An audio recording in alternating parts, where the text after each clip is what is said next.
going to get cleaned up. I want to show you what I'm doing. This is Meri at the Meri Atelier, and I'm holding the phone in my hands. It's a little shaky. Let me get rid of that glare. Yeah, let me show you what I'm going to do. It is February the 2nd, I believe. Is it the 2nd of February? Let me zoom in. Welcome, welcome, welcome. I have to get set up with my phone after I go live. How is that? We worked on this Friday night. Becky sent me a happy mail. Peppa the Pig. I made an art journal page with an insertion here. Very fun. That will go in one of my journals.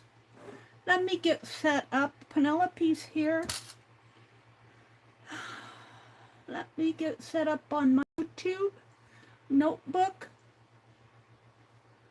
Come into my account, my live stream. There we are. We got 11 of you out there. Oh my goodness, you guys are fast. Hi, Joyce. Welcome in, Joyce. Let me skip my ad. Oh, yep. Can you see all this stuff up there? I'm going to leave this here for a minute. But let me set the quality up on my tablet. Hi, Kitty Jen. Hi, Katia. It's good to see you all.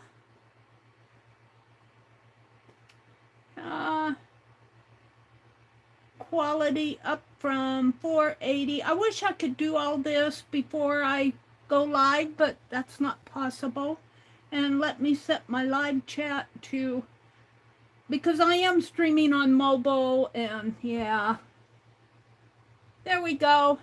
And welcome to those of you that are up in the balcony. So we went to what we thought was going to be my grandniece's game yesterday. No, it was today. Well, we went today too, but we did some shopping yesterday. And I got this at Walmart. And let me take the tag off of it. And I said, I'm going to put this on the cart behind me. I cleared off that cart. One of my little project carts. I cleared off at least the top shelf. And I'm going to start putting things like these waxes in here for now. These will be temporary. These will go. I might have dropped one there. I'll have to. But look, I have, you can't see very much, but I have all these ink pens here. My scissors, ink pens, pen plus gears, pencil, pen plus gear, pencil, pen plus gear, pen plus gear. Pen plus gears are what I use. This is a Prismacolor that really goes in my paint marker with this. And I just have a miscellaneous stuff up here.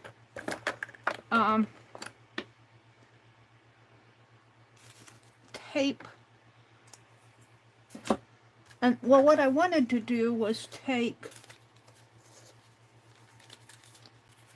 I want to take these things here and put them in here. I don't think these, I think I'll put these scissors in here. And let's just get all of these, because these are things I reach for while I'm working. Post-it notes, scrappies. These are scrappies that I'm still working on that Put's house. And this is just going to be the scrappy pile here. Because, you know, I end up knocking most of this stuff off over the cliff. And I think I just did that again with one of these wax melts. I'm not sure. Actually, the scissors could go in here like this. I might find another place for them.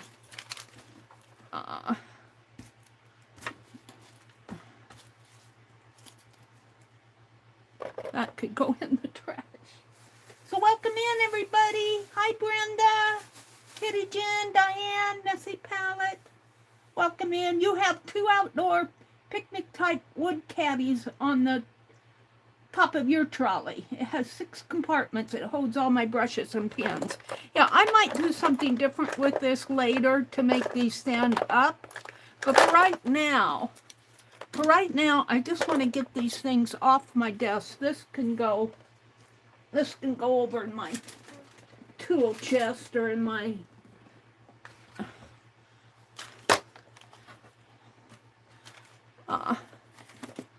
see, I've got stuff like this. Over here on this side, it doesn't matter so much. You can't see, but over there. Now, I'm going to put this tray. It's another pin for Penelope. I'm going to put this tray behind me on the top of my cart. And I might find a different solution for this because I feel like I can get more space if I put these upright. But I'll have to have a little holder to do that. And right now, I don't really, like a little jar, like maybe even this Play-Doh container. It's empty. Let's see. Kind of squeeze it in. Yeah, like that.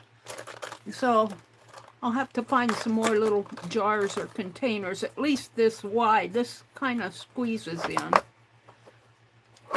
It needs to be just a little bit thinner, but it'll work for now. But before I can put this behind me, they all stand up and they hold heaps. Yeah. Well, this is kind of, like I'll still be searching through this. I'm going to hopefully work on my putz house tonight. I'm not sure this is a good solution right now. So I'm going to look for something just a little bit smaller in diameter, in diameter, just a teeny bit smaller. I'm sure I have something. But I want it behind me so that I got my cart right behind my chair. But look what I have here. I have Happy Mail from Jacqueline. Jacqueline, you did not have to do that, but she did. And I have Happy Mail from Deb Ham. But let's open Jacqueline's first. Welcome in, everybody. I hope that you're off to a good week. Hi, Debbie. Welcome in, Miss Debbie Epps. It's good to see you. So I'm just going to be working on a variety of different things tonight. I have a lot started that I don't have finished. And let's see, I'm just going to cut this. So let me get my scissors so I can reach right behind me for my scissors. And I want a more clear desk to work on. It's just like my space behind me with the bookshelves. If I empty it out, it gets filled up again. And that's kind of like my desk. I still have to clear this stuff out over here. And I'll probably get some more little boxes. But I saw those. Yeah. Jacqueline, you did not have to do this. She sent me some freebies here. Bless her heart. Oh, Jacqueline. Now I feel guilty. I had a bad night one night, and yeah, see, she put free gift, and she's just making me feel better. But yeah, I'm feeling guilt. Oh dear. Well, let's just enjoy it, Mary. He says, yes, Mary. I don't think she's in here yet. She usually pops in, says hello, or pops in the comments. Oh, let's see what she did. A beautiful napkin, some note papers, beautiful, some dyed graph papers. Oh, she knows I like the lavender and the periwinkle. Ooh. And a stitched She has a name for these scraps, and I forget what it is. It's a cute name. She makes things with them. She sent me 2 of those. Thank you, Jacqueline. And some dyed paper and some more dyed papers. Thank you so much, Jacqueline. And yeah, some baseball sheet that she that she dyed up for me. Thank you, Jacqueline. I sure do appreciate this. Thank you so much. And oh, there's something stuck in here. We didn't get it all quite.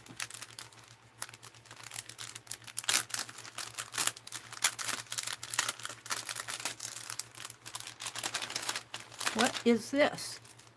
She says, thank you. Some little, I see a little, those little price tag things, those small tags. So, yeah, I have enough to do some journaling. Thank you so much for all of this, Jacqueline. You know I appreciate you. Yeah, she always puts in, hi, Legia. She always puts in the extra little goodies, doesn't she? Yeah, and it looks like, you know, I saw this envelope and I'm going, I'll bet she had to pay to have this done, because I don't know if she printed on that herself. But my first thought was, Jacqueline, you could just paint this on or take your envelopes and dye some envelopes and we would be just as happy. But it's beautiful. I'll use it. I'll use it in my journals. And I'm not going to show you, well, I can show you this other side if I don't show the addresses. And so, yeah, thank you so much, Jacqueline, for that. Legia's here. Stephanie Goldie's here. You get Dollar Tree baskets to put project stuff in and then stack them inside of each other on shelves. That's a good idea. I was going to go to Dollar Tree, and but my brother was driving, and I didn't want to make him have to sit out in the car and wait. I have to get a new foam board. This foam board up here has been here ever since I got this from Laura Vasquez, gifted me this Tim Holtz. And I just put it right on top of my foam board. Let's get... And I need to get a new one. My paper's tearing, and I really need, but I can't do much until I get my next check. All right. See, I've got stray stuff, and I lose stuff around here. That's the issue. What's this? My knife. Open. All right, now I'm going to put this behind me. Oh, I didn't get the little freebie in there. Let's put that little freebie in there. He seems to lose his way. All righty. So, Ayala Art is doing a, the 29 Faces in February, and I thought, I'll get out this big book. Well, I got it out, but look what's happening to it. Look what's happening to my big book. So I'm going to have to repair this. I'm sure they did not glue this down. There's nothing that says that I think it just tore off here. So I think I'll just get some fabric and put, paste fabric on it. It's good in here. This is my big book of, let me adjust my camera. You guys aren't seeing now.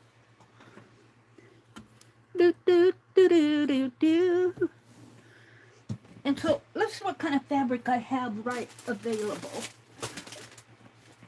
I would use double-sided tape to do it.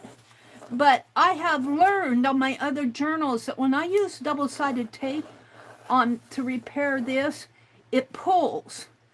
It pulls, and I end up getting an area of bare tape on the edge. So I think I'm going to try Yes Paste. Let's see what kind of fabric I have out. I have the bug fabric. And I have this fabric. Ooh, you know what I have? I have this fabric. Somebody stitched on this for me. And it would be kind of a shame to cut it, but I would love to see it on here. I'm not sure I can cut it. This is all running stitch in here, but I'll probably eventually cut it anyway. I think it's been cut.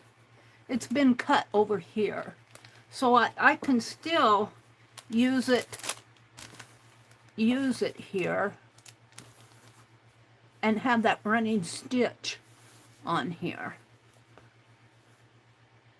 So I think I will do that. I have the bug fabric. The bug fabric would look good too. This is, I'm pretty sure this is Tim Holtz.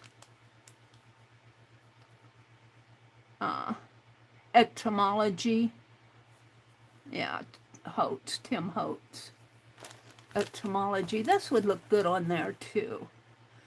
In fact, I feel more comfortable using this, even though this has been cut already. I'm not quite comfortable in cutting it anymore. I think I shared this with somebody, and I probably got it from Pearl's sale. I think I'll use the bug fabric. So shall we do that? That's just what I had sitting out here close to my desk. All right, let's see what else is going. Kitty Jen is here. Legia is here. Diana's here. Legia says she's going to step away for a few minutes to check on her mom. Drop off her groceries and some soup I made for her. Aw, hi Laura. Welcome in. Welcome in, ladies. So, as I was saying before, this is February the 2nd. I'm pretty sure. Yeah. And Ayala Art does 29 faces in February. I think she does it again in September.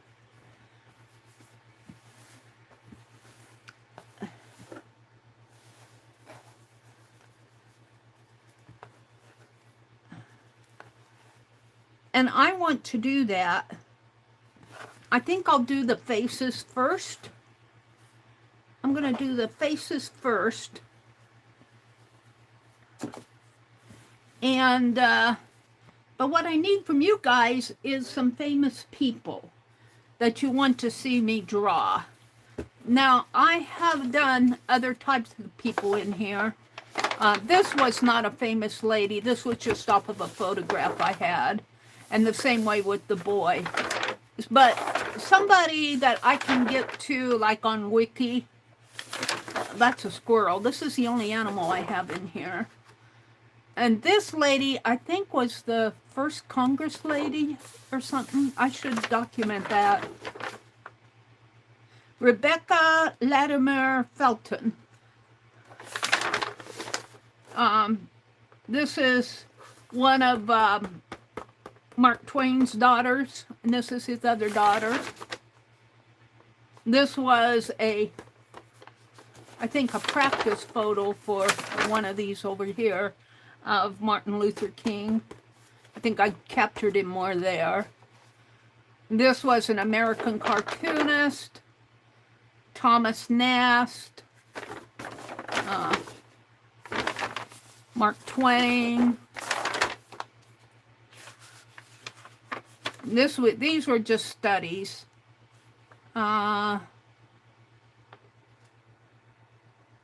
Harriet Beecher Stowe. I did her twice. I think I did better here. Louisa May Alcott. Amos Alcott. This is her father.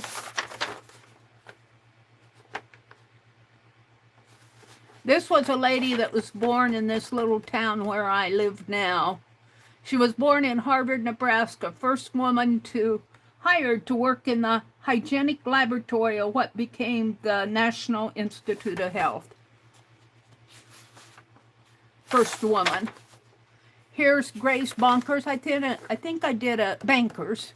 I think I did a good job on her. She was a World War, I have one, but I think it was World War II switchboard soldier. A hello girl. Robert Frost, sketch of an unknown man. This is Dr. Seuss photo. This was Chief Sitting Bull. Madam C.J. Walker, born Sarah Breedlove, first female self-made millionaire. And I think that's where, no, that's not where I stopped. Ooh, that's not a good photo. I guess this is where I stopped. And this is how I use these. I put them underneath of my, and yeah. I'm going to have to probably move you guys off to the side here. Jane Austen? Joy says, draw Jane Austen. Well, let's look up Jane Austen. If I can find a, find her on Wiki, find a public domain photo. I need two. I want to do two. I want to catch up. I tried the historical famous people, but I wasn't finding anything that, I did it at the last moment, and I didn't find anything that inspired me. Jane Austen, Jane. Is she, if there's no photo of her,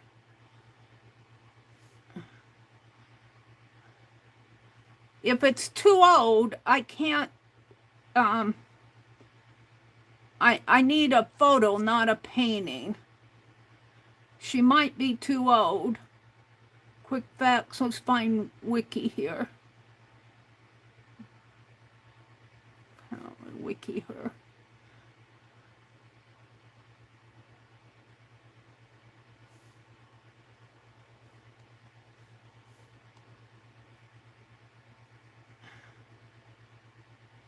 Sometimes, see, there's just a drawing of her. I don't want to draw a drawing. I want a photograph to draw from. Church of St. Nicholas. Yeah. There's a silhouette. Yeah. I'm not sure I can do her. I want to draw from a photograph. Is there any other suggestions? Hi, Linda.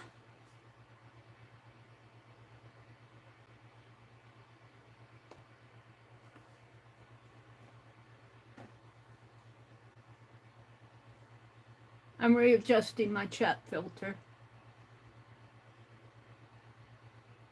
Draw one of James Bond's guys.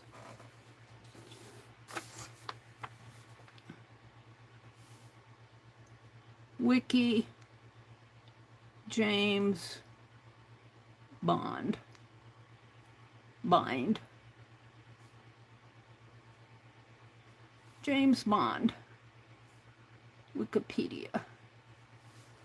James Bond franchise focuses on the title character, fictional. Oh, now see, I could draw her. Hoagie Carmichael. Was he a James Bond? Who was... Unknown author in Zurich. Well, all of these, because if they're in Wiki, I know they're in Alan Warren. Yeah, we could do some of these. Timothy Dalton. Pierce Keynes. Yeah, we could draw any one of these. Ooh, there's the car. Okay, this is a good one. This is a good suggestion. I have to find one that I like. I kind of like him. He's got that angle to his head that I missed on that boy that I did in the hymnal. He's got an angle to his head.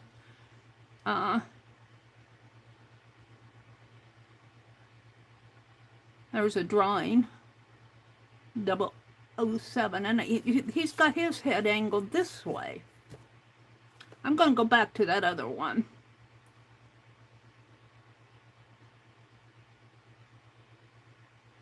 Come on. One more. There.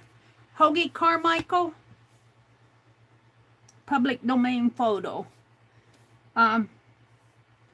Let me save the image and open it in my gallery. And now let me go back here and read about Hoagie Carmichael. The James Bond franchise focuses on the titular character, a fictional British Secret Service agent. Created in 1953 by Ian Fleming, who featured him in 12 novels.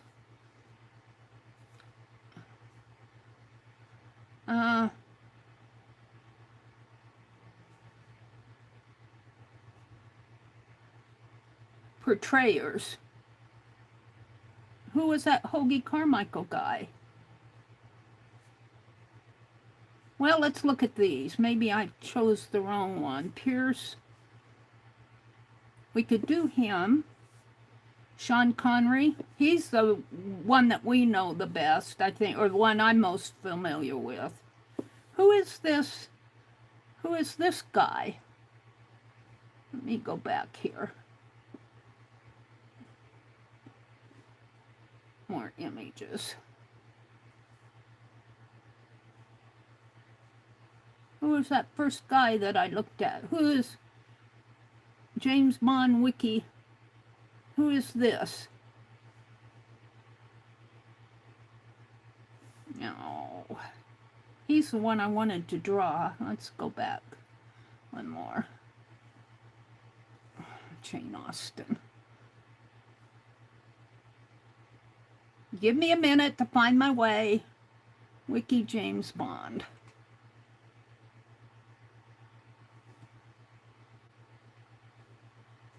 Oh.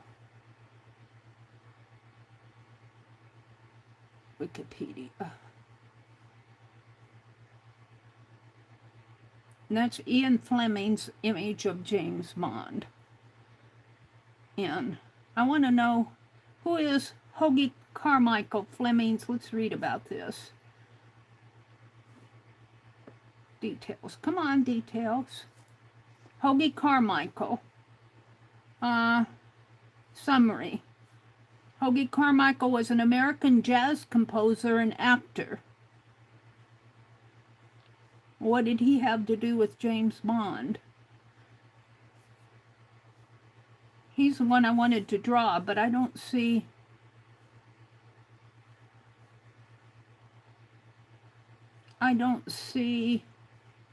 his relation to James Bond. Hoagie Carmichael was an American jazz composer and an actor.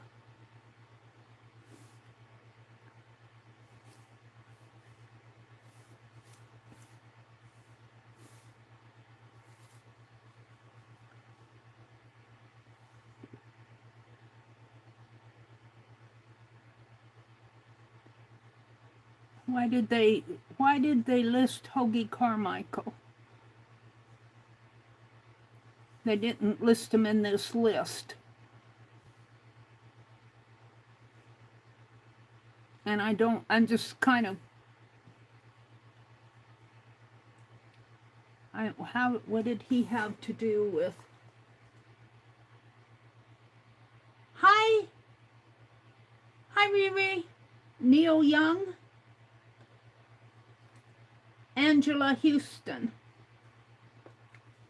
All right, I'm going to keep those two in my back of my mind, Riri. Angela Houston and Neil Young. I'm trying to figure out what did this Hoagie Carmichael have to do with James Bond? Well, I'm not going to fool around too much here. Let's just take one of these. Let's take one of these portrayers. I don't see him as... Let's take Sean Connery. He's the one that... He was the first actor to portray the fictional British secret agent James Bond, was Sean Connery. So I'll look up Hoagie Carmichael later. Let's save this image. Now, when I do these,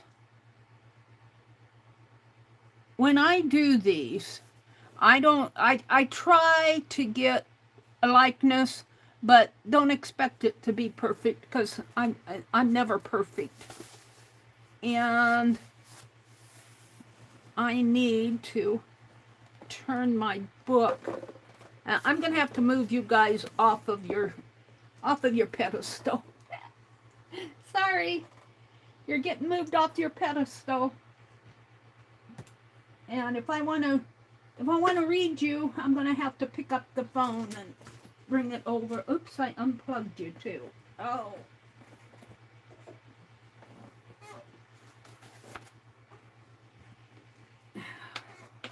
That's because my cord is all caught up in here. Come on. My heat gun's on top of it. Honestly. Alright, let me plug you guys back in. I have to get set up. Let me plug you back in. Oh, you know what? You guys are about done for anyway. You're at 8%. I'm going to turn you off. Be good. Be good. See if I'll have to get you back over in here. I would go in the other room, but I've kind of boxed myself in. So I'll have to box between my YouTube and yeah, and the picture. I want me. Oh, come on, me. My live. Oh. I just have to giggle with these ads sometimes. Let's skip her. All right, here we are. Hello, hello, David Bowie. Oh, you're giving me a lot. Hi, Lindy. Welcome in, Lindy. I bought a whole bunch of Somerset magazines from Lindy. We got home yesterday, and I sat down. We got our groceries all unpacked, and I sat down to relax, and I put on YouTube, and there was Lindy selling Somerset magazines. Welcome in, Lindy. Hi, Angie. Hi, Belinda. Welcome in. Riri's here. Angie, Lindy, Riri. Hi, Connie. Connie Stanley. Welcome in. Eleanor Roosevelt. All right. Well, I got a lot of good ideas. Elvis. And I picked, over here, I'm going to leave my chat up. I picked Sean Connery. And we're just going to do a quickie. Maybe I'll do it on this side of the page. And I can't see what I'm doing. Well, I can kind of see it. Down in here. I don't want to remove you. All right. So, I'm going to pick, I still have a pencil holder up over here. I'm not sure. There's a compass. I'm not sure I'm going to take this one apart. But I have other stuff that can come out of it because I got stuff packed in. I want a, I think I want an S-gel pen that I have in my hand, and this is a bold. And I've been looking for that. I waxed this thread, and I've been looking for it. There it is. And we'll use maybe that brush, and let's put these things behind me.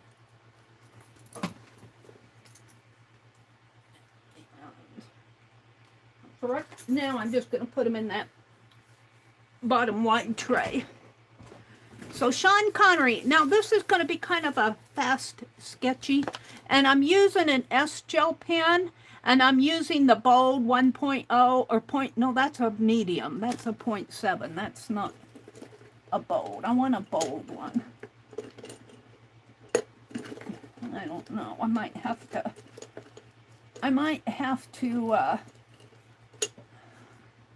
let's see what I have down here.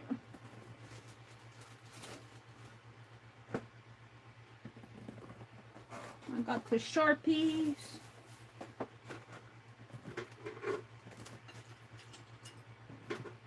Now, of course, hold the phone. I got staples, more Sharpies. No, these are S-gel. Those others were the little fine point Sharpies. These are the bold ones, I'm pretty sure.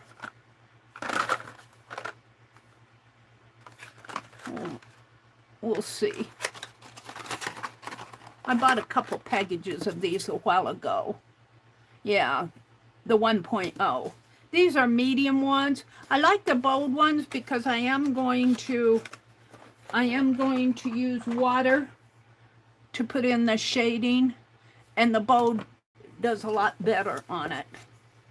Now, I can flip back and forth here to make sure that I'm still with you guys. Hoagie Carmichael was picture Meri is looking at. Yeah, Hoagie Carmichael, but what did he have to do with James Bond and the James Bond series? That's what I couldn't figure out. I knew it was Hoagie Carmichael. You started working on bowls today? Debbie says, yes, we will. Apparently, or are you following me? Debbie, are you following me tonight? Debbie says, apparently, or maybe you're following me. Well, either way, thank you for both coming in. Hoagie Carmichael was referenced in 2 books by Fleming as a description of Bond. Oh, really? Okay. Well, that's interesting. That gives me, he wasn't anybody who actually portrayed Bond, though. He was referenced in 2 books by Fleming as a description of Bond. So he kind of used the Hoagie Carmichael as a character sketch, maybe, kind of. Joyce said, when my first daughter was born, my late husband said she looked like Edgar G. Robinson, who said, who is that?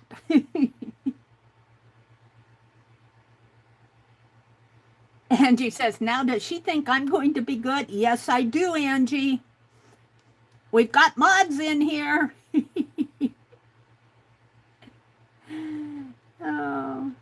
Belinda's saying hello to everyone. Welcome in, Belinda. Diane, Riri, Joyce, Riri, Sherry Van. Hi, Sherry. Sherry, if you're out there, and anybody else who's in the Fib Diggity Creators group, we are doing a meeting tomorrow night at 7:30 Central. I'll put a notice on the community tab. I was going to do that today, but we had another game to go to today. I came home tired. Cherry, you're going to be our guinea pig for the getting to know you bit tomorrow night. So just as a upfront heads up. Laura, if you're still here, Angie says hi. Brenda Ashford, did I say hello to you? And Linda Renz? I got a lot of good suggestions here, but we're going to go with the James Bond character. Did I miss a meeting last Monday night? No, we do it every other week, Lindy. So the video is out there if you want to see it. It should be on your membership page. I am setting up a playlist for members-only videos. It'll be a public playlist, and the general public will be able to see it, but they won't be able to watch any of the videos. I don't quite have that done yet. Penelope, I'm going to have to move you. You're in the way. Help, she says, help. What's holding that?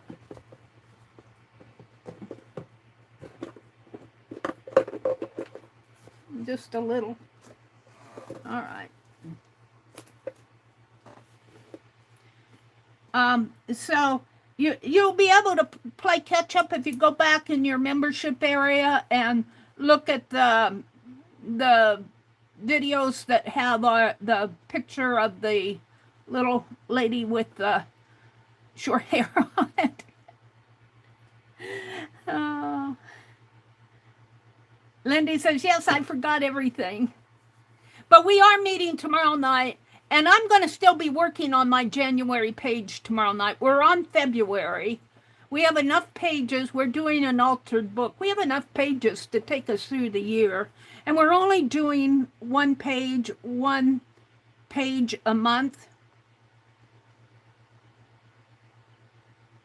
Oh, Sylvia says, just as an FYI, I'm starting my own Society of Idea Collectors. Thanks, Mary. Oh, Sylvia, that's cool. I'd love to see what you're doing. I'd love to see what you're doing. Yeah, we only do the Fibdiggity Creators live streams, which is a members-only live stream in the second tier. We only do that twice a month, every other week. So we'll do it tomorrow night, which is the 3rd. Let me get to my calendar. And then we'll do it again on the 17th. And that gives us plenty of time to work and to work on our pages and all that. I have so much going that. Okay. Well, let's see. Let's go back to Sean Connery here. This was the page. Here, he was born in Edinburgh, Scotland. He died in the Bahamas, just to let you know. He was an actor-producer. He was active from 1954 to 2007, 2012. Gives a full list of his works there. He was married to Diane Salento. They divorced in 1974. He married Micheline in 1975. I'm probably butchering the names. He's got Chasen Connery as a child. Neil Connery is the brother. A Knight Bachelor Award in 2000. And he's got a signature and a website. But let's go back to the picture here in my library. And we're just going to do a kind of a quickie sketch because I want to do the 29 faces. Now, let me see what you guys are seeing here. Let me catch up with myself here.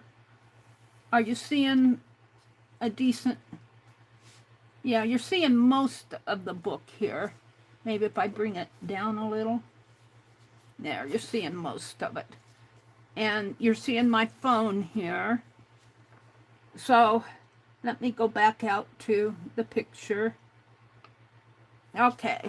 So it's been a long time since I've done any drawing, so I'm probably out of practice. The last picture I did was that one I did out of Debbie Upp's portrait book. Her book of that she sent me. Or I think I got it in... look, this is brand new. I didn't get the wax off of it. I'd like to know what they use on these pin tips to have these wax seals, because I tried putting a wax seal on my needle and it didn't stay. Maybe they dip it in there and let it set. I don't know. So his face is at an angle, and I'm going to have to turn this because it's glaring in my eyes. Maybe if I bring this down a little.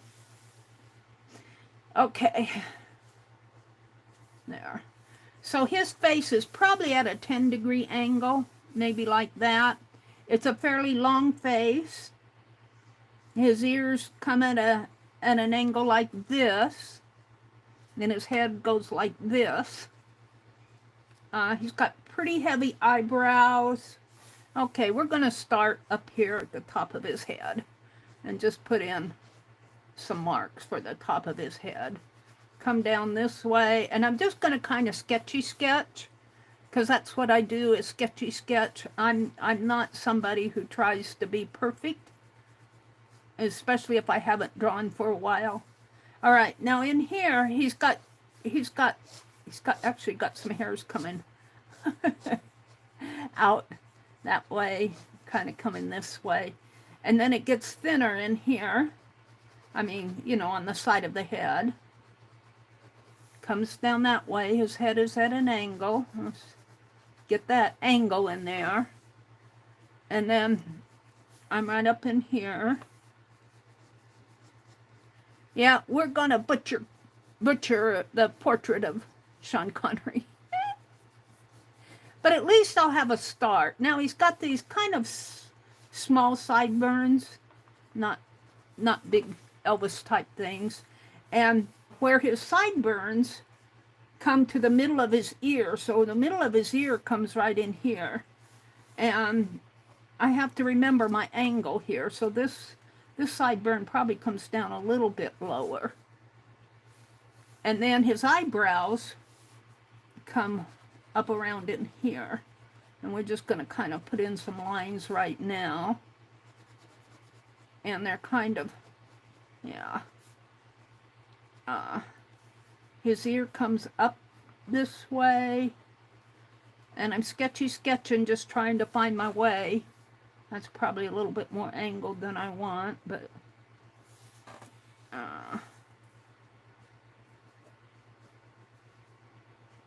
like that. And he's got these crow's feet. I don't know if you can see or not, but he's got very defined crow's feet. And his eyes here. He's got 1, 2, 3 main ones. 1, 2, and then a main one that comes down that way, and then he's got a little one in there. And his eye is, it's not wide open. His eyes are, in fact, they're almost slits, not quite. Slits. And that ear is bothering me. And you barely see any white in his eye. Kind of comes like that. Of course, he's got a lot heavier eyebrows than what I have. I'm just kind of placing them in there. And kind of like that. And dark. Very dark. Okay. And then he's got a very defined, kind of a very defined wrinkle up here at his nose and eyebrow up in here, kind of starting one in there. Kind of one there, and of course this eyebrow is really thick too. And I'm just putting in scratches for his eyebrow. You can see there are very definite, let me do a swipe if I can. Because I want to zoom in further and I can't.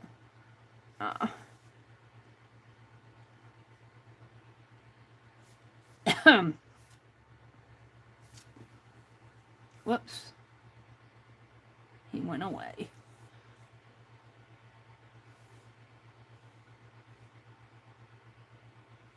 We can get rid of him for now. I don't want to put too much stuff in my gallery. I did a screenshot. View all. Where's my screenshot? That's the download. There we go. Now I can zoom in, and I wanted to show you the wrinkles in his forehead there. So he's not a young man here. He's probably, I would say, in his 40s, maybe. Would you say? Late 40s. And look at the side of his, look at this. Come on, get rid of that. Look at the side of his face here. There's a very deep wrinkle in there. And a puffy chin there. Probably the way he's angling his face. But let's go back up to his forehead. And wrinkles are hard to, you know, they're kind of, yeah. He's got another one up here. I'm going to make him look like an old man. And he's got a very, and I made that almost too dark, but well, if I put water on it, I'll lighten it up a little. And then his other eye comes in. Now I learned from Annie V that the eye, I'm going to kind of measure, eyesight measure, the space, the eye space here should be the equal length. I think I'll make this one a little bit shorter. And then from here to here, from the tip of my pen to the corner of his eye, from the tip of my pen to right into there should start the next eyebrow, or eye, not eyebrow, the eye itself. So it kind of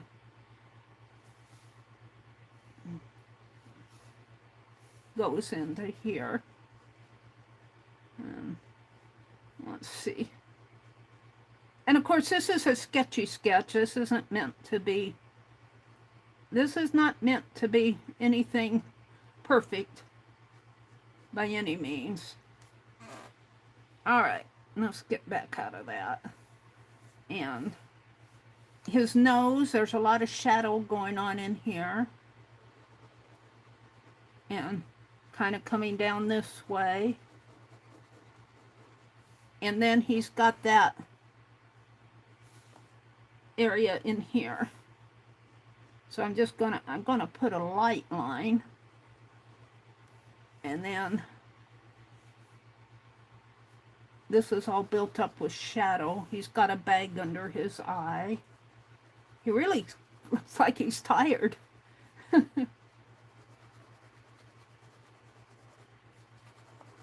And let's go back to the other picture here, if I can. I skip around when I draw. I'm just going to shade in his hair.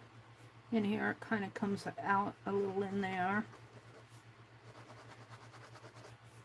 And right now, I'm just kind of putting in shading.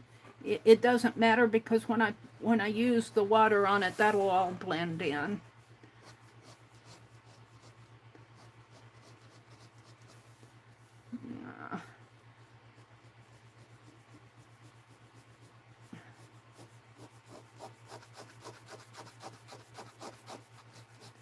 He says, "Yikes, what are you doing to me, lady?"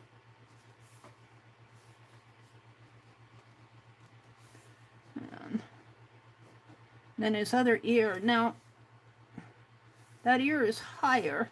I don't feel like I have this ear. So I need to kind of put this one, but it's not very visible, but it is higher. Make it up higher yet here. And he's got these crow's feet over here too.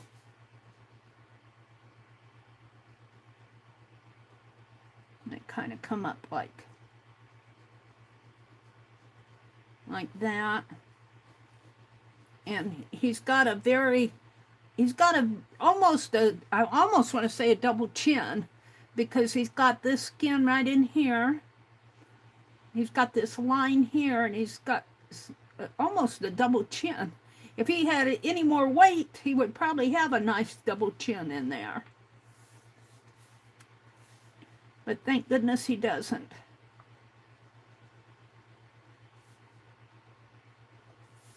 And I'm just going to kind of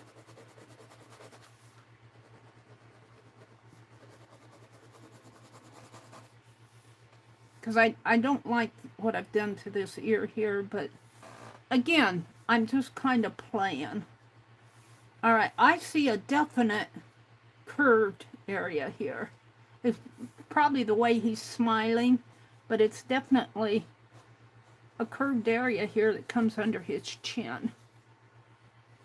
And then he's got this deep, deep, deep crease in here. And then he's got a line going up this way. And shading on his nose, under his eye.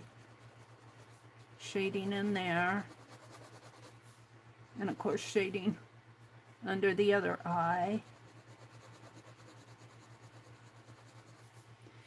And coming down, and he's got the same thing under this ear. It's definitely a round area of skin under his chin. It comes all the way like that. It kind of surprises me. It's probably the way he's holding his head, but it definitely is coming like that. And then he's got a more defined area of the chin in here, kind of coming up this way. And then there's the nose. It starts here. He's got a. Let's go back to that other picture so I can zoom in on his nose.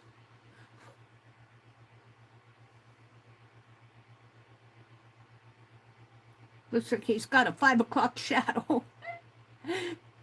You zoom in, it does look like he's got a 5 o'clock shadow on that picture. All right. So this is all kind of coming down this way, comes back, kind of angles back up this way just a little, and some shading in here, shading going down. I'm not good on noses. It's a little bit wider, but I don't want to make it too wide. I'm going to stop there. And then you barely see his top lip. You know it's there, and oh, he's got an open mouth. Oh dear. I think teeth are scary. I think teeth are scary. When you put them inside of the face, they're not that bad, but if you look them like that, they look like jack-o'-lantern teeth. All right, he's got a very kind of a flat lip there. I mean, it isn't very pointy. It kind of curves in here a little. And then it curves down because he's got kind of a little smile. And then the bottom lip kind of comes up this way. This way. Let's give him a... Now, I think I might have this face a little too round in there. We'll see. Some shadow going on in here, maybe to. And then let's see. Let's bring it down his neckline. Well, I can't see there. I have to. Let's finish the lip area. In here. And then I'm gonna have to go back to the other picture.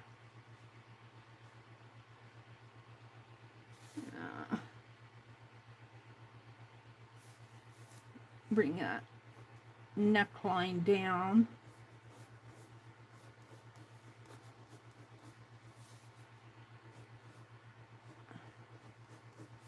Like that, and this neckline down. So he's actually got his neck area space, he's got space in there, which kind of saves that round.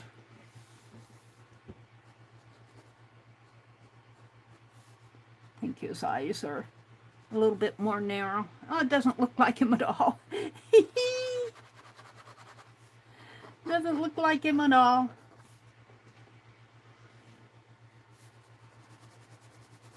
But it's fun to draw. Let's see. It's got a very defined forehead here. And let's put this in.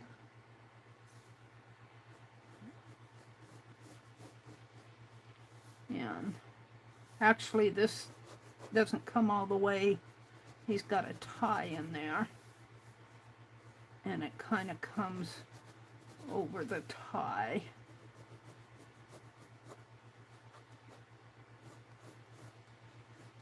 And the jacket comes down. And the tie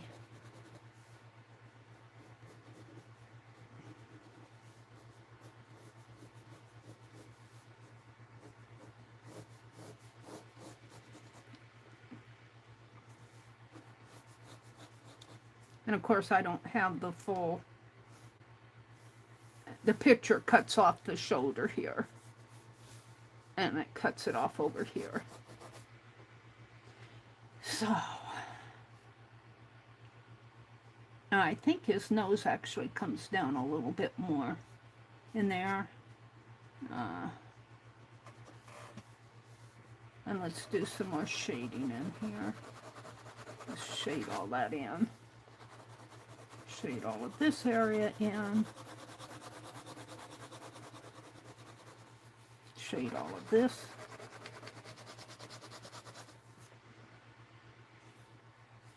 I think his eyes are open too much. His eyes are very closed. I think I have them open too much, and he's got very deep, dark brows.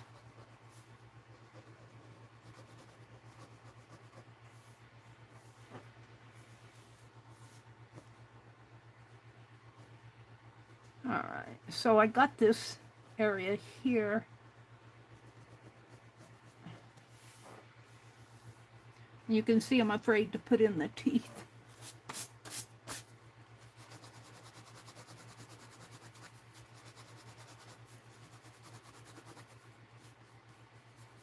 He's got a line here where he's smiling down in here.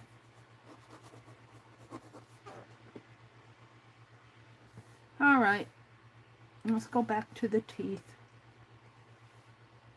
He's got two front teeth and two teeth on each side of the two front teeth here.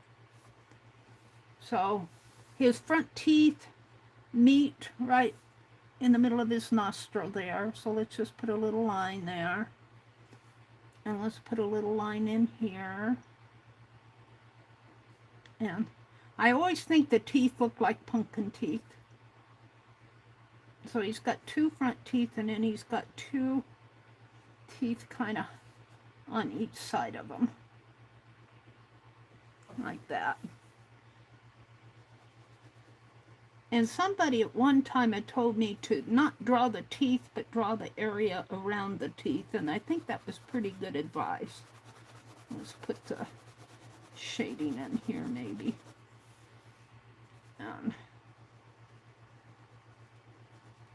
Now you could spend hours and hours and hours trying to get all that shading and everything in. I'm not going to do that here. I'm just kind of trying to learn and yeah,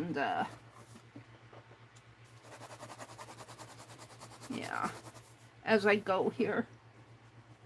It's not going to be perfect.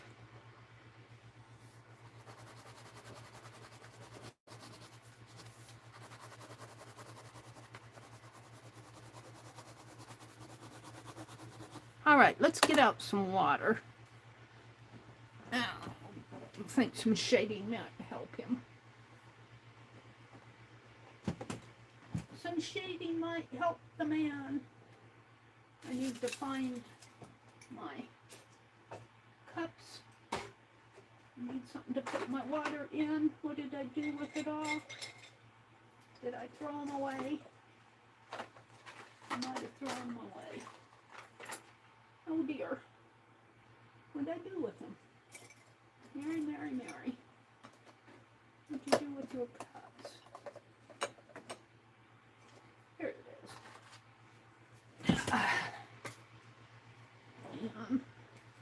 Let's get a spritzer. Uh-oh. Need some room for the cart to twirl, Mary. This is kind of a fast sketch. I don't expect my sketches to be wonderful sketches. It's not bad. It's not a bad sketch. I'm just saying it's probably, look, I haven't even finished the tie yet.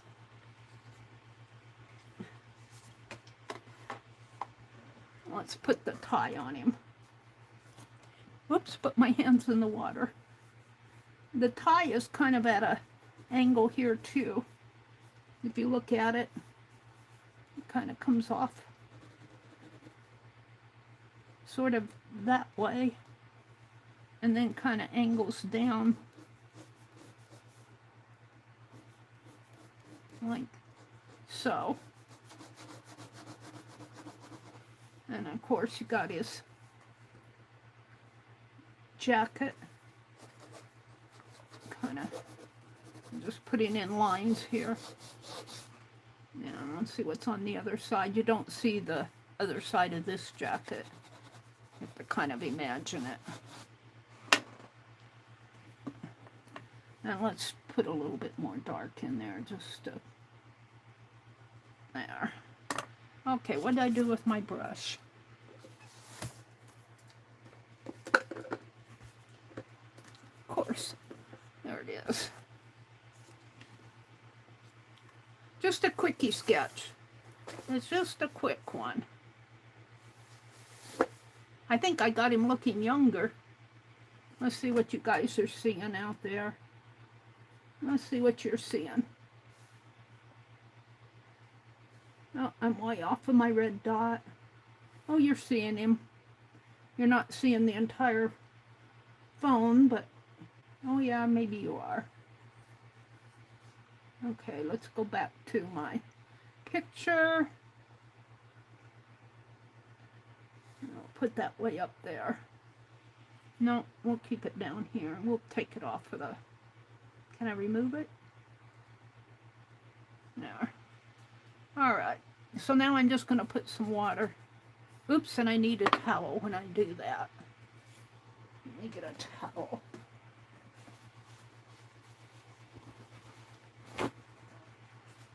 See that pen? See how dark that ink gets? That ink really does get dark in there. And I might have something on this from before. It looks like some sepia color on there. In there.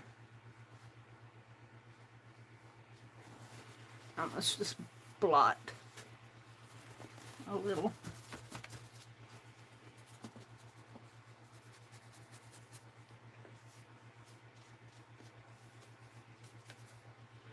And like if it gets too dark here, I can add more water and blot it. Kind of bring it out a little. And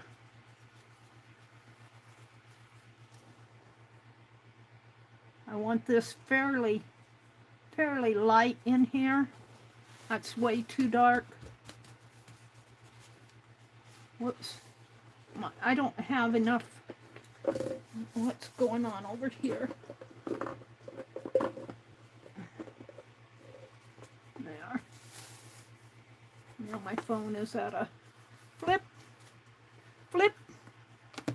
Thank you.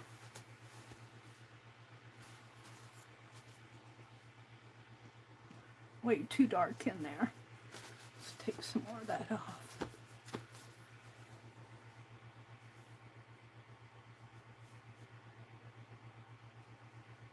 See, I can't even see the creases that I put in there.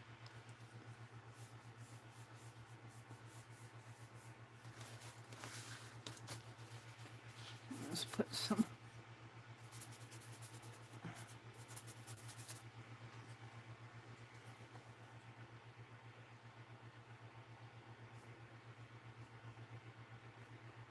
light shading in there, a little bit under the nose area.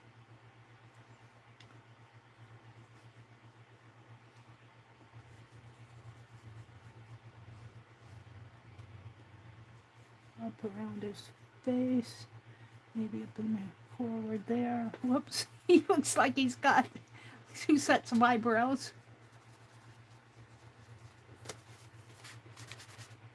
If I can get that line out again, I don't know. Wash it out. There we go. Still pretty streaky in there.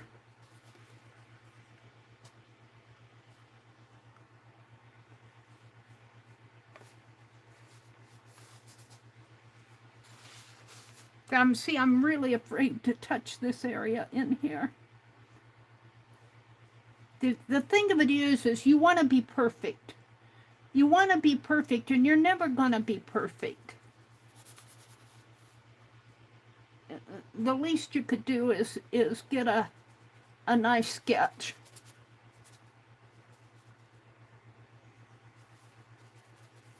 See how dark it is in there? I don't like how dark that is. And I don't know if I probably have it way too dark now.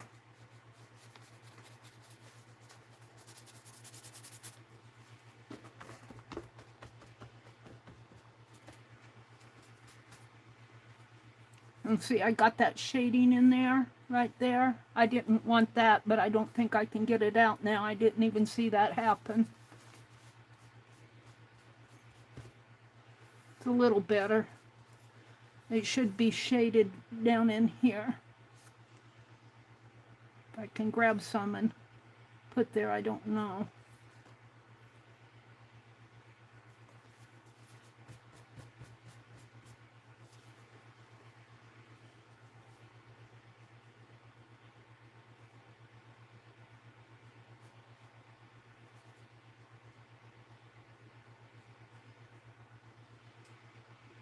Oh, I don't know. I think I'll leave it. It's not a very good representation.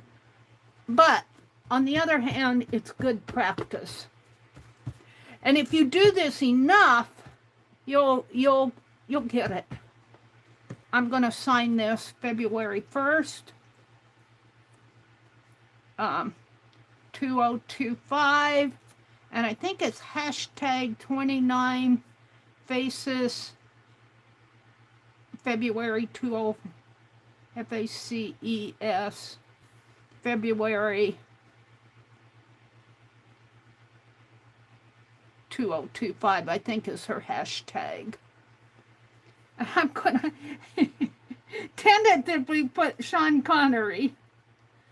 I don't think it's a very good likeness of him. So how am I spelling that? Did I get out of it? Connery. And I'll sign it here. But it's a good start.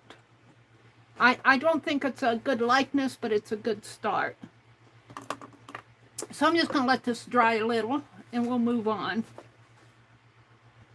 Sometimes, though, when I'm working on this stuff, and I'll come back and look at it, like when I did some of these others here, I didn't like them. But once I come back, and there's some I still don't like in here, but I'll come back and look at them and say, well, they're not half bad, you know? So you just gotta keep practicing. I'm a little bit out of practice here. So let me come back into chat. Let me get out of all of this. Get out of that, get out of my calendar, come back in. Go to my live stream. I lost chat filter, all messages. There we go. Did you get your package, Mary? I did, Jacqueline, and I opened it right at the beginning of the stream. Thank you so much for everything. That was so sweet of you to do that. Brenda says, I just learned that Sean Connery started balding at age 21 and wore a toupee in all of his James Bond movies. Oh dear.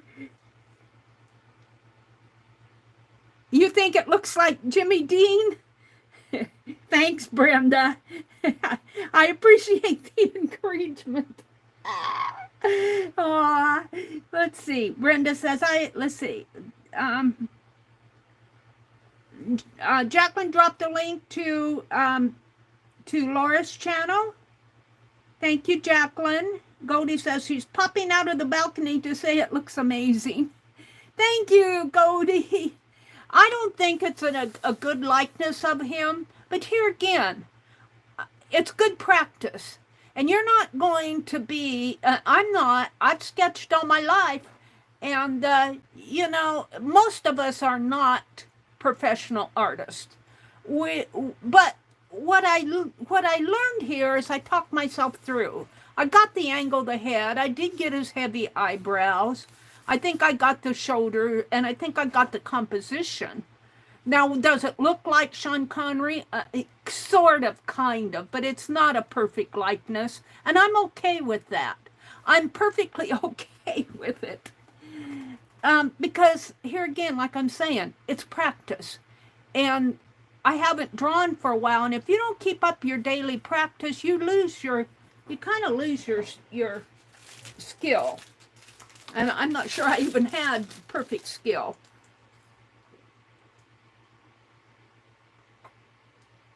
But it's fun, and I'm going to do this all month, right? All right. Let me come back and look at chat again. I just see some of these other suggestions. You're always your worst critic. You know, we are. We are. And in a way, it's okay to be a critic of your own art, in a way, as long as you're not completely discouraging yourself. Because if you never see what you do wrong, you're never going to improve. And I kind of went through that a couple years ago with a lady that was in here, you know, because she felt like I was putting myself down, but I was really doing a self-critique, kind of like what I did here.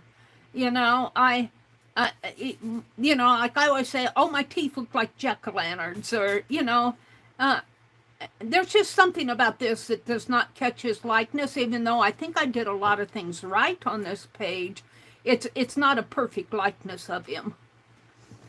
But it's okay to do a self-critique. And it's okay to pick out good things, and it's okay to pick out areas that you need work, the nose.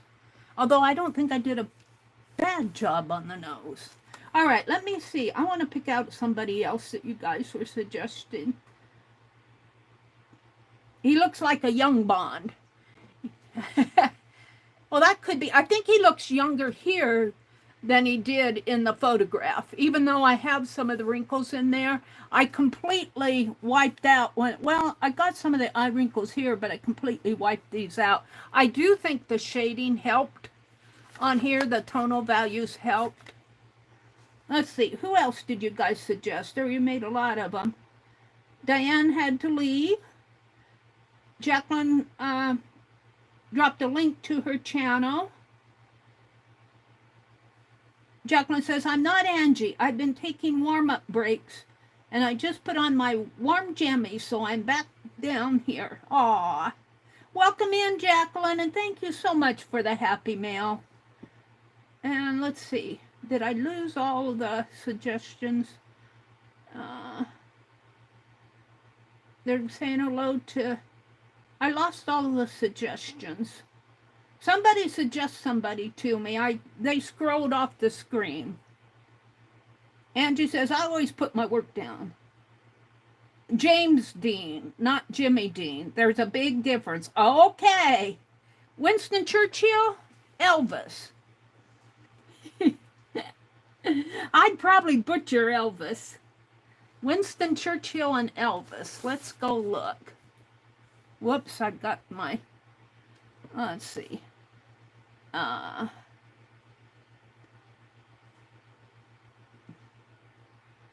Let's see what I have here. Let me get rid of some of my notifications.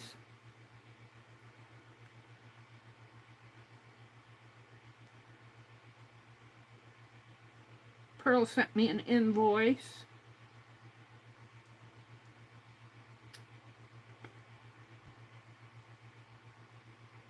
Wait a minute. I got a message from Arlene. Let's see. Was that an email or a... Oh, she made... Please consider Reverend David Davis, a Michigan District Lutheran. He has a gentle but interesting face. Well, can I find a public domain photo? That's the thing. Reverend David Davis.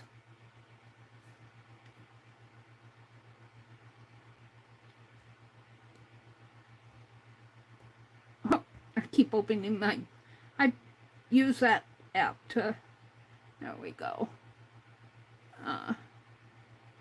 Let's just put in David Davis.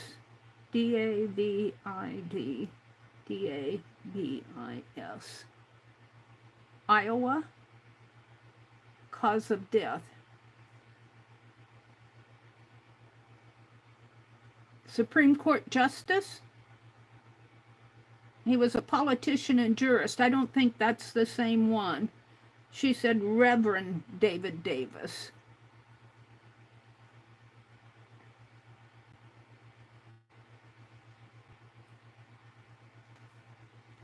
Please consider Reverend David Davis. Let me see if I can. This is a request from Arlene.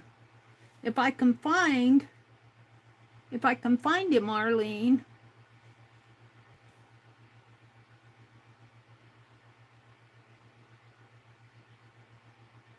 Well, it's not putting it in there. Reverend David Davis. Well, there's a lot of videos. Oh. He's on Facebook. Michigan. He's a senior pastor. I don't know. I'm really wary of using images that are not in the public domain. Michigan District LCMS. He does have a gentle face. Let's see if I can find him on Wiki.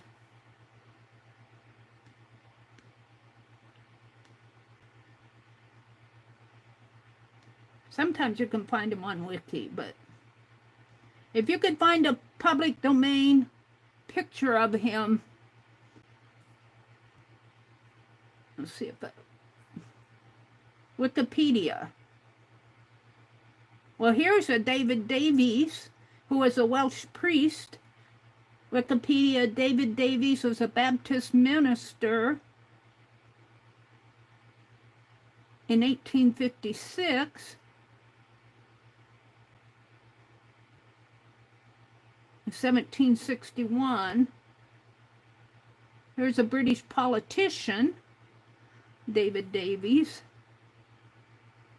creator of, see, he's here. I can find him, but I can't find, I'm really wary of using something that's not in the public domain. So I tend to go toward celebrities and famous people, or people that, you know, that are, like off of a photograph that I have, something like that. Let's see, who else did? Winston Churchill. Let's go to, and thank you for listening, Arlene. Let's go to Wiki Elvis. Let's see how I can butcher Elvis. Wiki Elvis Presley. The early life. Let's go to it. 1973. Elvis Aaron Presley. Oh, there he is in a jailhouse rock. Let's see if we can get a good picture of him. Oh, ooh, what a sweetheart. Ooh, this one's good too. Let's see if we can get a nice picture of him. I tend to go to Wiki because I know all those pictures are in the public domain, or they wouldn't have them. Ooh, I like him in his uniform. That one's sweet. Oh. Yep, I remember when he came to Lincoln, Nebraska in the 70s. I was in Lincoln when he came to Lincoln then. I didn't go to it, but I remember it. I remember it. He performed in Lincoln, Nebraska. I think it was one of his last performances. Kind of like that first one. Ooh, what is Sweetie? Let's go back.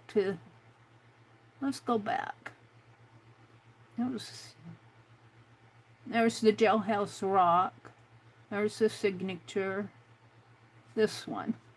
I kind of like this one. Let's do this one because it's got a lot of shadow in there. Presley in a Sun Records promo, I think it says. Photographer unknown. Let's save the image. Well, all right, we'll do Elvis because it's a lot of dark area, and I can get dark on my page.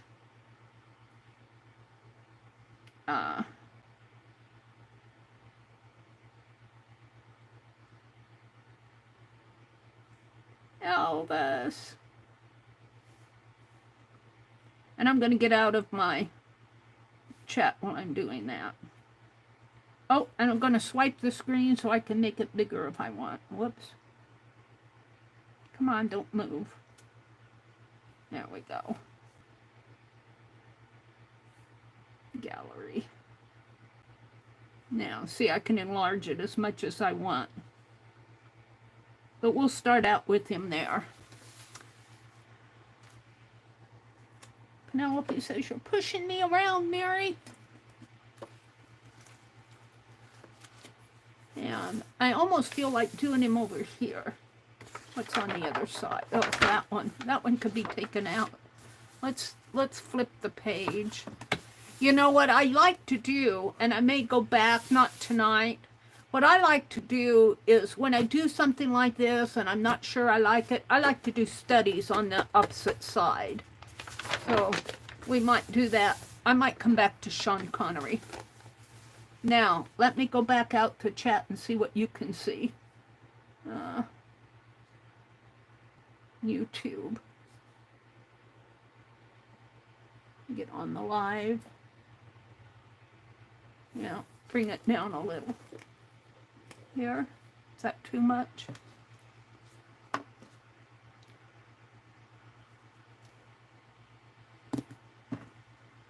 I'm going to put this pin up there.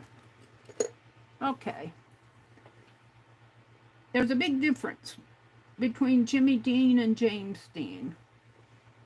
Mother Teresa. I did Mother Teresa. I'll have to show. I've done her a couple times in other 29 Faces. I've done Mother Teresa several times. Georgia O'Keeffe would be a good one too. We can have you Google eye over Elvis now. Googly eye? Am I googly eye over Elvis? Elvis wouldn't have had anything to do with me back then. I was shy, timid, not shy, probably introverted, very introverted. I wasn't one of those who would wiggle their bottoms in front of him. Mary, we can't have you googly eye over Elvis, but I think he's a handsome guy. Check out Jeffrey Dean Morgan. Jeffrey Dean Morgan. Let's check him out while we're here. I've got Elvis brought down. Let's check out. Who did she say? Jeffrey Dean Morgan? See, I get out of it in my head just... Jeffrey Dean Morgan. Is he in... Well, let's check him out here. Jeffrey Dean Morgan. I'll have to make a list of these suggestions. Go. He's in Wikipedia. Oh, that might be a good one to do. Jeffrey Dean Morgan. He's got a very, let's see, Morgan at the 2019 San Diego Comic-Con. He's a superhero. Let's see. He's a American actor. He's best known for playing the character Oh, and I'm not even going to pronounce it. Negan, Negan Smith, in the AMC horror drama series, The Walking Dead. And its spin-off, The Walking Dead, Dead City, 2023 to the present. Is there any more pictures of him? Oh, look at that one. That would be a great one to sketch. All right, I might be here for a while. Let's go back to Elvis, and I'll keep Jeffrey Dean Morgan in mind, because I think that would be a good one to sketch. Let's do Elvis. Now, Elvis is looking this way. He's got a lot of shadow going on over here. He's got that beautiful bow tie.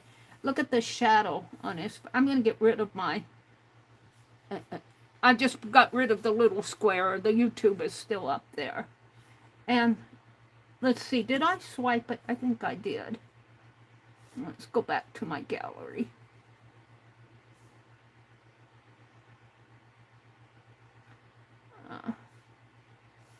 I have to view all here.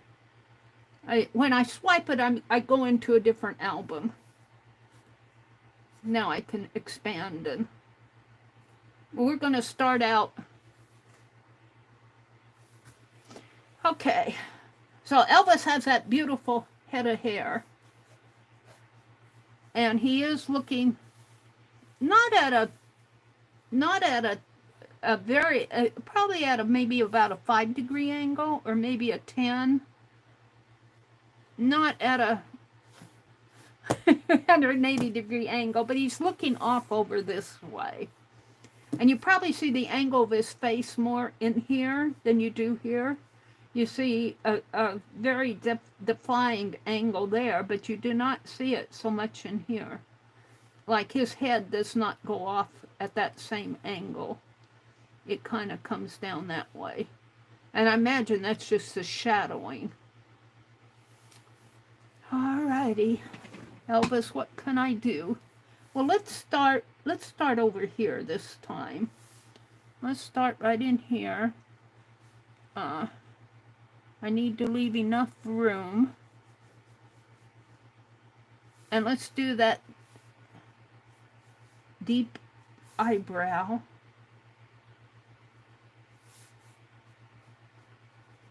And it's all dark in there.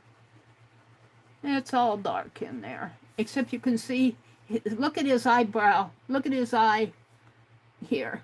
Look, his eyeball. You can definitely see the white under there. So he's kind of got this, he's not looking at you. He's looking this way, but his eye is kind of looking up that way. His eyeball is. This one looks like it's looking out, but this eyeball is a little weird. It's kind of, you can see the white under there. Kind of makes him look sexy in a way, huh? All right. So he's got a definite, you can see in here, you can kind of see the eyelid in there. It's dark, but it's still visible.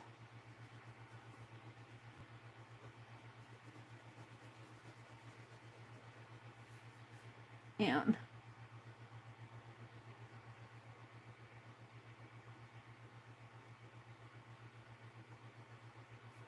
kind of comes that way. And then that eyeball kind of looks up. There's a lot of white under there. And I can't see any expression in his eyeball at all. Ha ha, Elvis! Oh dear. And then there's a deep dark shadow under his eye. Deep dark shadow. And of course, you know, this is kind of shady in there too. Off into here. Kind of comes down off into there, the side of his face. Very dark in there. All right. And I think I got too much white in there. All right.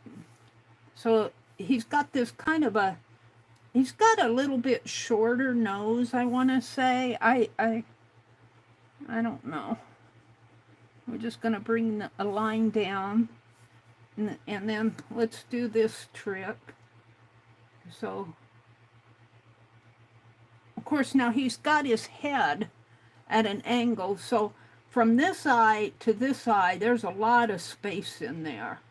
You're seeing more than an eye's length in there because of the way he's holding his head.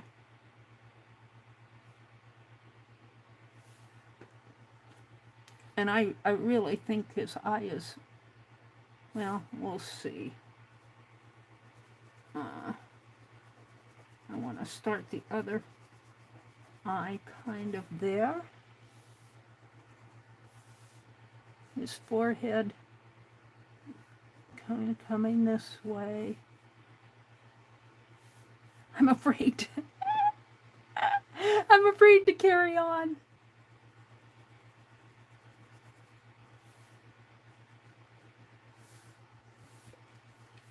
All right, let's do some shading in here.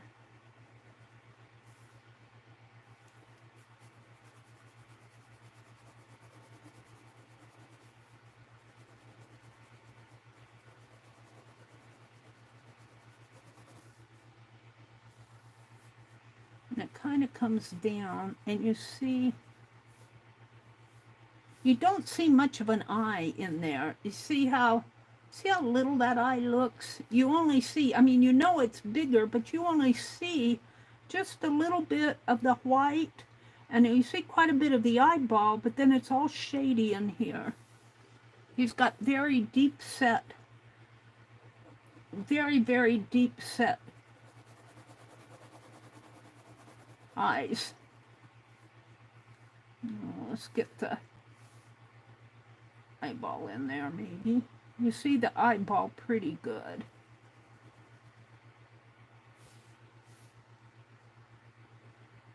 And you can see a little bit of white, just a teensy bit of white in here. And a teensy bit of white over here.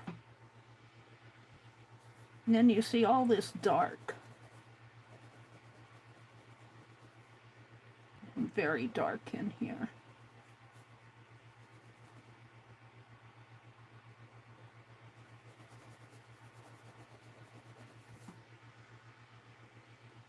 All right, then you see dark underneath of his eye there, kind of coming around. And you see dark in here.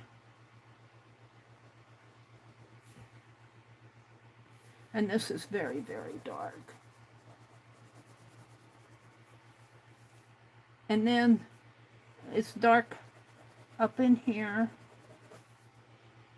And he's got that very, almost a heart-shaped forehead here. Just a little bit of a heart shape in there.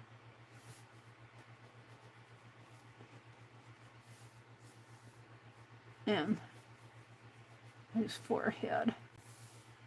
Elvis, is that looking like you? I don't know. And then he's got all this shadow going on here.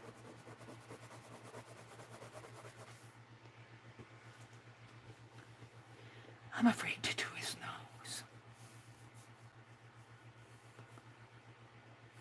All right. This shadow coming up this way and kind of that way. And then he's got his ear, his hair. I can't get in there. You don't see his whole ear. But you know the top of it comes with the eyebrow. You can kind of see a little there. And it kind of comes down.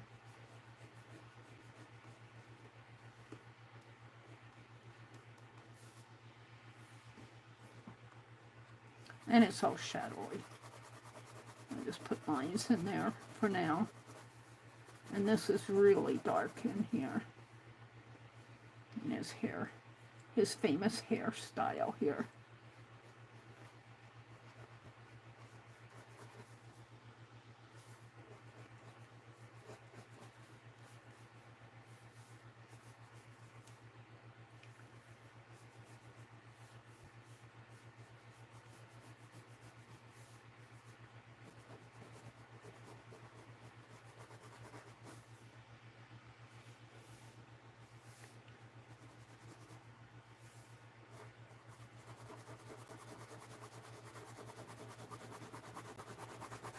And I'm going to scribble his hair in, because this will all get dark. And in here, his hair kind of,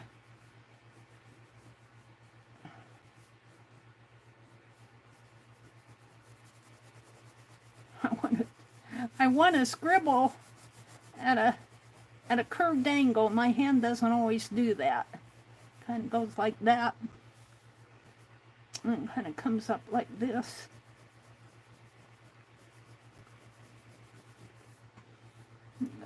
Up this way, like he's combed it all back.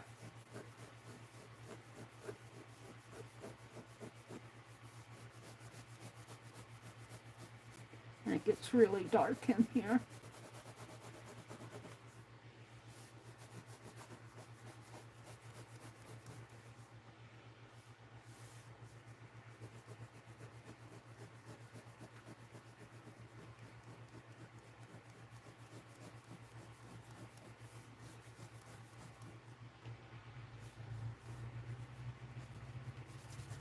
And he's got a little shadowing going on at the edge of his hair. There, a little shadowing going on in there. Let's give him a little bit more of a sideburn here, because he had sideburns. And I'm not sure of this area here. I don't see much going on there. I can see a little going on in here. Just a little bit up in there. Give him some. And of course this is darker again. Alright, let's see. I'm afraid to do his nose. Oh dear Elvis. Alright, come down this way, come down this way, come down this way. And I'm not going to get all of him on here. Oh, let's kind of sketch in his neckline here. His ear is not that long. And here his ear, here's his nose. His nose ends there. And his ear actually comes above his nose. So his ear is not that long in this picture, the way he's holding his head. And his hair is covering up part of his ear. So I'm playing with that in there. It'll all go dark eventually. And he's got more shadow going on down in here. More shadow, more shadow. And his face is coming down. Coming down, coming down. He's got a chin here. Comes down this way. And then his collar meets his chin. So this area here is white. And then his neck kind of comes this way. Maybe. And his kind of comes like that. And then he's got this bow tie on.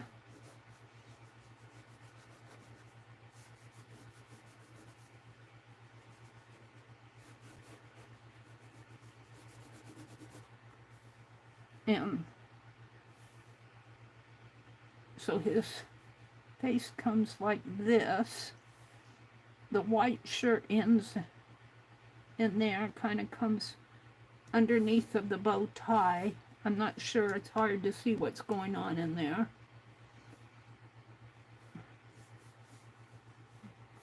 I'm not sure how his shirt, what's going on up in there. Is it a ruffle shirt? I don't know. Oh, it's dark in there. This is his bow tie.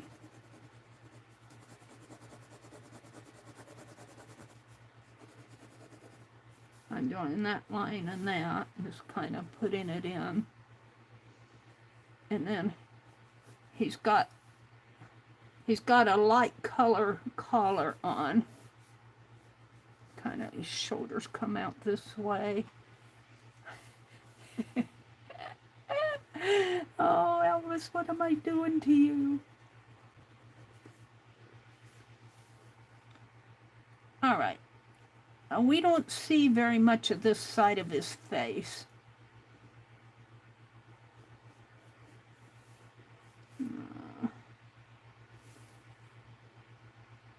I'm going to put his nose right in here, I think. And it's fairly round.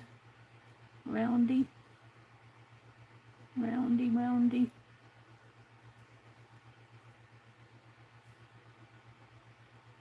Might be down a little bit more, but that shadow takes over.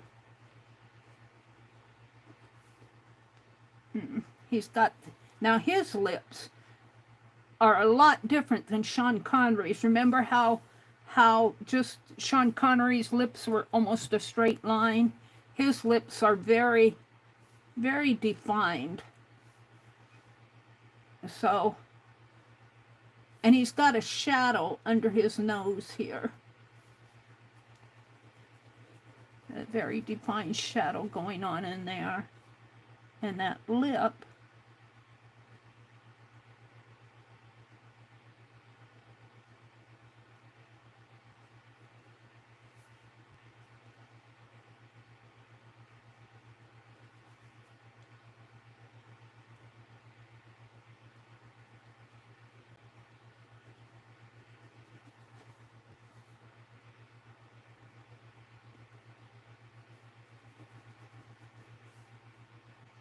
and you can kind of see that divot underneath of him there. Now I want to go back up to here because he's got kind of, you could see him, he looks younger here, but you can kind of see he's got some high cheekbones, but they aren't that defined, that you can kind of see his high cheekbone in there. And then his face comes down. You can kind of see the lower, do I have his lips too big, maybe? And his nose too big? I might have this area too big.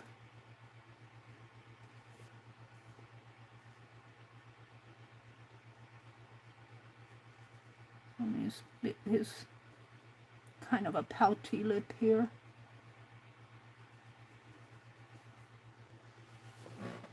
Now, and this area I'm all going to put all of this in shadow. This is all going in shadow here. And this white collar comes up around his neck. Like that, and then it starts that jacket down in there. It's interesting because you see, it's the way the light plays. You see a lot of dark shadow there, dark shadow there. You see the white of his collar, but on here he's got a light collar, and that light collar only goes halfway up there, and then it turns into dark.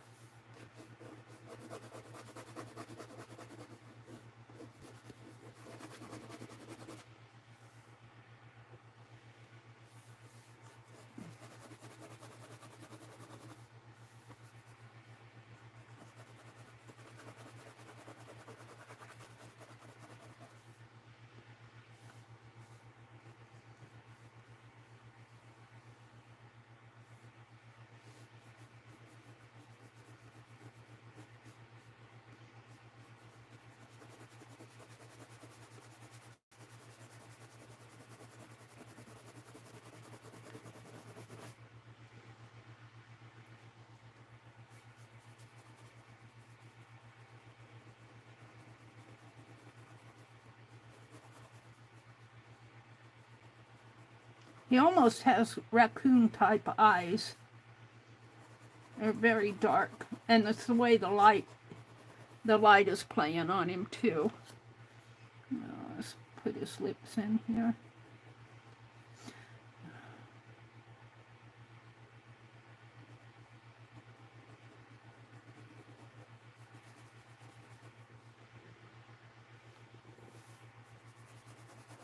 Now when I add water, this is all going to go dark in here. And it's all going to go dark up in here. In fact, I could get out my India ink. I don't think I have it where I usually keep it. I moved it because I kept knocking it down. But this whole area in here is kind of lighter in there. That's why I like this bold pen, because I can scribble and get a darkened area.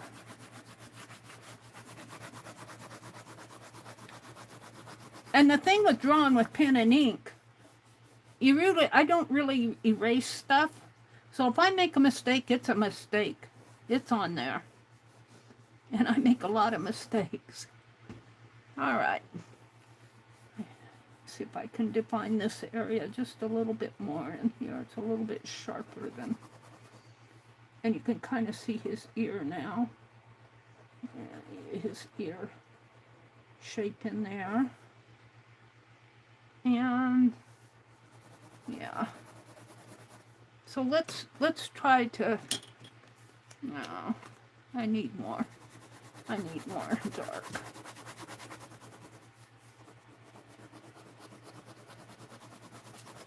Just scribble, scribble, scribble to get the ink on the page.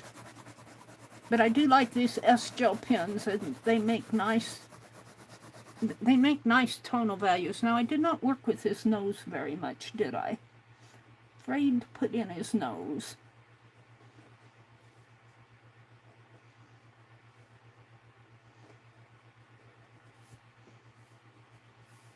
It's kind of a straight nose.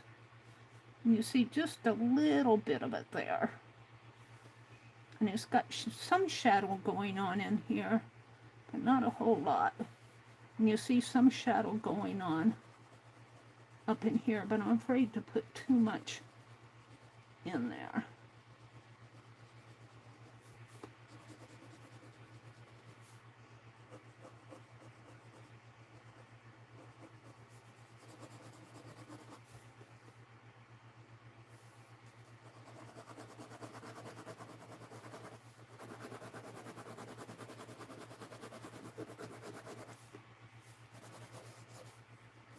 And then this area.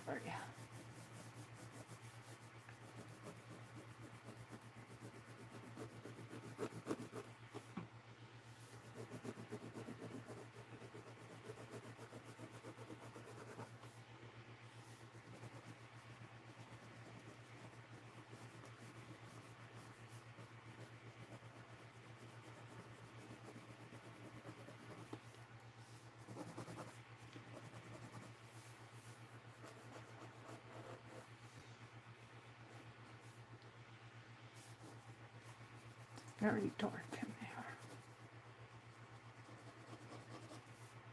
Very dark down in here.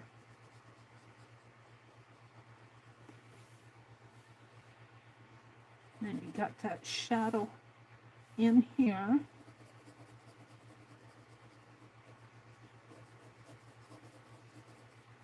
And a little bit of the, and a little bit. Meri's talking to herself.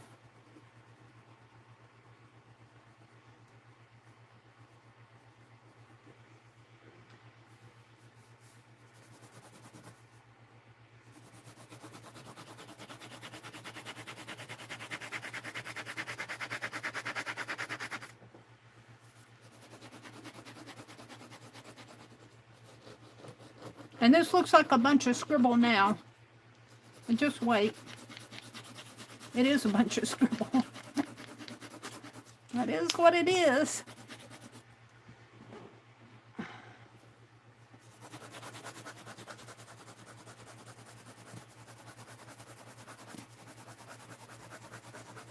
But I want it dark.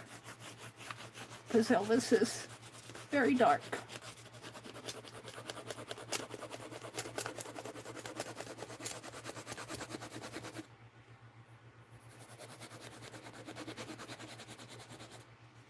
Except for this white shirt that he has on. And his bow tie is dark.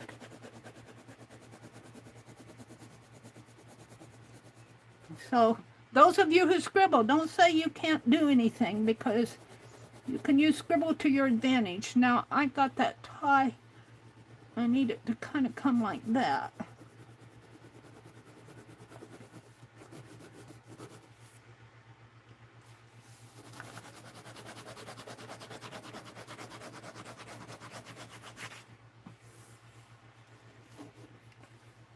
And this is very defined.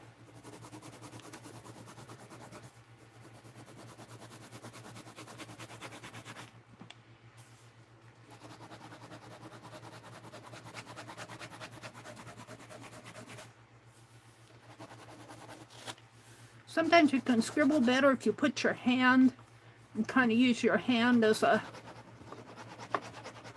resting place. Sometimes it's hard to get the scribbles right on the edge of the paper there.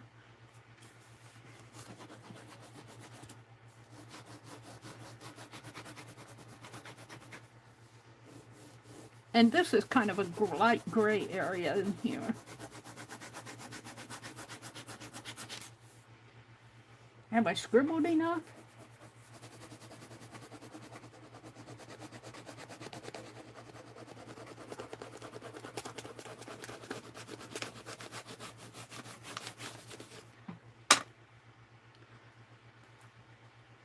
Now see, I see this mark here. That mark there bothers me. But I don't think I can take it out. It's just an extra scribble that I don't like there. It kind of out of place. I do have those Tombow erasers. I don't know if I have them in my paint. I don't know what I did with them. That's supposed to erase ink, but I don't know if they'll erase.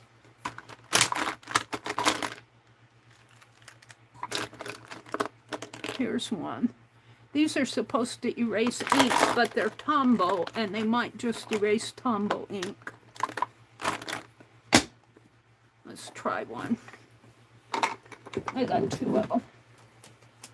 I don't like that line.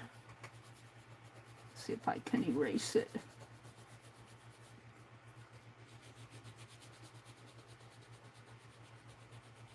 Now it gets rid of it a little.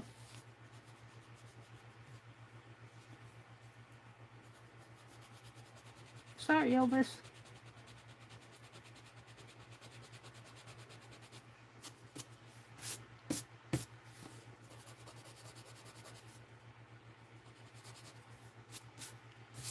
All right, let me put some more water in my. Let's see what I've done. What time is it? What time is it? It's 7:55. This will be the last one. I won't do any more. I thank you guys for the suggestions. I will go back through my chat and make a list of the ones that you suggested. And, you know, February. And what, are there 28 days this year in February or 29? We do 29 drawings, I think, for, or is it 28 drawings? What did I write over here? I wrote something. What did I write? 29. Oh, I keep doing my game thing. I play games on my phone. If you guys haven't noticed, I want to go back to my calendar. There are 28 days in February, but I think we'll probably take it out to 29 to Saturday. Oh. What happened to Elvis? All right. Let's see what I'm doing here with Mr. Elvis. I want to get my towel ready because I think I'll start in the background. See how that ink, yeah.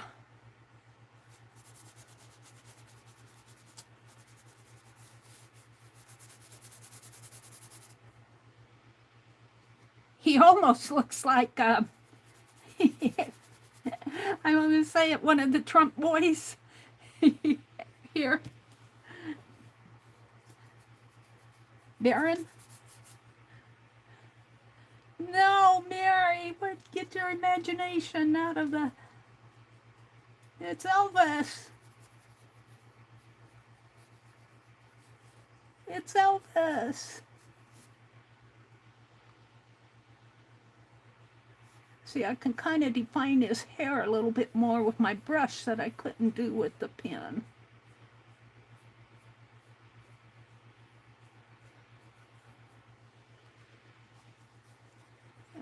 Yeah, too dark in here. Right in there, it's way too dark.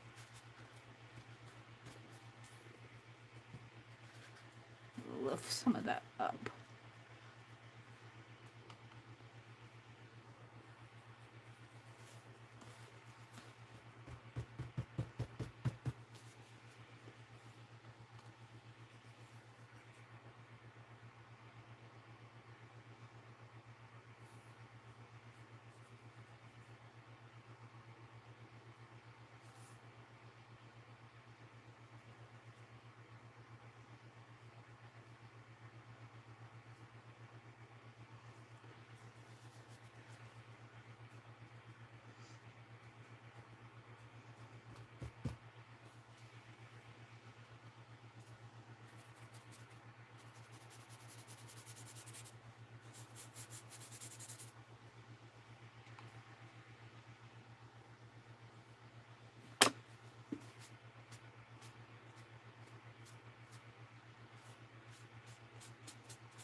I can take some of this and just kind of shade in a little of this face in here.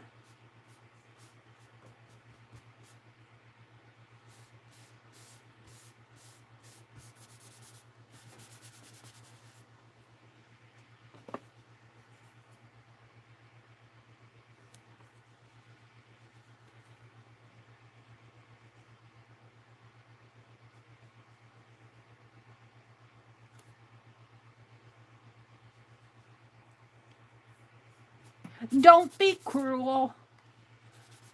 Well, as that song goes, don't be cruel. Of course, I cannot mimic Elvis.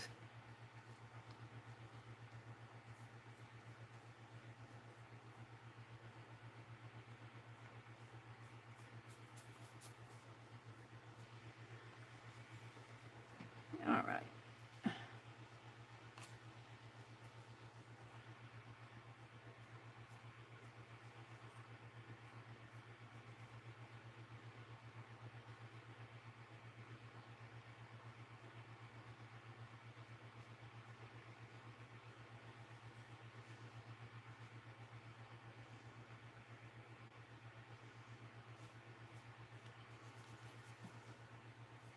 Of course, you can see my scribble lines.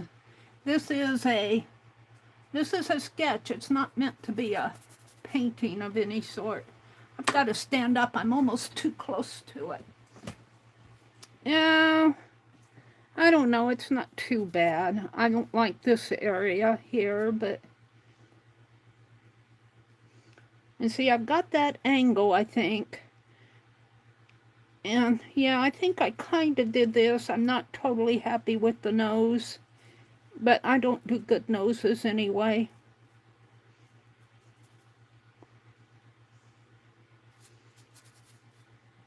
I think if I mess with them anymore, I'll just mess it up. I think I'm going to stop. I wouldn't say that it's perfect. And maybe if I did it over and over and over again, I would get better at it. But here again, the same way I feel about Sean Connery, I think I did good things on it, but I don't think it's still quite a likeness of him. I got some wet in there.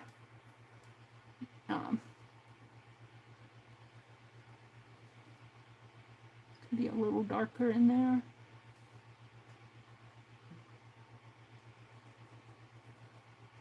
But it's not that bad either. His sideburn could be a little more defined in here.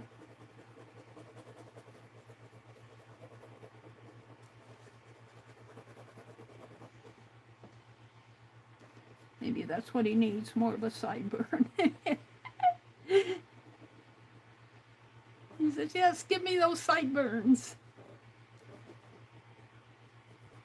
I don't want to go through my paper too, and I haven't too bad. And his lips might be a little more sultry than, at least his lips are closed. He's got a lot of dark area here. Kind of comes down. And he's got this very rounded area there. I think his lower lip might be puffier than what I have it. Let's see if I can.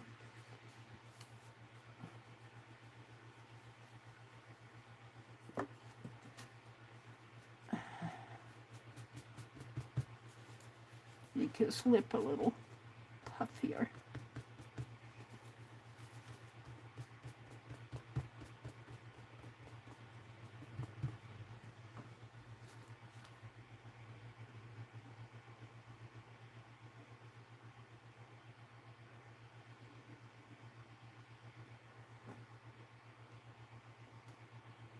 There's a little sharper edge there than...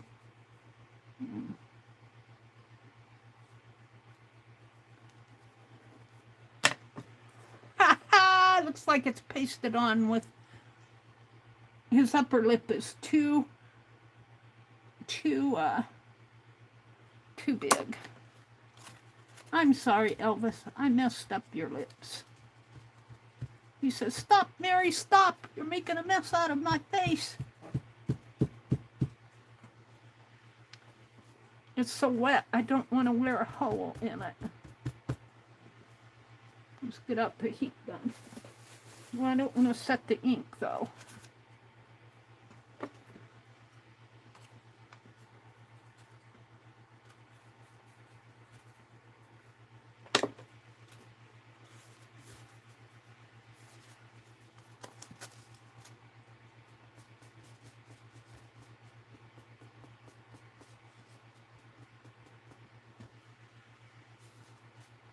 If I make them too small, then he won't fit his face.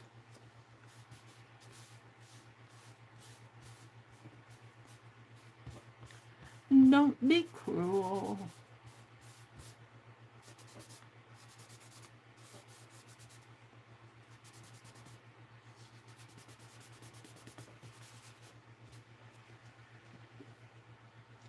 Now, I don't want to mess up his lips anymore. I think I pretty well have.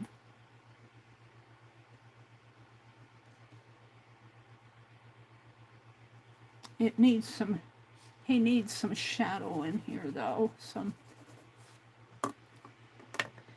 Let's see if I can bring some of this.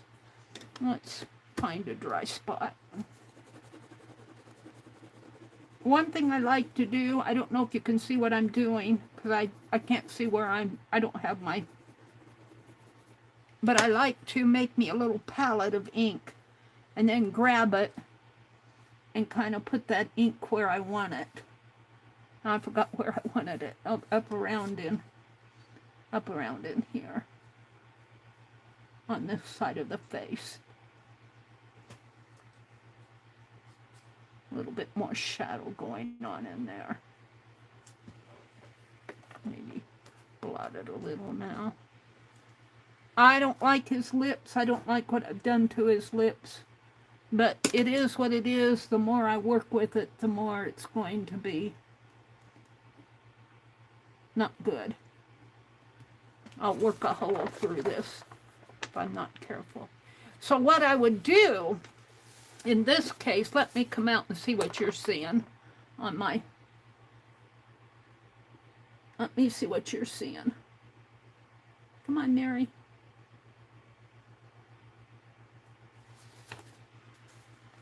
Flip. Let me flip my phone here.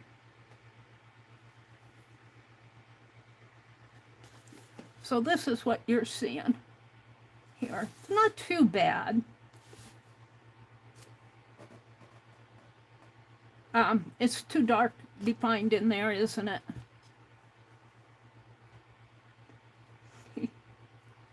It's too much dark. If I can get rid of a little of that.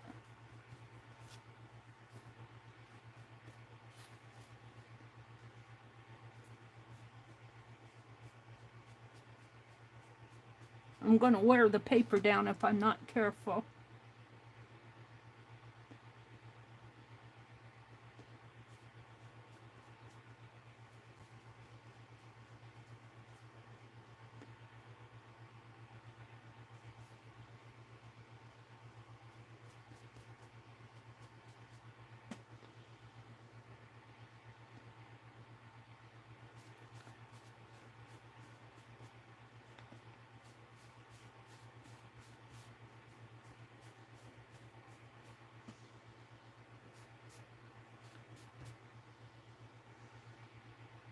Well, I'm not totally unhappy with him.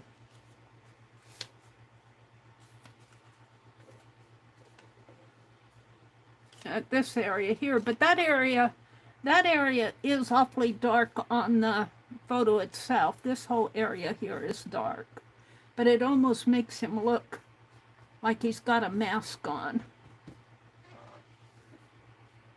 If I can lighten that area up just a little. Make it look a little more natural.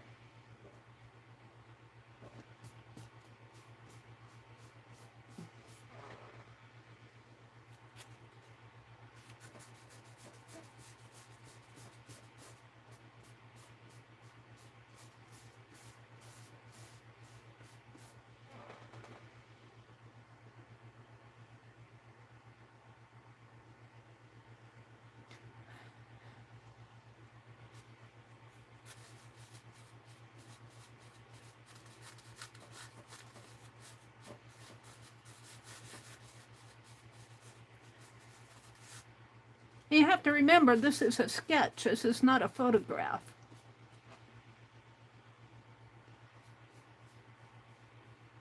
And I'm, by putting in all these tonal areas, you're getting to the black and whites of a photograph that I think I should probably stop. Maybe make his eyelid in here a little darker.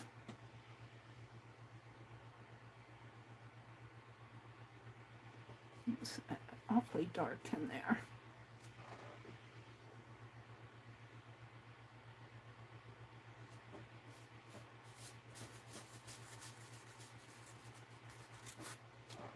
All right, I'm going to stop. It is what it is. Got an area here. Okay, so this is hashtag 29 faces. February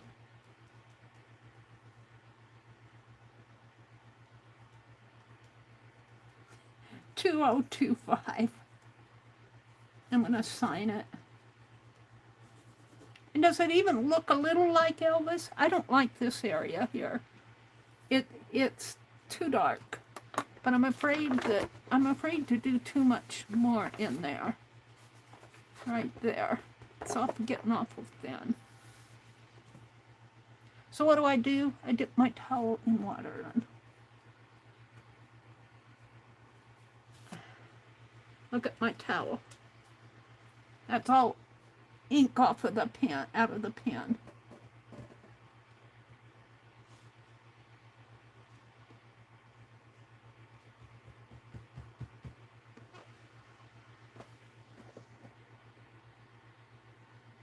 A little better.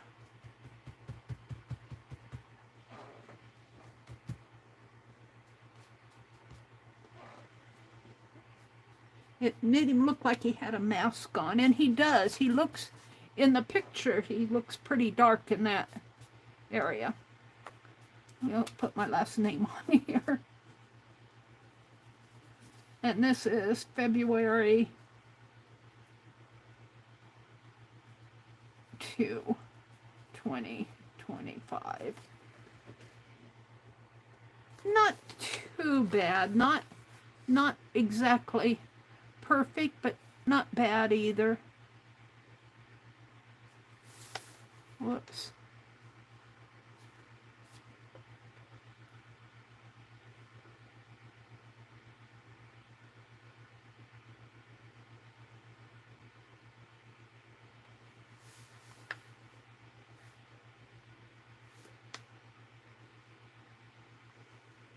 I'm trying to see what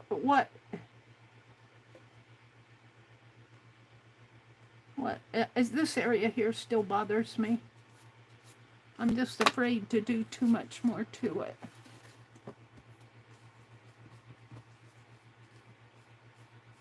I'll take away the grain of the paper. It's getting pretty thin in there.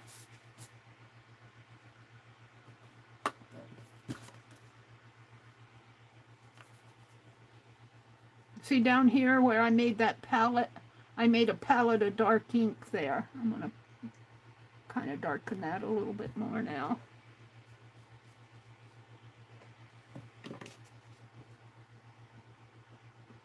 Did I sketch him again and again and again? I don't think I did too bad on him. All right. That's my Elvis and my Sean Connery. Now I look at Sean Connery and he's not half bad. See, if you don't compare him to the photos, he's not really half bad. He's not perfect, but the sketch isn't bad. It may not be looking like Sean Connery, but it's my version of him. This one is horrible. I gotta take that one out or paint over it or something. And I missed a page here. Some of these aren't bad. I like my standing bull one, or sitting bull. Sitting bull, chief sitting bull. That was February 9th of 2024. I like that one a lot. You'll miss the best things if your eyes are shut, Dr. Seuss says. I like this one a lot too, and I like here. See how I went over and practiced over here? That's what I should be doing here, and even here.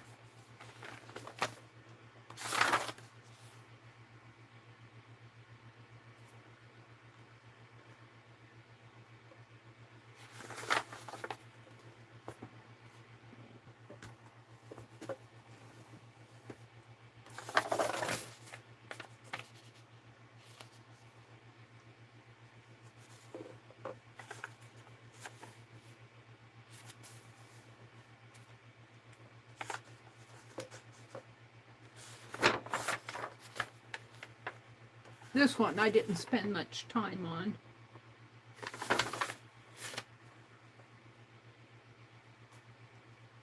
But most of these I did with the S gel pen.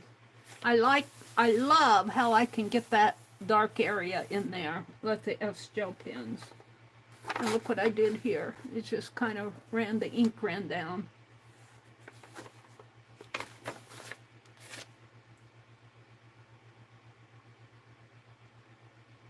If I go back and look at them, I kind of like what I've done. And when I did them, they're not perfect. They're not perfect. If you would go back and compare these to the photos, you would go, it doesn't look a darn thing like them. But if you look at them as sketches, they're not half bad. That looks like Mark Twain, doesn't it? Yeah, sure it does. Looks like I got a little blue in there. I think I did this one with acrylic ink. This was not done with this was not done with a pen, because I don't get all those scratchy lines in here. I did this with India ink. I said acrylic, but India ink. This, see, I got the scratchy lines in there. I get scratchy, I call them scratchy lines. They're sketch lines.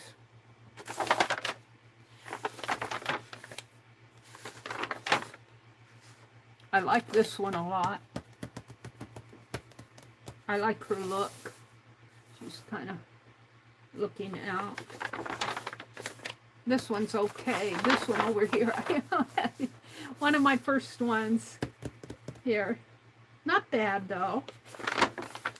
That's the squirrel. The only animal I have in here is the squirrel, and I liked it because you can see the trees in his eye. Fourth Art Saturday. You cannot depend on your eyes when your imagination is out of focus.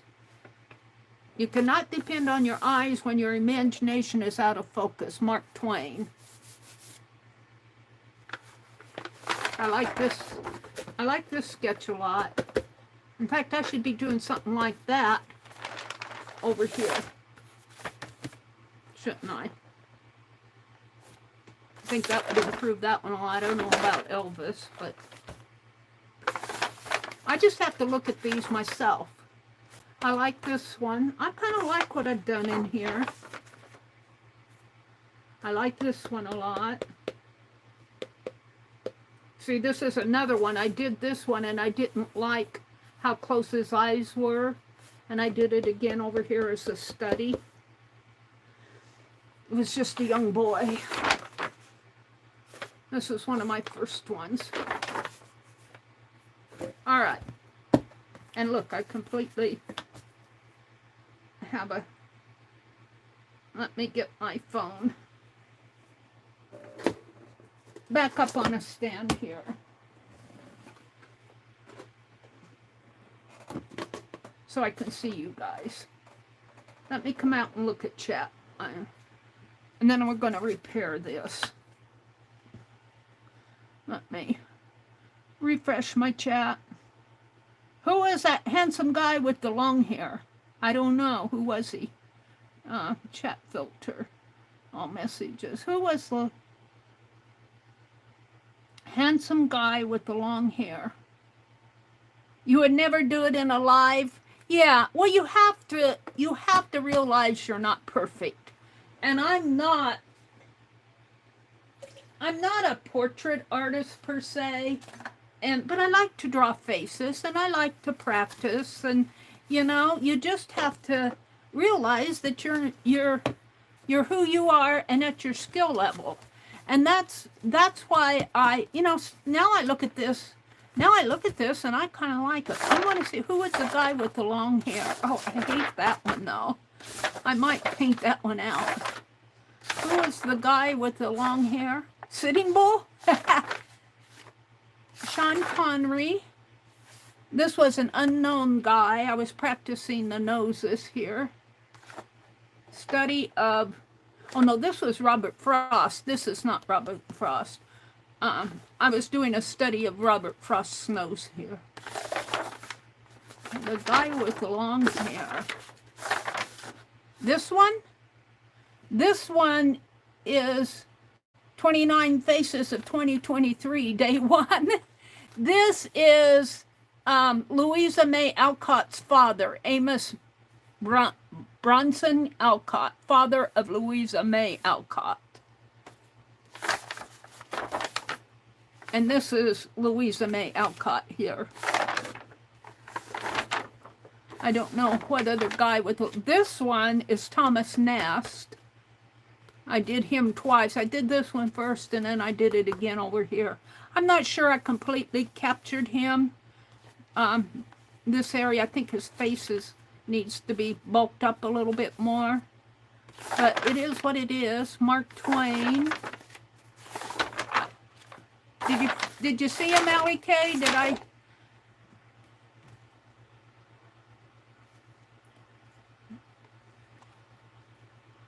What kind of a book are you sketching in? This is one of those, this book was gifted to me by Renee Suzanne. She was Little Red Wagon then.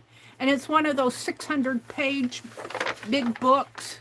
It's a huge book. It measures, it's 600 pages. It measures, you can get these on Amazon. She gifted this to me, 11 by 13, the cover. But I don't know why I haven't been roughing this up that I know of, but this spine is coming off, and it's got a woven cloth in there. I'm not gonna glue that down. I'm gonna take, what did I do with it here? I was reading chat. Let me finish chat. And we're gonna fix this spine tonight.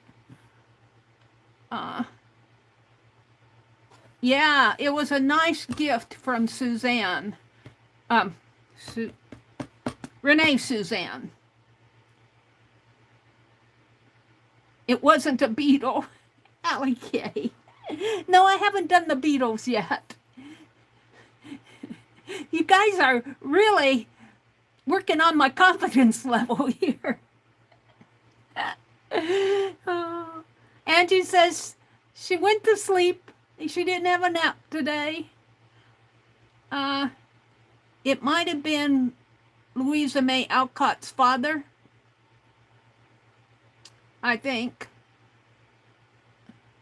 Positive vibes and healing prayers, Brenda. What did Brenda say?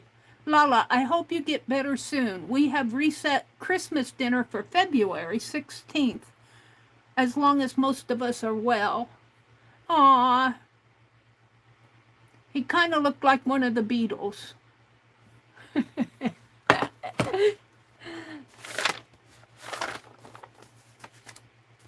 I'll bet you were thinking of this one.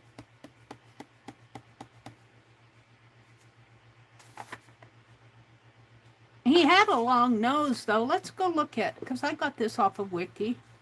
Let's go look at it.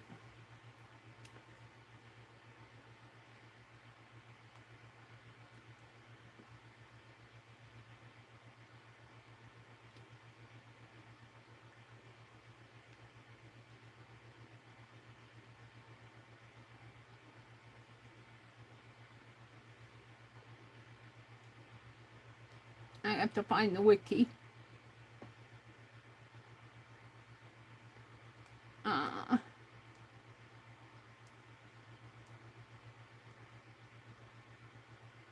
Here he is. Amos. Now you have to remember, I did this 2 years ago. Day 1, February of 2013.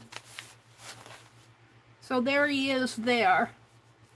I didn't get the side of his. I can see areas where I need to work. And that might be a little more, but you know what? It is what it is, what it is. I could sketch him again and he'd be completely different. A lot of it has to do with how you're feeling that day, how much work you want to put in, what kind of pen. I am using an S-Gel pen here, you know, so I don't try to judge myself too harshly. I like this one. I think I did a really good job on Sitting Bull. And I like some of these in here. I do like them. All right. So I'm going to put you guys up on the stand. Come back in.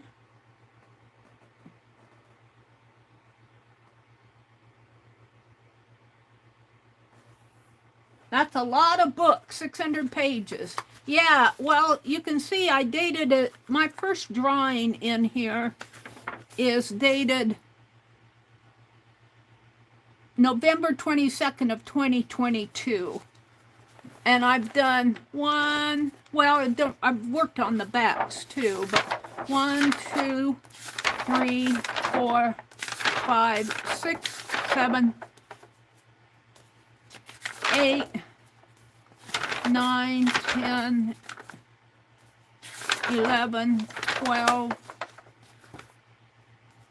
13, 14, 15, 16, 17, 18, 19, 20. That was 20. That blue on there really helped that. 21. The scary one. 22, 23, 20, 24, not counting the backs pages.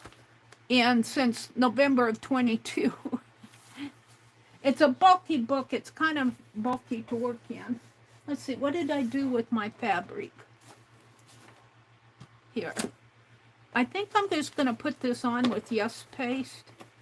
And I'm not going to glue that down. I'm going to do what they did on those notebooks, is I'm going to let the fabric hold that in. And hopefully it will. Now, what way do I want this fabric? I'm going to use the bug fabric. And it just depends. The bugs are every which way here.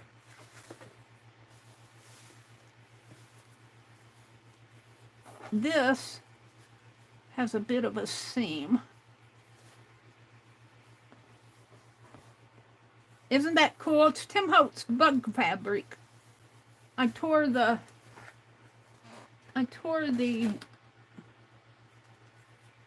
off. It's Tim Holtz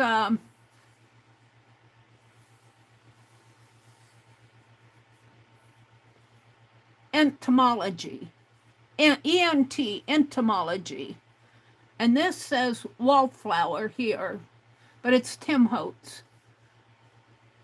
entomology. I think I got this from Pearl, and of course, whenever she has this fabric, she shares it out with everybody. Let's see, I'm going to spritz this a little. Just finger press it out, if I can. Come on, whoops. Got it pointed the wrong way.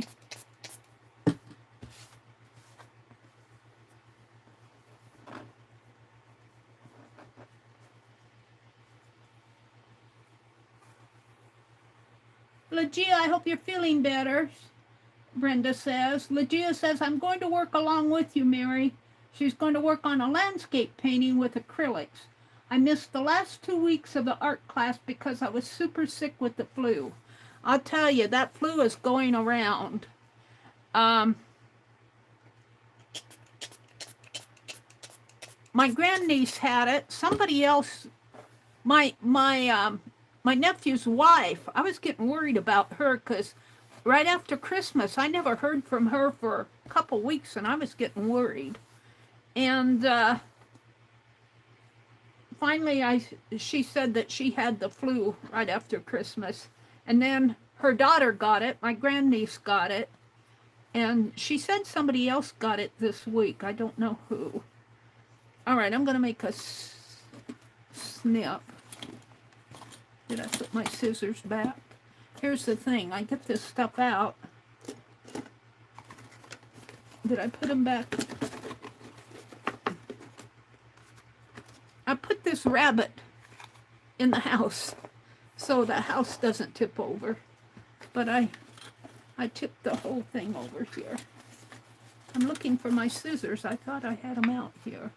See, I should put this stuff away. I must have. All right. Put that rabbit there. I wonder if this will go. Well, it'll kind of hold it. Let's put that there. I've got to find a place for my model. Maybe I'll just put it on one of these paint brushes over here, if it'll fit. I'm just fine. I'll throw this away. I'm done with that. Well, I must have put them back behind me again. Is it over here? My scissors? We're done with these. I don't know how this is going to work, but I'm going to try it.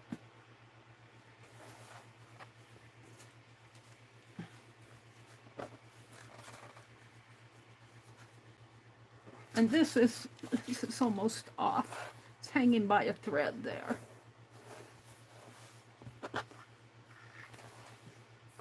And I'm just going to let it be bare threaded.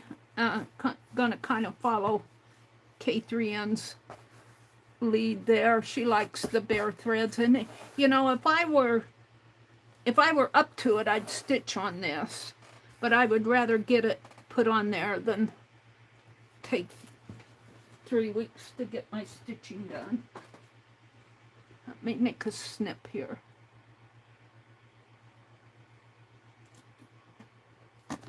All right, I'm going to tear.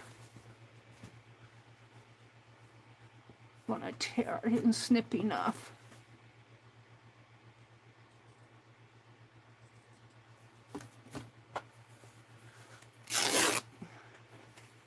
And how wide? It's fairly wide spine. See, it's just hanging by the thread. It says, what, 2-inch spine?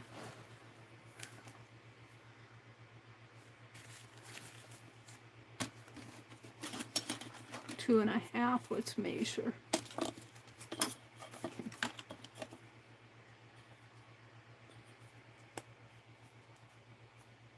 Two and a half inch spine.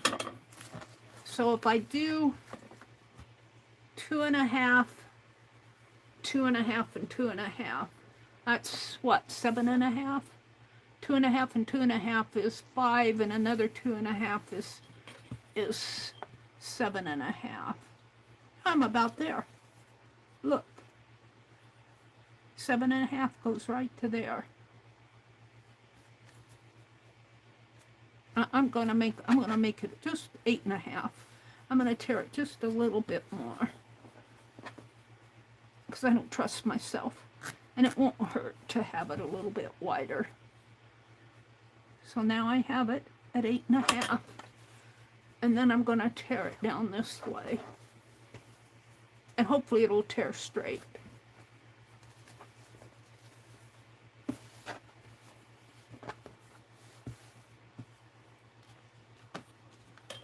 And that's a pretty good way to tear it right there on that line.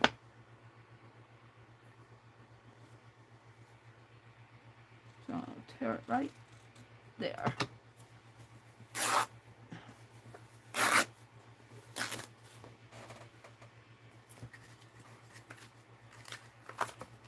Now, even though I'm not going to glue that down, I think I will take some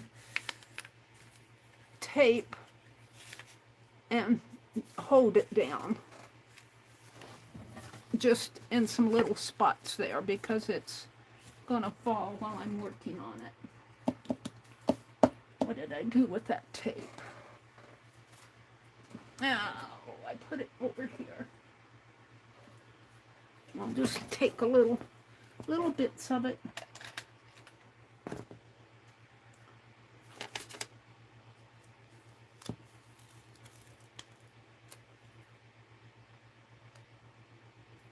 And I threw that extra. I'm always throwing away, and I don't want to throw away.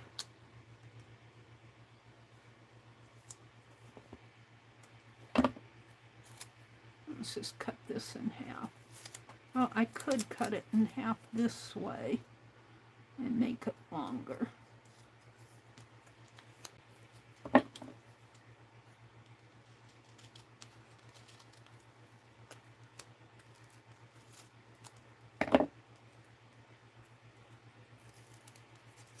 And we'll just I just want to kind of hold that spine on there without gluing it all down. Let's put this back on here. Put that back over there. And we'll take this one and put it right about in here. And then I have to take the, can't see where I'm going.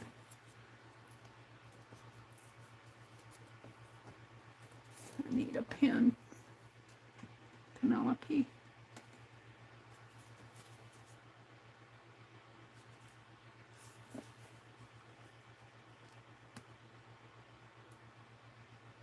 So if you're in the Fibdiggity creator group, you'll know if you are.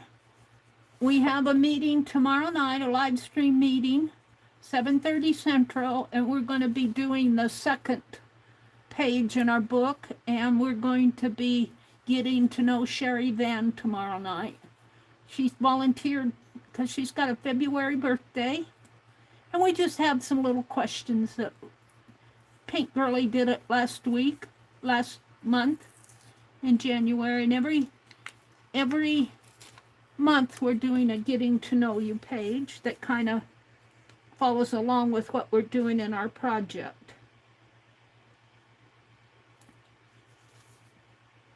Let me get the release paper off of here.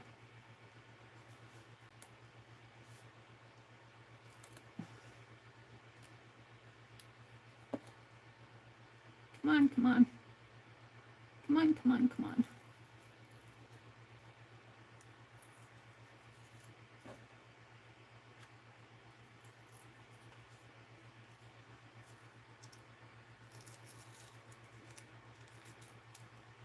Oh. It wants to stick to the paper. There we go. And this is more of a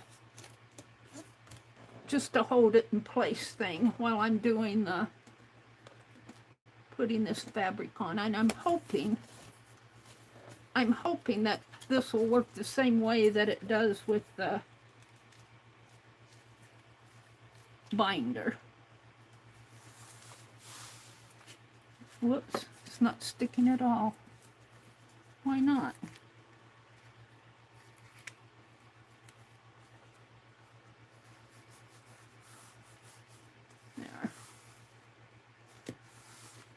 I don't know if that's going to work.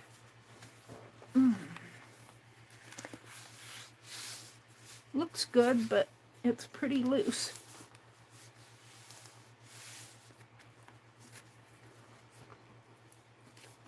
But I just want it to not fall while I'm working on this. Let's get the strings off of it.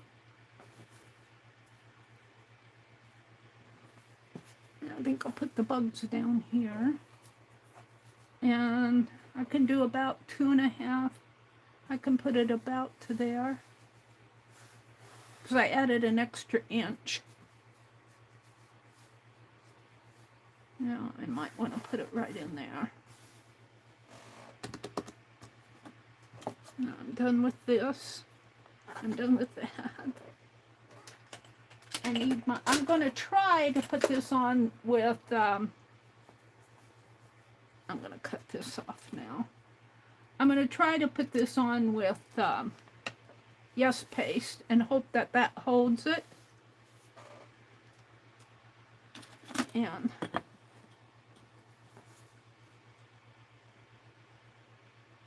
I need a chalk pen or something. I don't know if this will work or not. These white pens work for a while and then they don't. But it might do enough.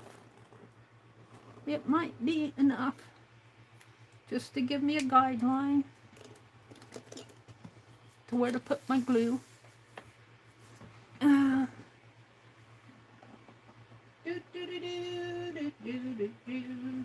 Where is my Yes Paste? It's down here somewhere.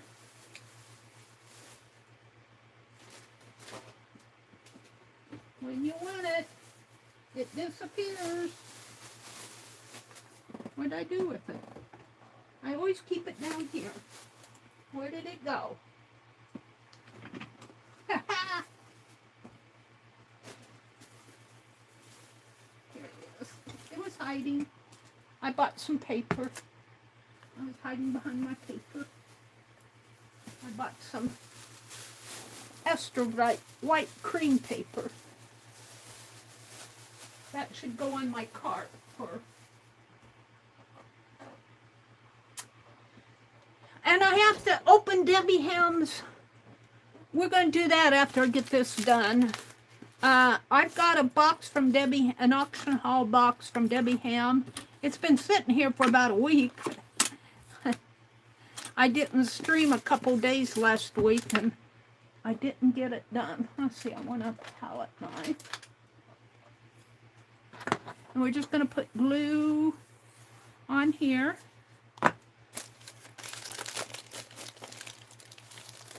Bye, Becky. Good night. I didn't even know you were in here. Sweet dreams, Becky. I can't wait to see your finished room. I can see it's coming together.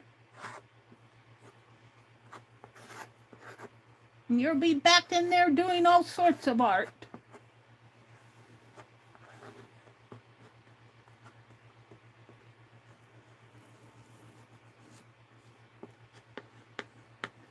Night, Becky. Sweet dreams. Have a good week. Oh, Becky, did anybody see if Becky's going to stream tomorrow morning? If she streams around 6:30, 6:45. Oh, thank you, Brenda. Brenda says, Becky, thank you for supporting Meri's channel. Yes, thank you for supporting my channel. Becky and I have been friends through some ups and downs for several years. And you know what? Friendships go through ups and downs, and it's the friends that you have after the downs that you know that they're, if they can survive you through through the down times, you know that they're a good friend. Becky's a good friend.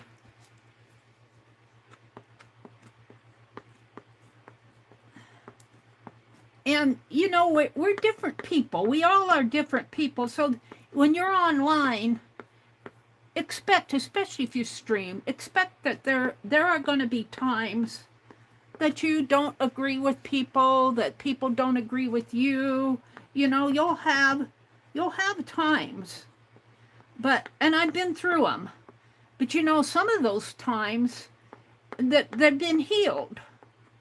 After we've had a separation for a while, you know, we're still people, and we still both of us, or all of us, still like our art.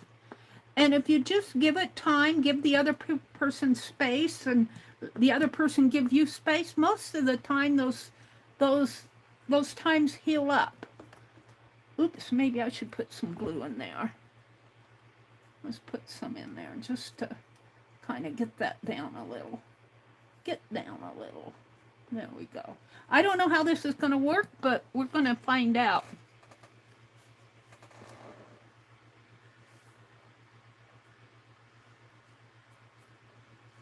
But be yourself. Most of all, be yourself and let other people be themselves. That's the thing. All right. I think this can come up just a little bit more. And I don't mind if it has a little bit of an overhang. Let's get this out a little. Here, the rough edge. There we go.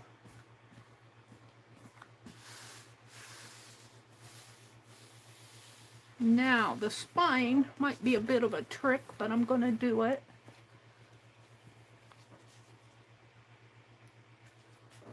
Oops, what do I have here? Angie says, Lala, late happy birthday. Happy birthday late, Lala. She says, I felt great till last night. The stomach thing held me off today. Oh, Lala, I hope you're feeling better. Angie says, Meri, me and you have been through some things, but God brought me back to you. And he did, didn't he? And we're, Angie girl, you know, it's okay. The whole thing is okay. I'm glad you came back. You know, a lot of people would not. A lot of people would not, and you did. So thank you for that. Thank you for coming back. And it's not, didn't have you in mind, Angie, when I said what I said about ups and downs, but Yeah, we've been through our ups and downs too. Because, you know, we're all just human. We think differently. And what a boring world it would be if we all thought alike, right? Right? And sometimes you have to stand for what you believe, and the other person has to stand what they believe, and eventually it all works out. But while you're going through it, it's not the most fun thing, right?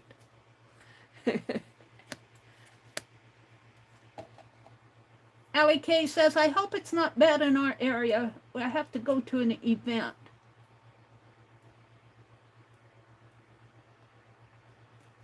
Oh, Lala says it's even hard to stand and walk. Oh, I'm so sorry, Lala. I hope it gets better for you soon. I might have a little bit too much on here, but I want some of that over in this area here.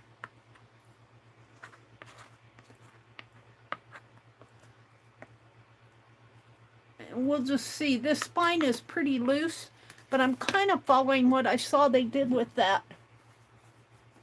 And let's just pull this over. Kind of center it on there.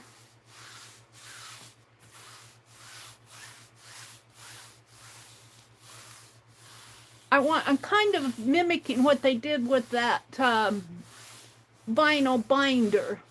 When I tore apart that vinyl binder, it had a cardboard area. It had a cardboard area, but the vinyl was holding the cardboard onto the spine. The spine was not connected to the cardboard. It was really interesting. And that's kind of what I'm doing here. Now this actually is the front, I think. Yeah. So I don't want this wide. I think I'm going to tear. Let's measure.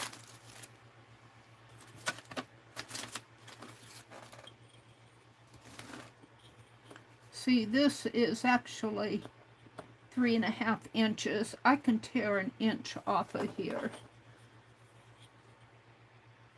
So it would be right on the other side of this line. And let's see if I can tear it while it's glued on to give it a good cut here. Let's see if this will tear for me.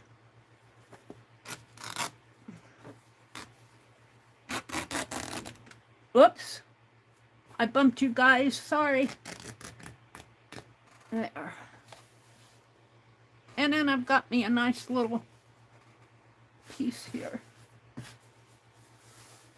And I want to see how long this will last. Let's see what's happening. See, the facing page in here is holding the book together. It was just the spine that was falling off. And we'll see how this works. Get the threads off of it.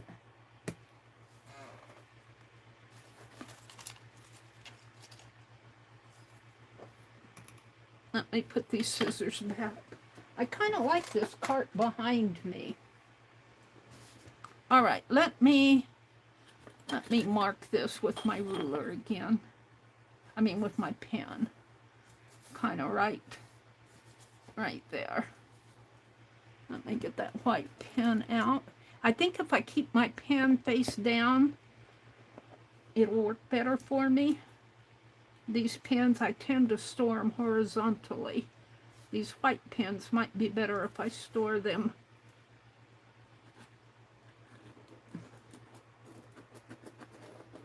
I just need some marks on here to know where I'm going. There we go.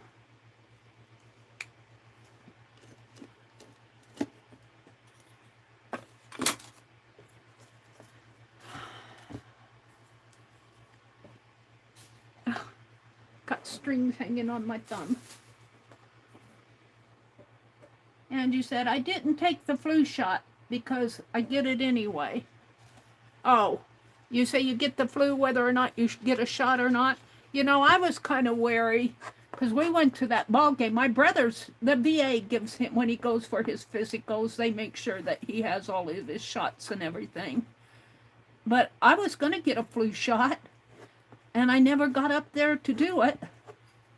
I get one every year, but I didn't get it done this year, and I thought, oh, I'm going to the game. I'm pretty isolated where I am out here in this small town. I don't hang around a whole lot of people physically, you know. I'm on YouTube all the time. But I'm pretty isolated. But at that ball game, I thought, man, I'll bet there's a lot of germs floating around in the air. But I'm okay so far. We'll see how the week goes. I pulled some of this glue off of the side of the jar, so it's kind of gunky. Let's get it right down the, I want to get it right down the side there.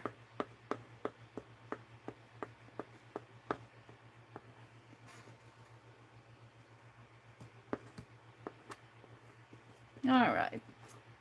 We'll see how that works. Maybe put some in the gutter. Some in the gutter here.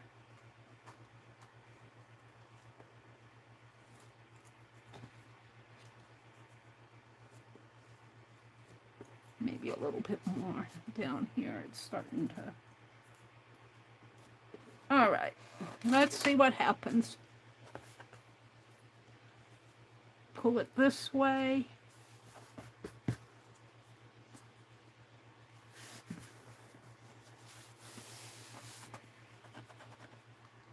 Looks like I got a scratch, a couple of scratches on it. That's what I'm gonna have to wash out my brushes tomorrow.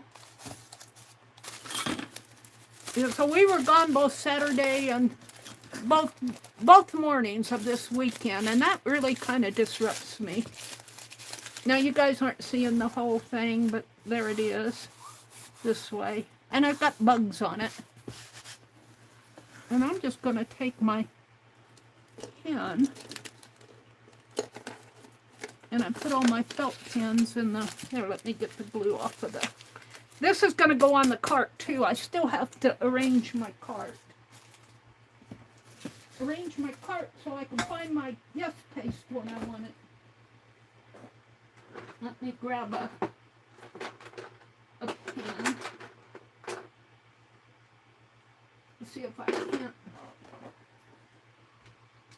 You guys may not be seeing them, but I see a mark there. Some marks here that I want to just kind of mark out a little. There we go. So, before I go tonight, I have a box of Happy Mail that I got from Deb Ham, and I want to show that.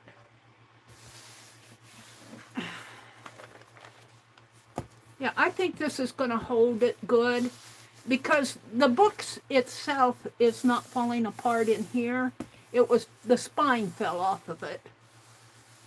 And I think the only thing holding that spine on was this black paper, whatever this is covered with, because it was not glued down to the spine itself. So tonight we did Elvis. Now I look at him, I kind of like him. Hi, Elvis. We did Elvis and Sean Connery. So I'll be keeping this close by. It's a heavy old book. Look, it's a thick book. Look how thick this is. I'll be at this for the next 10 years if I'm still around. I got it in 2022, and I've only done 25 pages in it. I did some things on the back, but... Okay, let's get out the box Debbie Ham sent.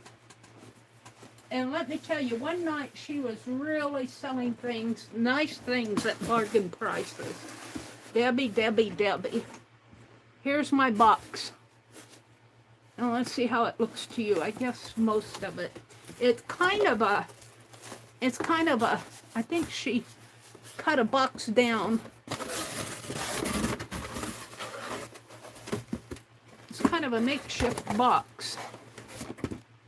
And let's pull some things out. She put everything in packages. So we'll pull the packages out and go through the packages, I think. I bought a lot, but it's been, I think I bought this last month sometime. Well, I know I did because this is only January 2nd. Probably around, the second week, maybe in February. Debbie had a sale.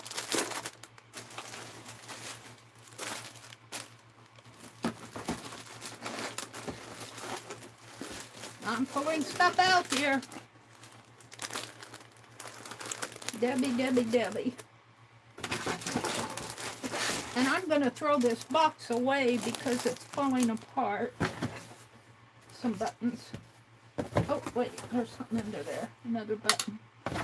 Is that everything? Yeah. This box is going to get tossed. And I'll probably just grab a sack here, and as I go through things, loose things, I'll put in a sack. Let me grab. Hold on. I've got my bag of bags, but I don't really want them in a bag. I want to just put everything in a sack, and then I'll sort out the sack later. Oh, I got bubble wrap. Hold on, I'm reaching for some sacks. I stuffed them way behind.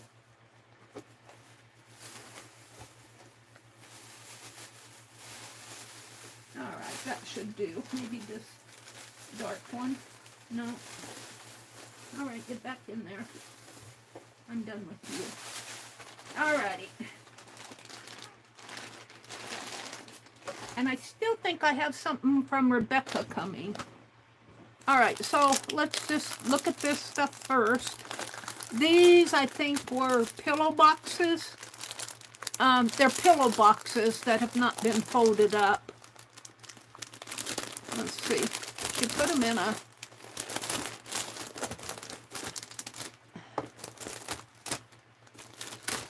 Hold it. I'm going to have a craft-a-lunch here. Let me get some of this stuff off to the side. And we'll look at it, and as I look at it, I'll put it in the bag. Debbie, Debbie, Debbie. I think these are pillow boxes. Or they're boxes, I'm pretty sure. Little boxes. I think they're pillow boxes. We'll see if I can get it open here. I love these envelopes. These bags. I'm not cutting them, Dee. I'm not cutting them. I'm going to have a craft-a-lunch because I don't have a... There. Stay.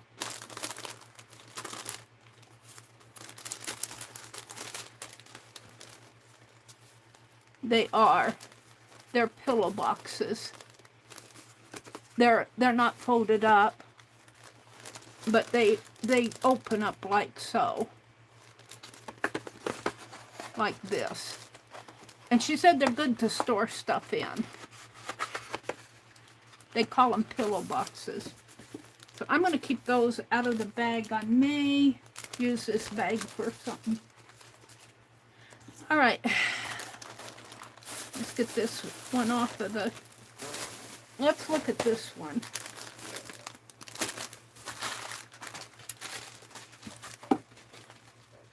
I'm losing stuff here.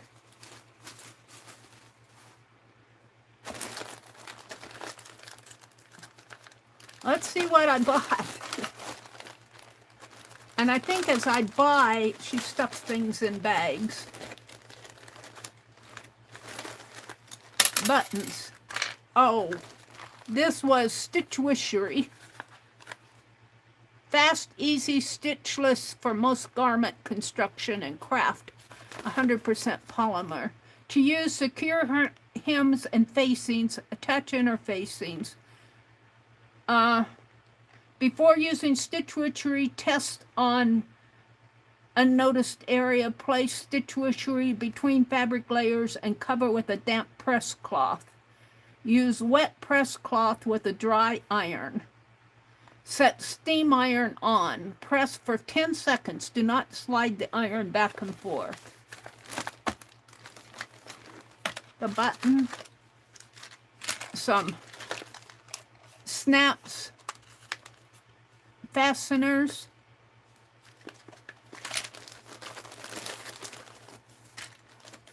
I think this was a sewing bag. It feels like interfacing. I might be able to use that to make those little birds that I want to make for my mother's quilt. I think this is all sewing in here.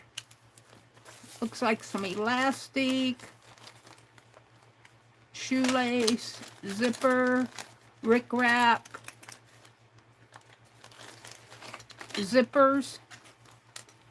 This is seam binding, or it could be a bra thing. Bra strap. This is a zipper. Zippers. Zippers. Buttons. Buttons. Oh, this is one of those measuring gauges. I'll have to figure out how this works.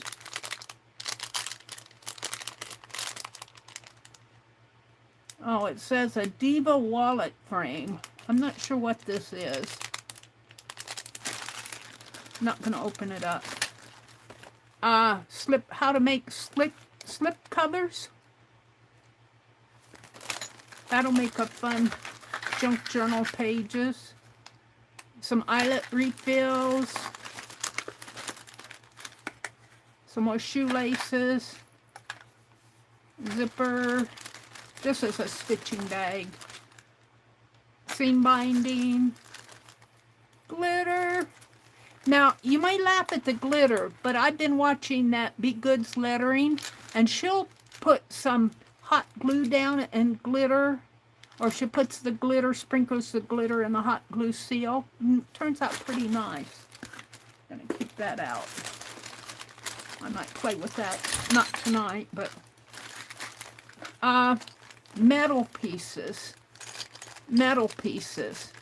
buttons and bobbins, safety pin, metal buttons. It looks like there's a bobbin, a sewing machine bobbin,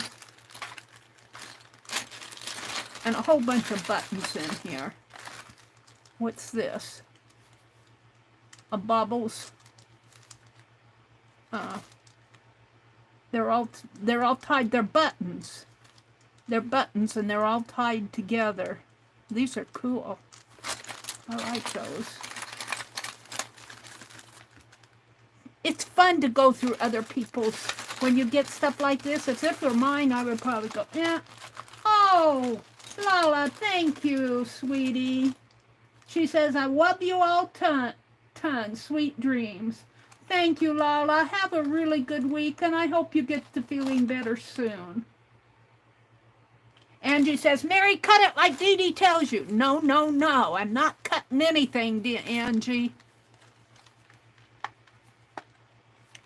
Now, I saw, and I was thinking about doing that myself, too, where one lady sewed zippers on paper for the journals.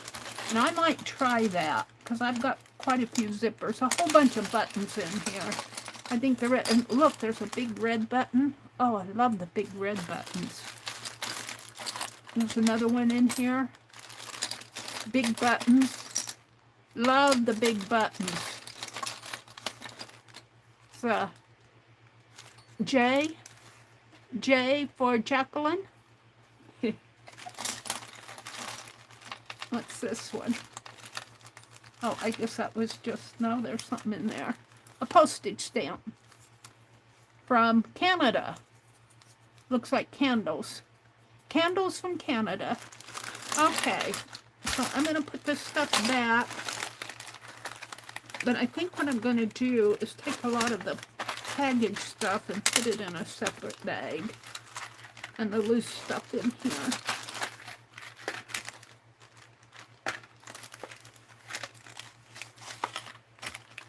And I'll sort all this stuff out. And you guys, on Facebook, I saw some guy was selling, I couldn't get out of him where he was from. I found it in my local area, my local Facebook settings. But he said he only mailed, so I bought it. But supposedly I'm getting 600 wooden beads for the, it only cost me $6. Not beads, wooden buttons. Supposedly, I want to see. I'm kind of suspicious of it, but you know, you never can tell. I paid it, and I paid the postage. It's going to cost me $7 to get it. But if I had to travel, I'd probably spend $10 going up to town. This is a neat button. This kind of has a crown and a horn and a bow on it. It's got a real thin shank in there. It looks like the shank has fallen down in. But it's really a neat button. You could highlight that with some wax or something. All right. So I'm going to kind of keep this out and put this over here. And I'm going to grab one of these bags that I pulled out. A Hobby Lobby bag. And put this type of stuff in here. And I'll sort all of this out. But it's all kind of stitchy stuff. What's this? I don't know what this is. It looks like fabric. Let's open this up. I don't know. Did this come in this package or some... Did this come in Jacqueline's? Or here? No, I think it came here. It's interfacing. Ooh, this would work good for those little birds too. I'm going to keep that out. Interfacing. I'll put that up there. All right, and I'm going to keep this out. And we're going to go through. These are photos and stuff. Here's a card of buttons. Bra strap. Whoops. Well, I put it in there. We're going to go through this one. Zippers. Meri. Doilies, coasters, all these coasters. I had bright ideas when I bought them. I don't know what my ideas were. I'll have to think of what I was going to do with these coasters. I'll have to think back. Some twill tape kind. No, this is a satiny ribbon. This is a cool ribbon. It's vintage. This is a little Christmas teddy bear applique. That'll go in the sack. So she was just sorting out stuff. Debbie was. She said she had to get rid of it. And I said, I'll take it. Well, I wasn't the only one. There were a lot of us. Let's see. I think I'll put all of those in a sack. Elastic. You can always use elastic. Zipper.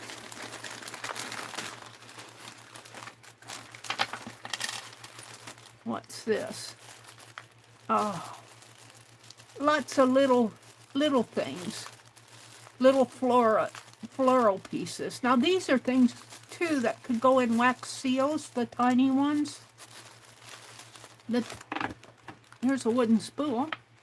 The tiny ones could go in. But these will, yeah, I'm liking these. Let's see. I'm going to put those in here. I've got another bag here. Here's a case, a soap dish. a case. How does it open? Here. A little case of goodies. Googly eyes and little charmy things. Oh, Google eyes.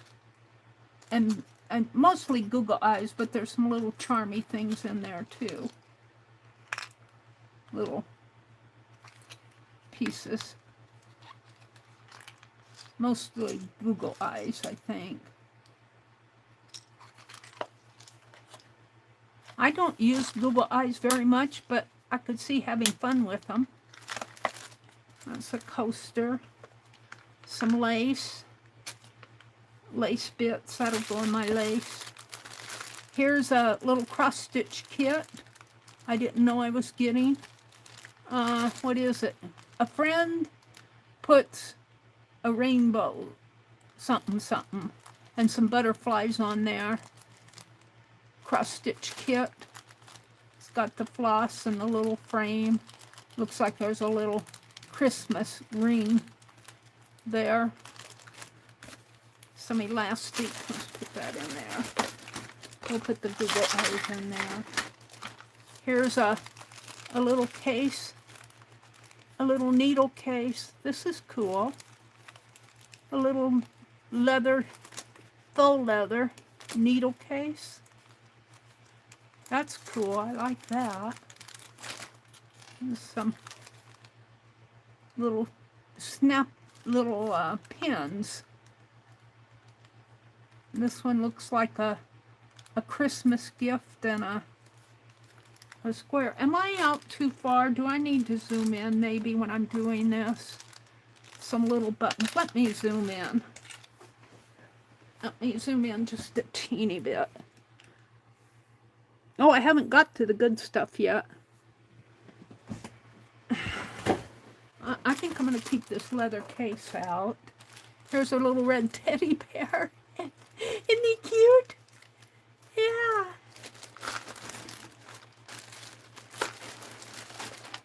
Oh.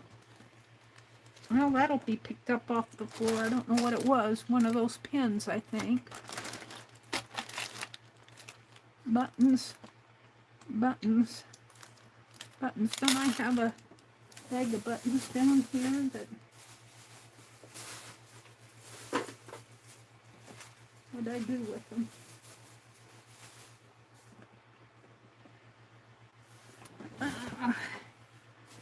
I just love getting stuff from Deb.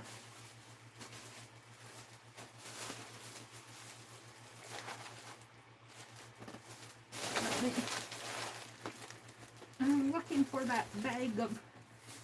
Thought I had an extra bag of buttons that I put down here.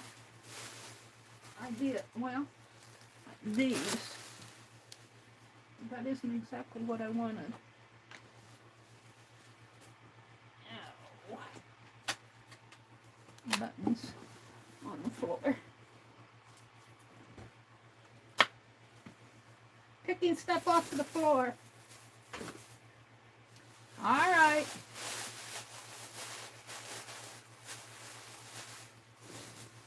I guess I was thinking of this bag of buttons here, was I? These are all button cards. I don't think I showed these. These are all button cards. Oh wow, look at these. These are cool. I love these big black buttons. You see those going on journals. All right. Let's put these in here. I've got buttons in a box, but we're going to start a bag of buttons. What's this one? Oh, this is a little drummer boy that I got at a different sale. That was not part of this. Here's another wooden spool. I'm going to put the wooden spools in there. That bag's getting full already. Buttons, buttons, buttons. Buttons. A little paper clippy thing here.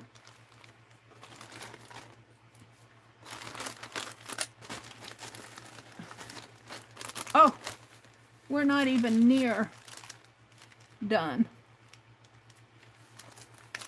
I'm not going to go through all of these. They're just little blingy things. That one, though, I had all those metals in. I don't know what I did with it. It's here somewhere. Look. Zippers, zippers. These will go in the lace jar. This I'm keeping out. This is really cool ribbon. This bag has gotten full, Deb. I just can't imagine what Deb has in her house, because this is just me. Think she sold to lots of people.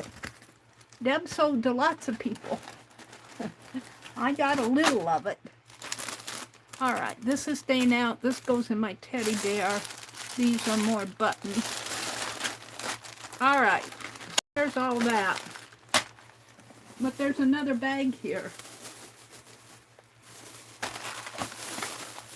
Let's see what's in it. I think I'm going to have to cut it open. And I've zoomed in, so there we go. Let's just pull out and look. I think this is another. I got an awful lot of zippers. I got enough zippers to share with the world. This is more stitching stuff. Zippers.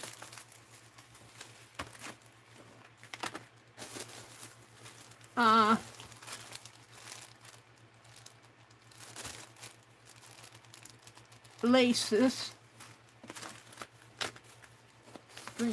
String here coming from someplace. Is that coming from this? No, here's another ribbon. It's not as nice as that other, but zipper, elastic. I got enough elastic too. We're gonna have to think of what I can do with all the elastic. Old bobby pins and pins. These bobby pins are silver. I've never seen silver bobby pins. Deb. This might have been a bag of buy it and take what you get. Some little lacy stuff. Zipper. Now, I like things like this. Hook and eyes.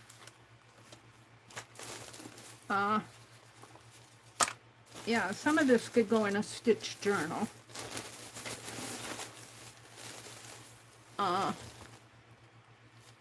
This looks like elastic.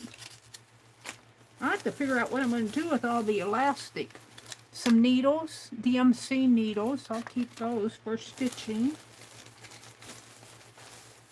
Some thread.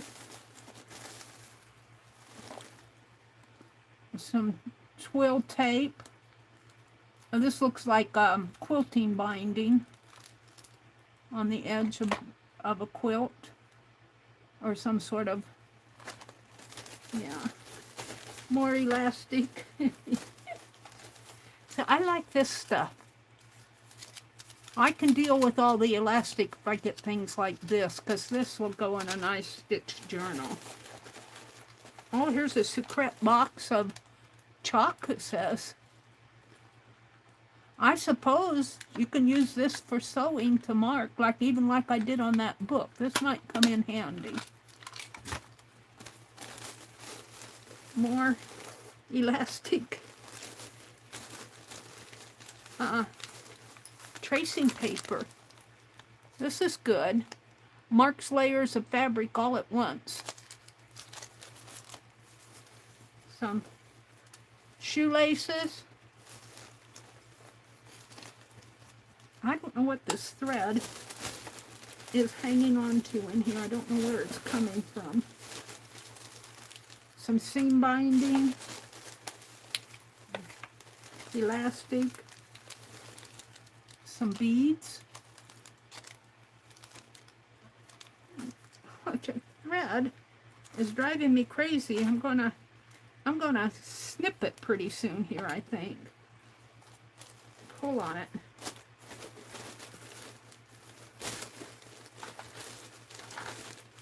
Wherever it's coming from, it's down at the bottom. Some bachelor buttons. Let's put these in this bag here. Now this, I don't think this is elastic. This is just trim. This is elastic. And a zipper, a little embroidery hoop. This looks like thread on a, oh wow, that's cool. But yeah, that's pretty cool. I've never seen this type of thing. Wright's metal wind, mercerized thread. That's interesting. I keep that out. Zipper. All those zippers are going to go in a bag. More of this thread. I don't know where that thread is coming from. Some seam binding. Some more binding. I will use a lot of this in my slow stitch. Zippers. Zipper. Oh, here's a big long zipper. Oh, this one has to be 36, 2 yards long. Probably for a cushion of some sort. Zipper, a wad of thread. Oh, here's where that thread is coming from. Oops. Let's just break it off here if I can't. Throw that away. Keep that. Throw this away that's catching on everything. And it looks like another...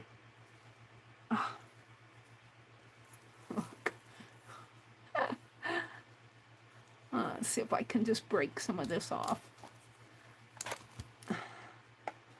Throw all this away.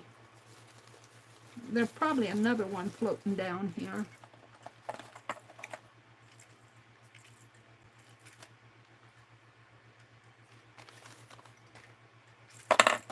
No, I can't see it. It's invisible.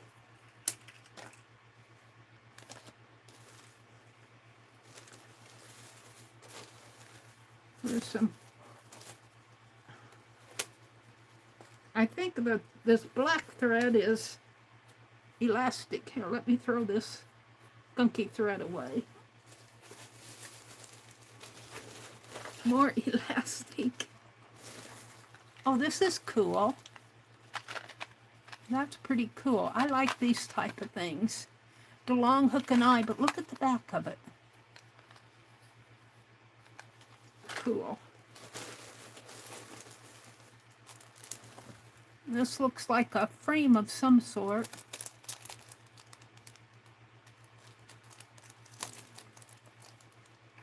I don't know what those are used for. Some embroidery floss. Some snaps all ready to go here. That'll be, that's useful. A little paper documentation, some buttons. These are pretty buttons. And don't ask me what I paid for this, but I have to tell you, Debbie was selling at discounted prices, so I don't think I paid much for any of this. Certainly, these zippers, some of these type of zippers are hard to find. You almost have to find a, oh, this one's plastic. But, no, is that metal? No, I think that's a hard plastic. But, you know, zippers even can cost a lot. Oh, I'm not done. I'm still digging. Some appliques. Nylon zipper. here's one of those wrist things, wristy pin cushions. I don't know if it fit my hand or not. I've got pretty big hands.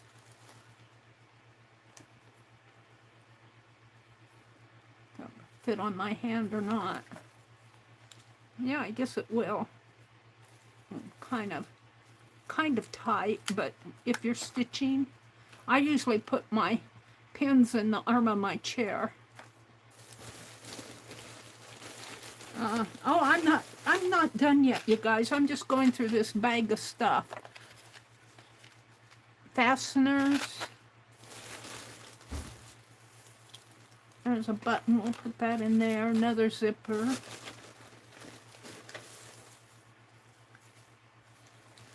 Some little, looks like they were saving the eyes there. Some seam binding. This is pretty. Some more seam binding, some more old coat and eye hooks and eyes.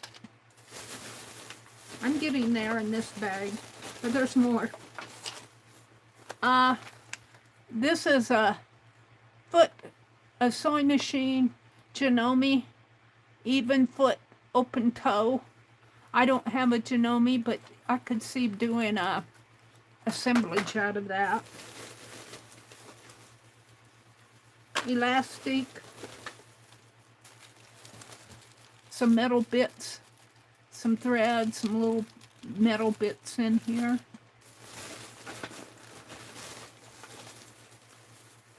Another zipper. Another zipper. Some glitter. This is elastic thread. This is elastic thread. I don't see this very often, elastic thread. A little St. Patrick's Day hat. It's got a little shamrock on it. That might be fun to do something with next month. Some more elastic. A pretty little bird button. Isn't that cute?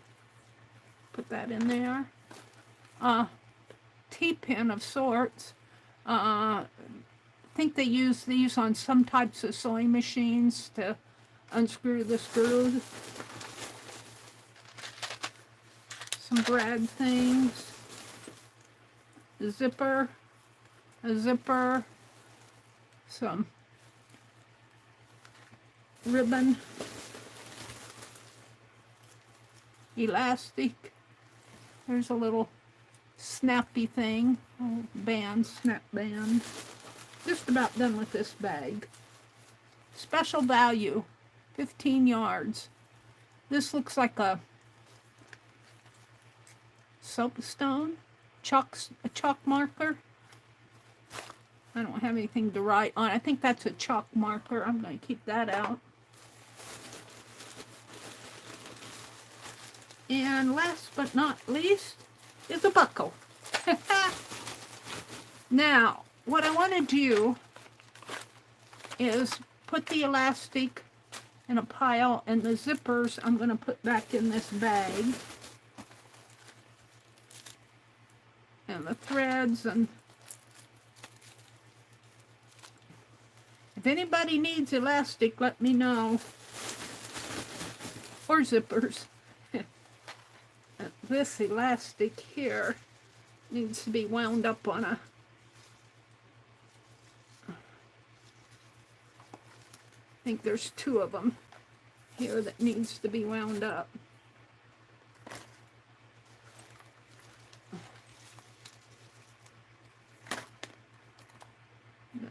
Thread. Zippers.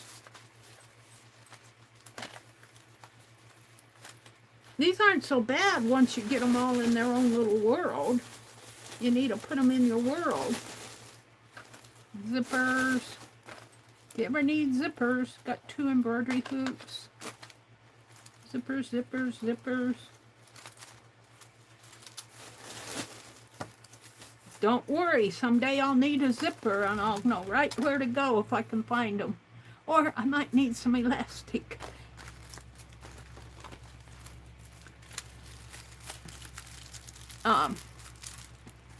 Make bags, zippered bags following Becky's, let's see, elastic.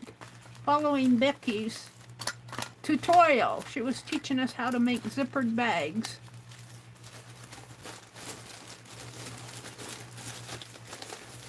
Now see, that really isn't too bad once you get them in their own world. So let's put the zippers in their own world. I mean the elastic. I need to find something to... I need another bag. Hold on. Another couple of... bag of bags. One of...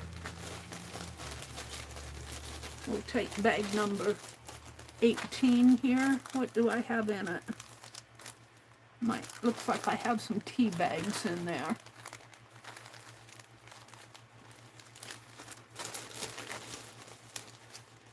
Here, we'll take that, or maybe even this. And we're going to put all the elastic in this bag. Sometimes when I get these mailers, I've been throwing away a lot of these, but not all of them. I'll turn them inside out. Let's start putting the elastic in here, just to get it in a bag. Not that. The seam binding will be separate. These will be separate. These will go in this little bag over here. Elastic. Elastic. Elastic, elastic. Elastic, we'll put this in the... put this one over here. This one over here is getting full. You can't see it, but it's getting full. Elastic. Thread. Seam binding. I know I should put these on a card, but I'll do it another time. I want to move on.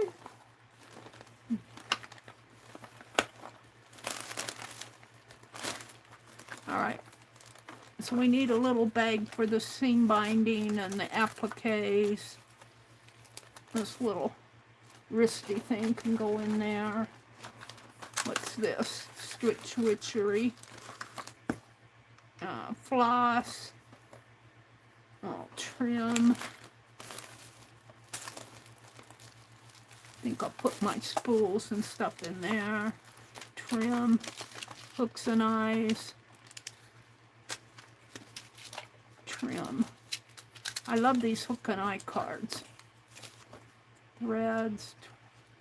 Trim. Hook and eyes. This whole foot here. I got this because, not that I have that machine, but I see an assemblage going on. I see a dog. I see a dog. Here's his tail going up here. Might not make a good tail, but these are feet. There's a body. He needs a head of some sort. Paint some ears on there. Yep, I see a dog. This is an interesting piece here. Yeah, some little pieces. Needles. I'll keep those out. Trim. This goes in the lace. All right. So the zippers and the elastic is going to go in a bag. Mary's going to have a lot of bags. This bag that I cut is going to get tossed. I'm reaching for another Hobby Lobby bag here. This one's pretty big. That's a good little bag. That's pretty big. What did I put in here? Oh, there's those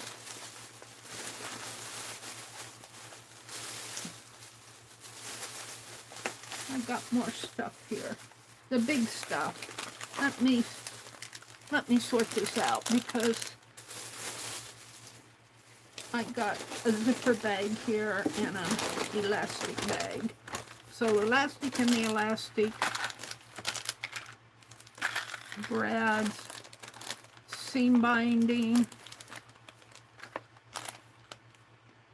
I'll put that with the elastic black-eyed extender.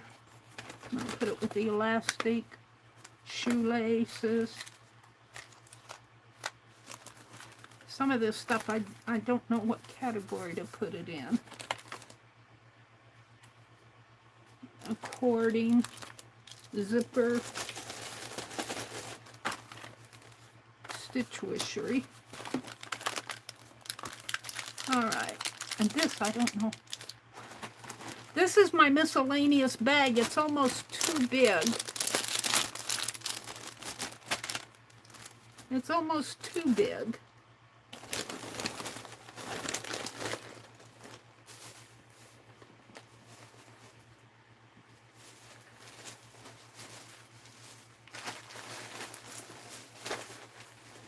Oh, Meri.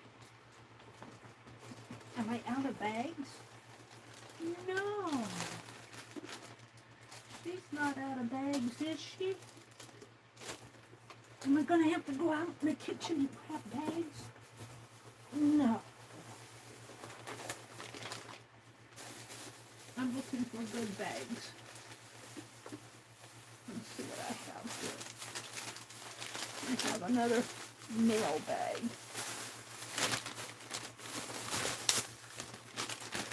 Let's put this, oh no, it's torn.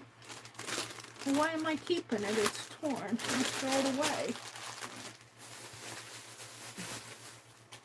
Hold on.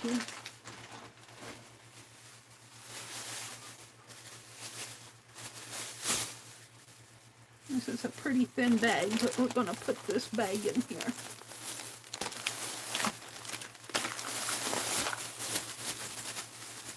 So I can put some of these odd things in there.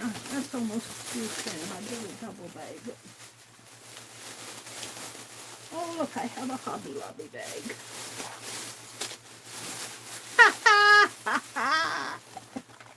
Meri's laughing. She's just laughing.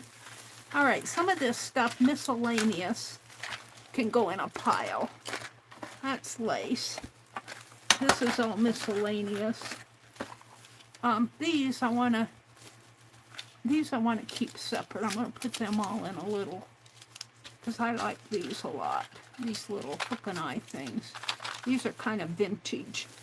They're all vintage, but they attract me more than that. This is, and thread spools. And so the ribbons are gonna go in a pile. That's elastic. Somewhere I have an elastic bag. Where's my bag of elastic? Here it is. No, that's zippers. Where's my elastic stuff? There it is.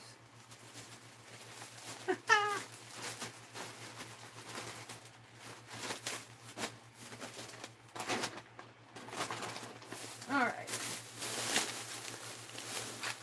This can go in that pile. That pile, spools of thread. That's kind of, alright. Oh, cording,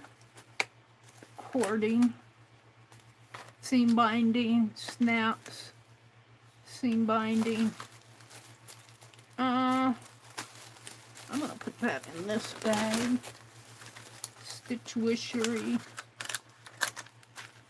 applique. I don't know what that is.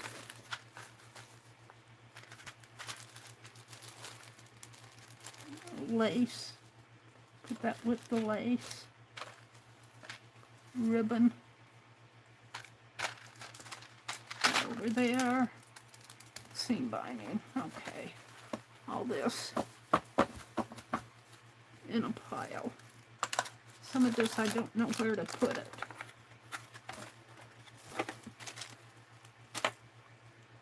Alright, I'm getting there. So I need a bag for miscellaneous stuff. Thread. Needles I'm going to keep out. Alright.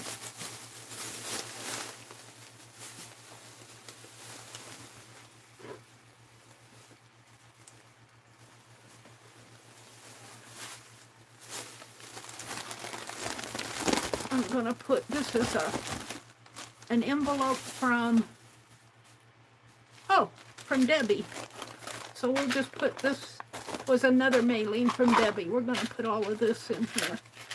And I'll get little boxes or stuff. I need to write down what's in each one of these. There's thread. I'll put that in there. What possessed me to get all this? I was inspired. What can I say? I was inspired. I'm going to put that stitch witchery in there. What's this? That's just a baggie. I'll put that in there. Okay. So I think I got it fairly sorted out. Ribbons, threads, embroidery floss. Alright. So I have a bag here. Miscellaneous. I have, this is miscellaneous, but it's kind of like snaps and stuff like that. I'm going to put that in here with this other miscellaneous.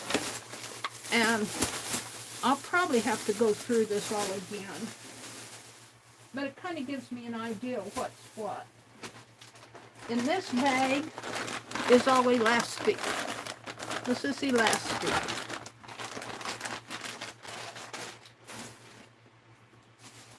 In this bag is a bag of bags.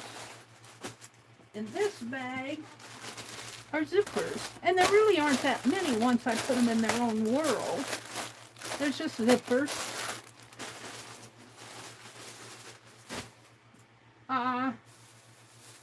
That's an empty bag. This is an empty bag.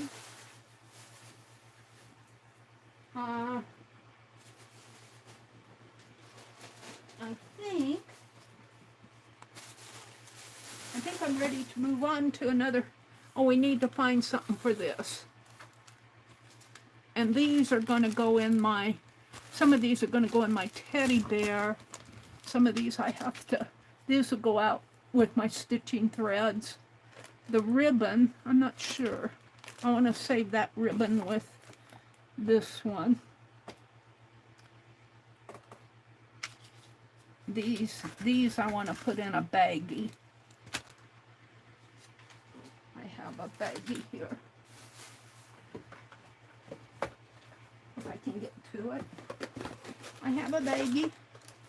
Because these I can see putting in a stitch journal. These snaps and things, I like stuff like that.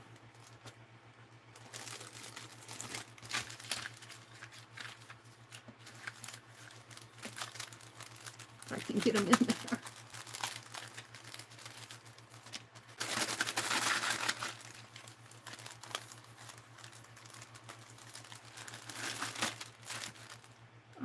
That's lace. This all goes in my teddy bear. It's a little pin. That's lace. So now all I have to do is find a bag for this. And I don't think this will be big enough.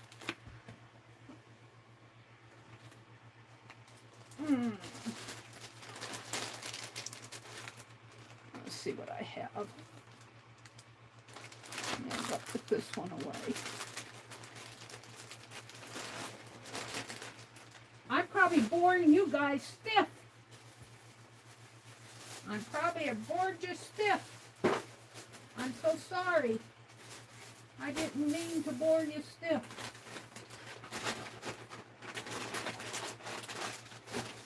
I'm looking for a good bag to put these in.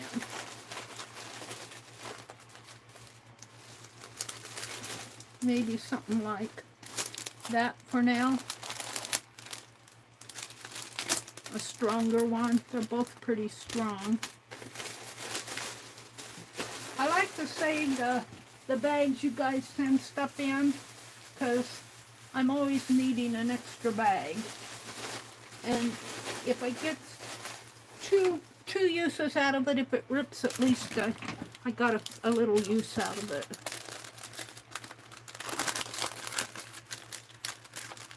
Oh, this is just the sewing stuff. I've got more to show you.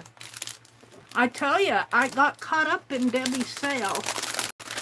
And like I said, she didn't sell this she sold these things at bargain prices.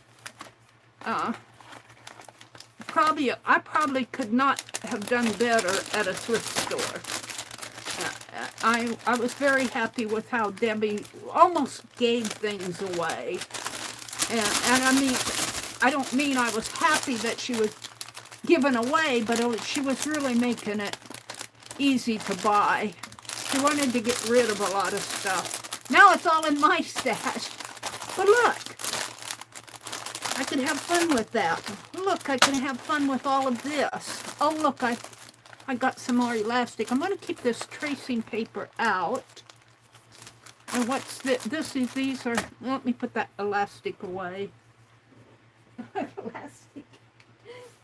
I got a bag of elastic. If I ever need elastic, I have it. I don't know if you can bind your journals. I guess you could make a holder. So this is all little miscellaneous pieces. I'll go through all of that again. So, yeah, we'll just put this behind me and I'll sort it all out. Let's go through the paper stuff. This is the fun stuff. Allie K. Debbie says, especially during the winter. Let's see, what do you guys, let me refresh. I want to thank you again, Lala. I think she probably left, but I want to thank Lala again for the super chat. That was so sweet of her to do that. Let's see. Debbie says, especially during the winter. Summer is just hot and humid. What are we talking about? Texas weather will be bipolar. Hi, Stitching It Up, Capturing Country Life. Welcome in. You're new to me. Stitching It Up. You probably have a lot of what I showed, don't you? Hi, Jersey Gypsy. You're new to me too. Welcome in. Today was a really nice 67. Yes, it was really nice, Debbie, wasn't it? Jersey Gypsy ZY says, I'm in Houston. Mary just said that this is just sewing stuff. She still has more from Deb Ham's sale. Bargain prices, yeah. The paper goods. Oh my goodness, the paper goods. I got some more that I put up on my cart, but let's go through this. I'll tell you, I'm going to have to quit going to these sales. I say that, and then a sale pops up, and I'm there.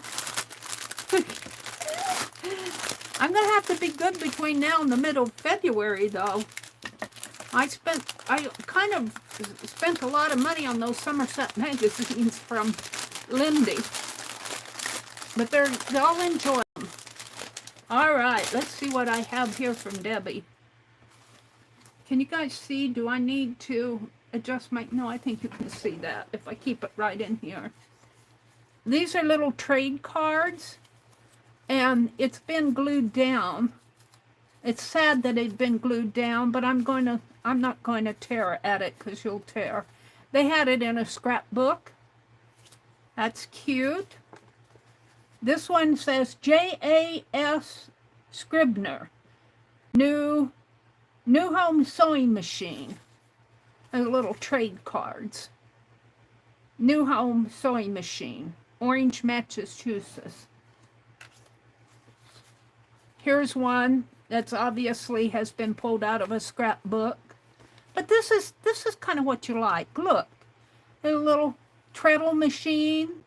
A cat chasing the mouse. I don't know what, is that another mouse in there? Or another cat? I don't know what this is here. Another cat over there. Cat here. Kittens in the sewing basket. Is it a monkey? Is that a monkey? That's not a monkey, but there's a monkey here. The treadle machine. Looks like another monkey way up there. New home sewing machine.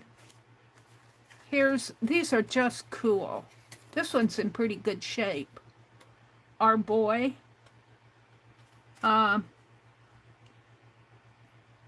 SCOTEGBOWRE,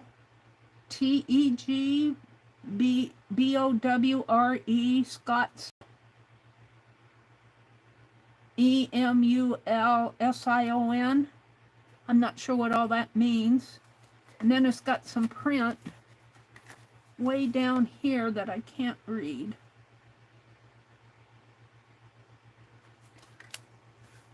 Here's a little, these are just darling. These are vintage. These are things, and you can see they probably pulled them out of a scrapbook. This one looks like it's been pasted to the front of this one. They're glued together somehow. I don't know if I can get those apart. Do I even want to try? Not here. A.E. Nettleton, Boers Shoes, Fulton, New York. Shoes and findings. Boots. I said Boers, it's boots, I think. Boots, shoes, and findings, Fulton, New York. A.E. Nettleton. That has to be old. This is 281 and 283 Broadway, New York, or Lion, New York, or ILIN, New York. It might be something torn off there. Cheapest and best. Cheapest and best. New Remington.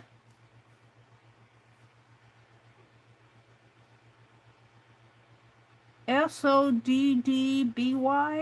Macaulay and Company. Fulton, Massachusetts. Sewing machine.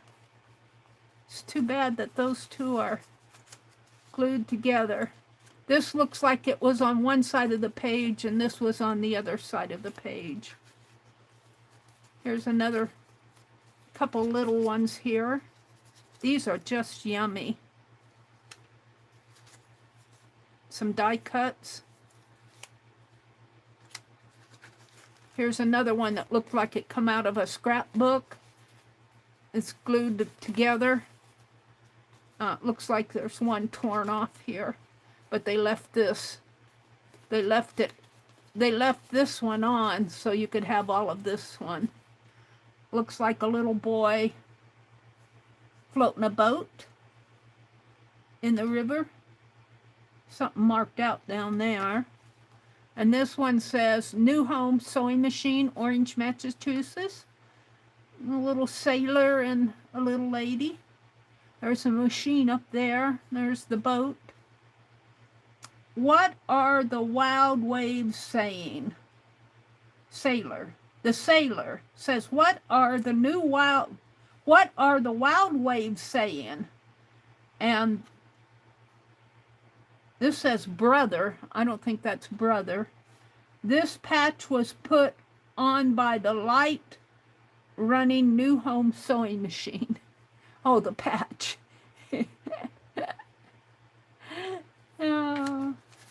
Here's an envelope dated 1959 in Wisconsin to Mr. Joseph F. Neubauer, to South Milwaukee, Wisconsin, from the attorney at law. Is there anything? There is something in it. Shall we read what he got? A letter from the attorney at law for.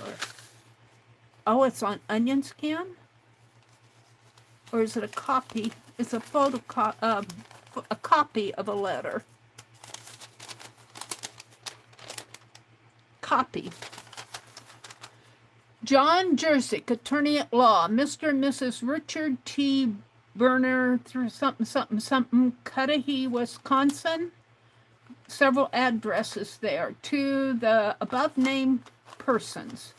I am in receipt of a master policy and 4 takeoffs. Each of these owners' policies will be in the amount of $2,000. The complete charge for the 4 policies is $120. This means that there is due from each of you the sum of $30. Well, that isn't bad. 30 times 4 is 120, and that's worth $2,000. So what? 2,000 or 120 from 2,000, that would be what? 1880 divided by 4. At any convenient time, would you please telephone for an appointment when you can pay your share and pick up your title papers, and it's signed. It's funny, this paper is very matte on this side. On this side it's shiny. So it sounds like the policy is in the amount of $2,000. It says owner's policy, so it's a plural, in the amount of $2,000. Does that mean each policy is $2,000 or all the policies are $2,000? Each of these policies, I'm in receipt of a master policy and 4 takeoffs. I don't know what the takeoffs are. So it's a master and 4 takeoffs. Each of these policies is in the amount of $2,000. So it sounds like there's a $2,000 policy for each one. So that would be what, about $1,880 a piece? I would go. I would say, hey, I'm here. Give me my money. Here's your $30. That's an interesting letter. I didn't mind reading that. That was dated, postmarked 1958. No, 59. 1959, April 17th of 1959. He's probably dead and buried now. Or, gosh, he could, well, he'd probably be in his 80s or 90s now if he was still alive. Here's another trade card. Oh, this is a lesson picture card. This is, I think it's a religious one. April 7th. This Jesus hath God raised. It looks like Jesus is healing somebody. Because he lives, we shall live also. Here's a photograph. Looks like a real one. Could be a photocopy. I don't know. It looks real. I love all these old booklets and things. McNabb on Skeet. It's just a 3rd edition. Editor's note. Colonel A.J. McNabb of the United States Army is known to the rifle and pistol shooters throughout the country. He devised the training methods now used by the Army in teaching the use of these arms. Here's a receipt. It looks like a photocopy, maybe. Delaware, Lackawanna, and Western Railroad. This looks like it might be a photocopy, but it's still interesting. Here's a little book.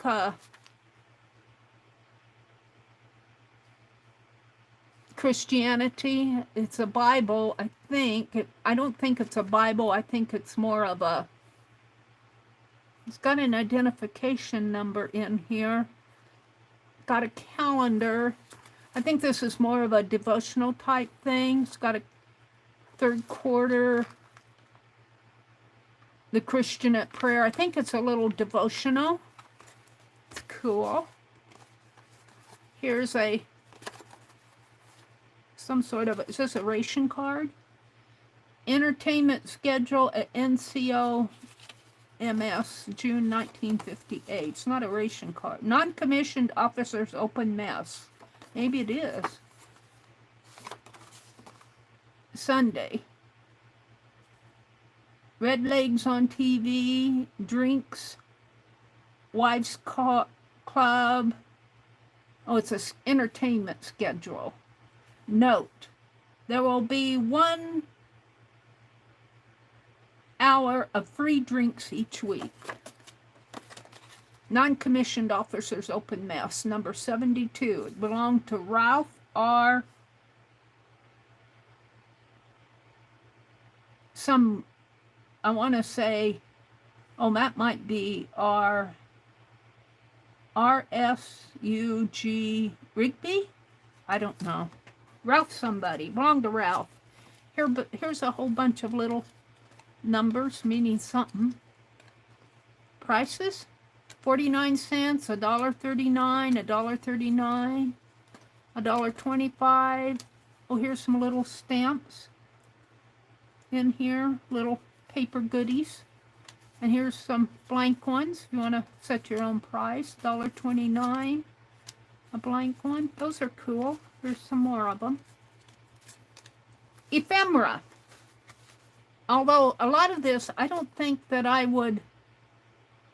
I think that's Ralph R. Langley, Langley. It's Ralph for sure. August of 1958. It's another one of those mess cards, or open mess. Clinton County, Ohio. Here's another one. It's white. Could be Kingsley.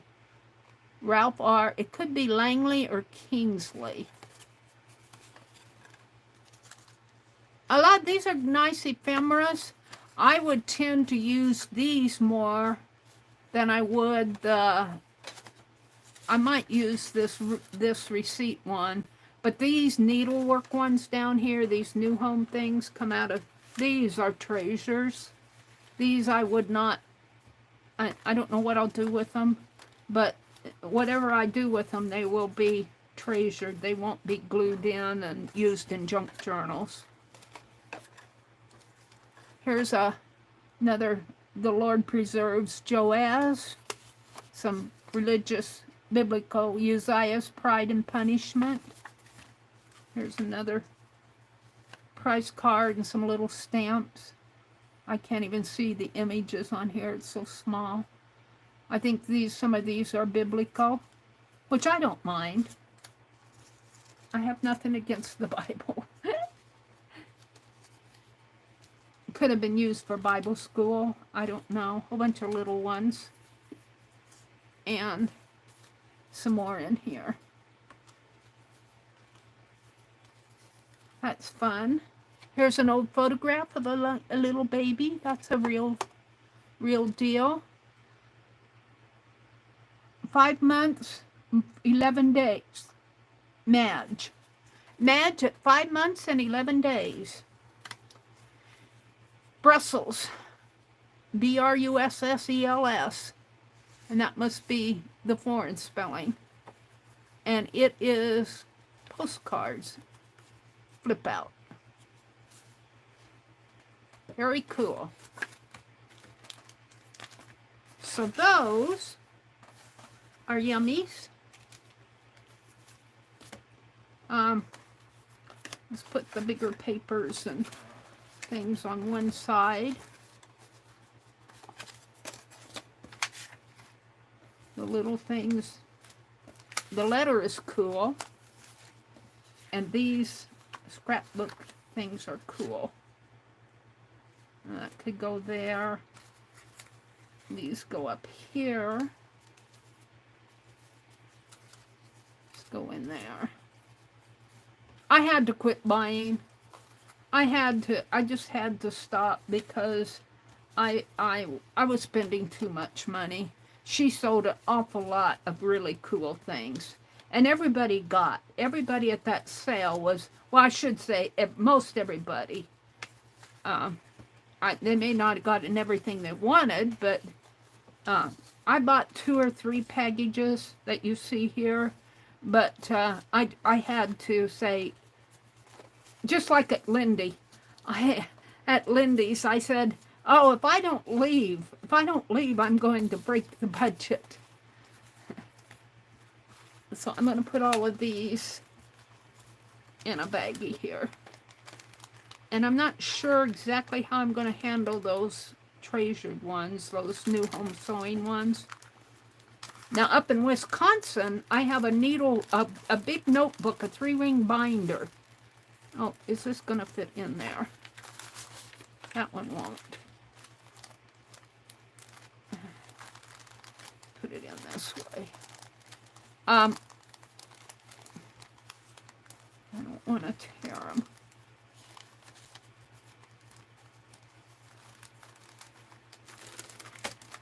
Some of these I think are too big, or maybe they need to go in separately. Can I get it in there?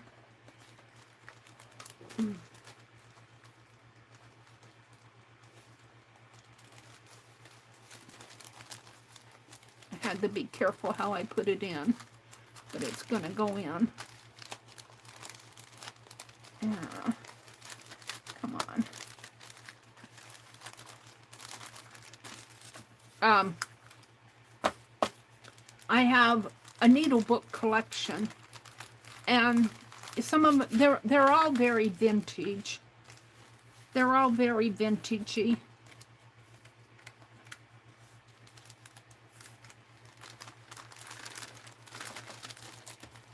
Now, I don't know.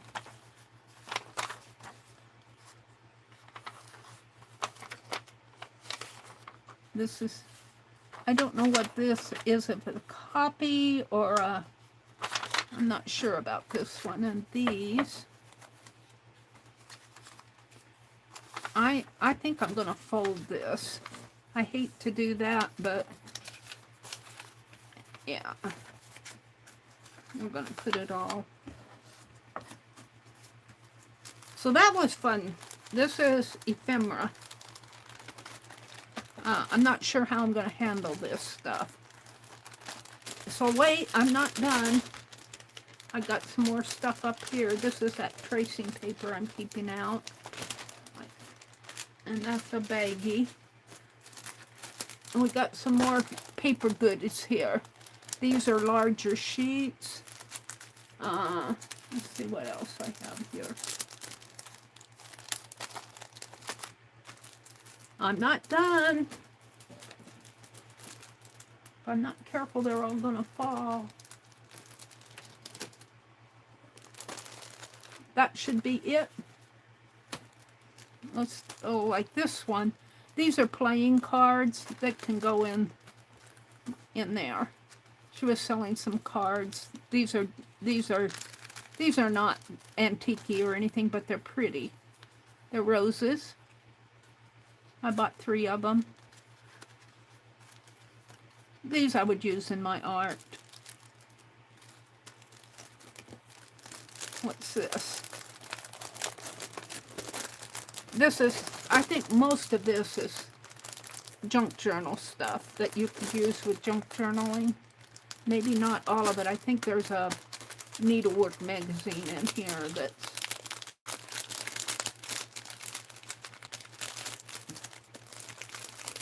that is pretty cool.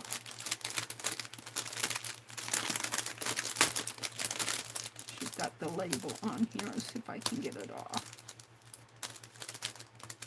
No.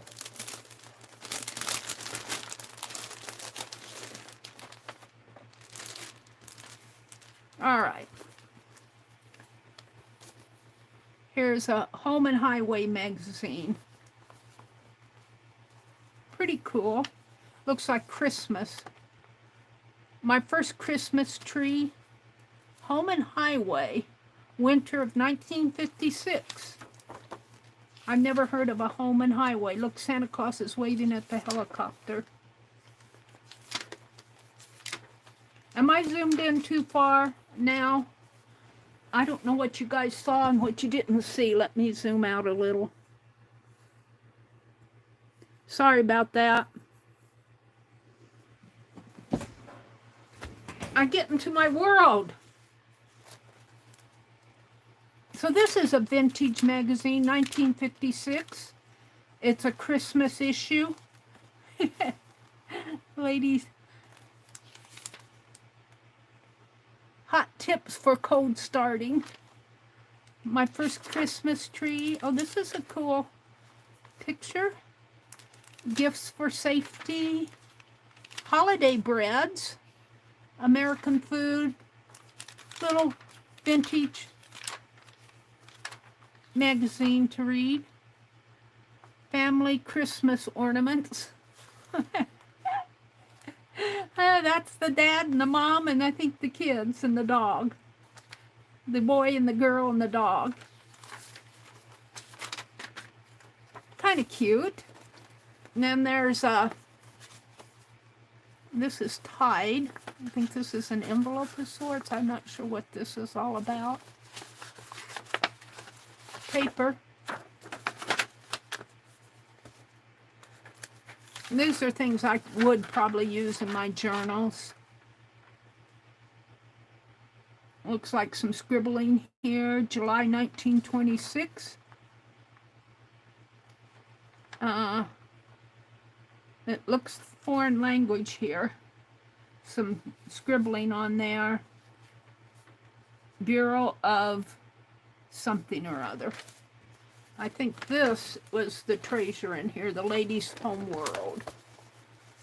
The Ladies' Home World of January 1896. Mr. Bailey's Trained Nurse was the story. Pears, if we got to wash, let us use the soap without alkaline. There's a lot of story in here. And there's a few ads in here. And more ads. Here we get to the housekeeper. For the Ladies' World, carrots, good recipes, pie paste for invalids, tea biscuits. Here's a cute ad here. Powder. And out of doors, it looks like a poem, some sledding, millions of money for an inch of time. And here we get into some crochet patterns, artistic needlework. Bonton lace knitting. This is a linen spread relief crochet. That's pretty. That really is pretty. That would be worth doing. I have to come back to that. And here we get into the dress designs. You have to remember that this is 1896. There's no photographs. There's no, you know, well, I imagine that these look like lithograph drawings. These are, if you could see the line drawing in here, whoever did this, it just blows my mind. I wouldn't have the patience to do that. Free hooks. If your storekeeper hasn't the Singer hook and eye, the hook that's flat, send your address on postal for free samples to the Singer Safety Hook and Eye Company. For free hooks. This is cool. Oh, there's more over here. Boys and girls, the childhood's coin. Yeah, this is something I might share in the Fibdiggity group. Did I get out of my... No, okay. I might share some of this as scans in my Fibdiggity membership area. Because this is all out of copyright now. This is 1896. These are some things in here that I might scan and share. Who knows, I might make some stickers and send them your way. So this I'm keeping out. So if you haven't joined oh, Jacqueline, did you? Hi, Leah. Leah gifted 1 Meri Atelier membership. Oh, Journal Jewelry by Judy won it. Jacqueline, that's so sweet. That's so sweet of you to do that. Well, Jacqueline did it, so let's do that. Let's gift another one. The one thing that I don't like about this gifting, you don't know, I've seen Journal Jewelry by Judy in some of the sales. I've seen her around. But I don't have any control who gets picked. If I could tell YouTube something, I would say, can you just please, because there's plenty of you who would probably love to have a membership and can't afford it. And I put it at the lowest prices possible. But I'm, you know, it kind of bothers me that YouTube picks people who really don't visit my channel a lot, or if they visit, they lurk, or they might come once or twice. But there's plenty of you out there who come and come and come that I would love to see you be gifted a membership. And it bothers me that YouTube doesn't let me have any control over that. And even if they don't want to give me control, if they could at least gift it to somebody in the current chat stream. Somebody that we know attends. You know, if I could just talk to YouTube, I would tell them that, because, you know, these bigger channels, the larger channels, people who have, you know, 45, 50, 60, 70, 100,000 people in there, they don't care. I mean, I should say they care, but it is not as big a deal to them if it goes out to somebody they don't know. But I'm a small channel, and if I just wish I could say this to somebody at YouTube.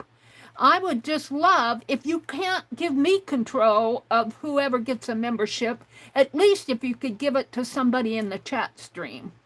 There are a few things that bother me about this membership area. And I might as well tell you guys, the other thing that bothers me about it is that YouTube gives away 10 free memberships to every channel every month.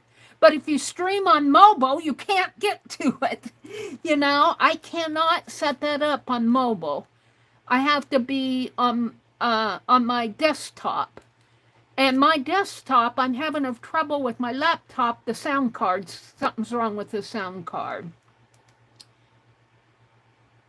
Oh, spruce and glue. Jacqueline, what are you doing? Do you gift another one? Jacqueline, that's sweet of you. Spruce and glue was gifted a membership. Thank you, Jacqueline.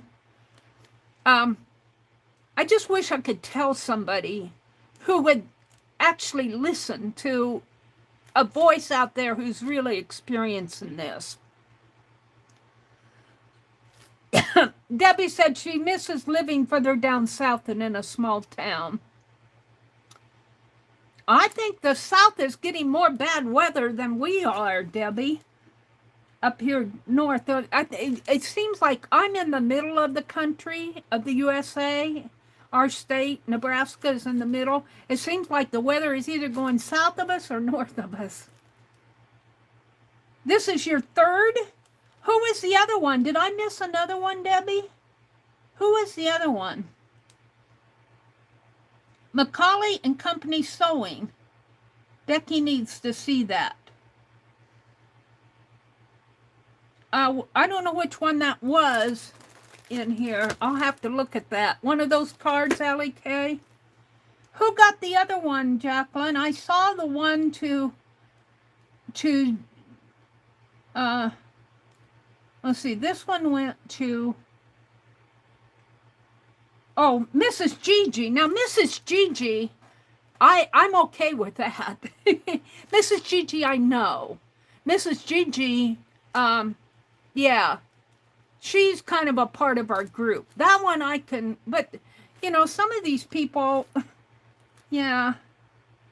Debbie says, yes, they had snow on the beach, but Dallas-Fort Worth got none. Snow on the beach. All right, I'm going to gift one just because Jacqueline's gifted 3. It doesn't seem right that I wouldn't gift one. So let me gift one. And I can just do the one tap by here. You guys won't see any information that I care about. It's going out to my PayPal. Grabbed it from my PayPal. And it gifted it to Charlene McCreate. Now, Charlene, I know her too. Oh, I'm glad she was gifted one. So maybe YouTube listened. The last couple ones, Mrs. Gigi, Charlene, even Junk Journal Judy, or Journal, what was her name? I've seen her around. Journal Jewelry by Judy. I've seen her around at some of the sales. Gift and Paste, the Spruce and Glue. I really don't know her, but she might, she might be okay. Thank you, Jacqueline, for don't break the bank on that. Thank you for doing that. Thank you for doing that. All right. So I think what I'm going to do is, what did you do? Jane Litterick? Jacqueline, you little sneak. Judy, what? Jacqueline, what did you do? Jane Litterick, The Crafty Visage, Visual Thought, Judy Grunlock, Christy Covington. Okay, Jacqueline, when's your next sale? Jacqueline, you better quit.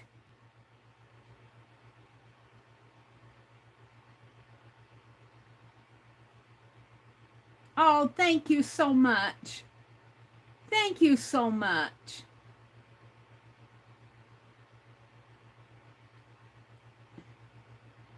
When is your next sale, Jacqueline? In February? Your next meeting is tomorrow night, Jacqueline. Tomorrow night, Monday night, February 3rd. February 3rd and February the 17th in February. Yep, tomorrow night, 7:30 Central. We're going to be doing the second page in the book. That is so sweet of you to do that, Jacqueline. But you better save some of your money. Oh, that was so sweet of you to gift those memberships. Debbie says her next D-Stash sale is set for February 22nd at 2 p.m. Eastern. Well, let me put that on my calendar. And Jacqueline, when I get yours, let's see, February 22nd is on a Saturday.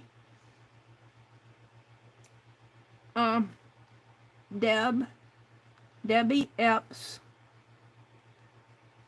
and well, you said it is 2 p.m. I'm going to make it at 1 my time. Come on. a.m. Come on.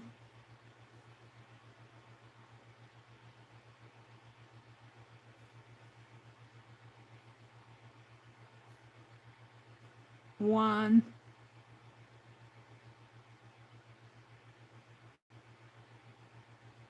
It's at 2 p.m. Eastern, but I'm going to make it at 1 p.m.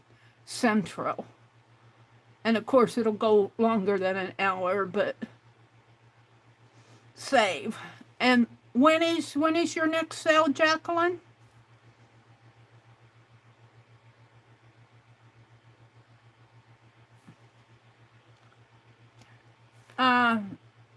You're having a printer fuss. You haven't, I haven't done the first page either, Legia. I haven't done it either. We're going to do it tomorrow night, but we're going to talk about the second one. I've been having a printer fuss too. I think I got it set. I think for me on those eco printers, I think you have to do a lot of printer head cleaning. I think that's, and also I got the inks mixed up, but it seems to be printing okay. Goldie says, me and Lori have to behave or try to at auctions for the next 2 months. I'm having hopefully my last sinus surgery on the 18th to remove the tumor. Oh, Jacqueline, you keep us informed about that. Goldie, I said Jacqueline, I meant Goldie. Stephanie. Legia says, I keep forgetting to go to Staples to print them on laser printer. I have an inkjet at home. Debbie, oh, thank you. Jacqueline is the 21st at 4 p.m. Thank you, Debbie. The 21st at 4 p.m. Well, that makes sense. You know, that's good because I get paid in the middle of the month. And you guys are making it both after the middle of the month. The 21st at 4 p.m. So I'm going to set it at 3 p.m. Central Time. 3 p.m. And Jacqueline. And I'll know what that means. I'll know what it means. Where's my save? Save. So you guys are both welcome to come in and announce the sales, you know, anytime you want before then. The newspaper looks so neat. Yeah, I think I'm going to scan some of this and I'll put it out on my drive for everybody, not just the second room. I'll put it for everybody. I don't know how much you're interested in the stories. There's a lot of text in here, but I'll grab the ads and maybe the pictures. And I won't do it all at once. I'll probably grab some of this at the back here first. Maybe some of these vintage things. And I wish I could send things to you guys all the time, but I can't. I can't afford it. But I can put scans out there. And this is an 1896 issue, so I can certainly share this. So I'm keeping that out for play. Mary, I found a queen-size quilt top and fabric for backing when cleaning. Oh, Debbie. Oh, my goodness. Oh, wow. Are you going to sell that, Debbie? Leah said, hi, Leah. I don't think I greeted you. Hi, Leah. She says, Goldie, I'll be praying for you. Yes, Goldie, you keep us informed. You keep us informed of how that surgery is going. We want it to go good for you. Legia says she wants to read that newspaper. Well, I could sit here and read it to you, but I think it would be boring for you. This is a story. They, in their Ladies' World magazines, they put a lot of stories. This is New York of January of 1896. Terms, 40 cents per year. In advance. In advance. 40 cents a year. Can you imagine? Wow.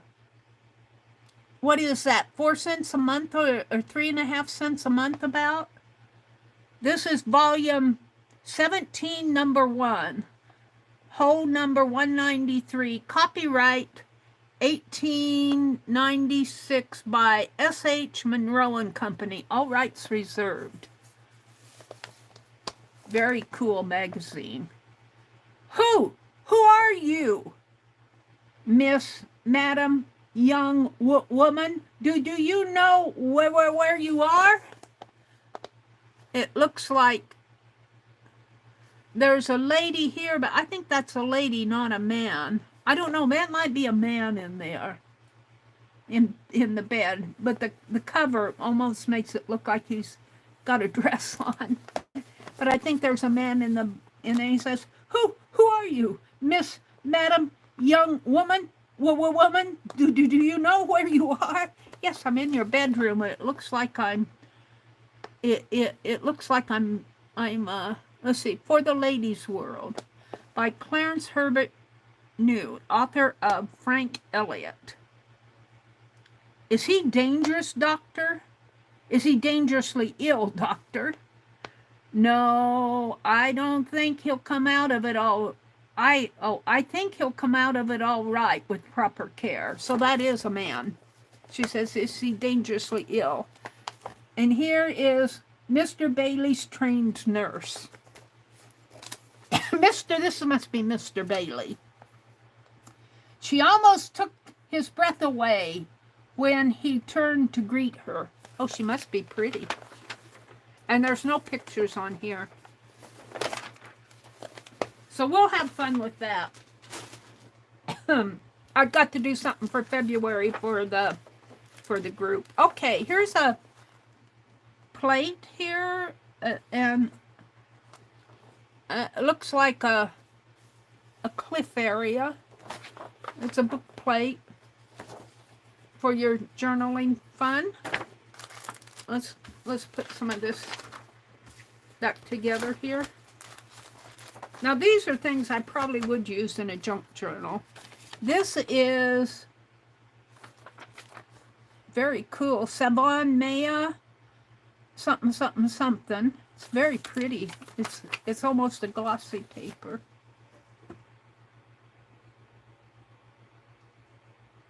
Oh, Debbie, get a picture of the... Do you mind if I show it, Debbie? Let's look at her quilt. Oh. Wow.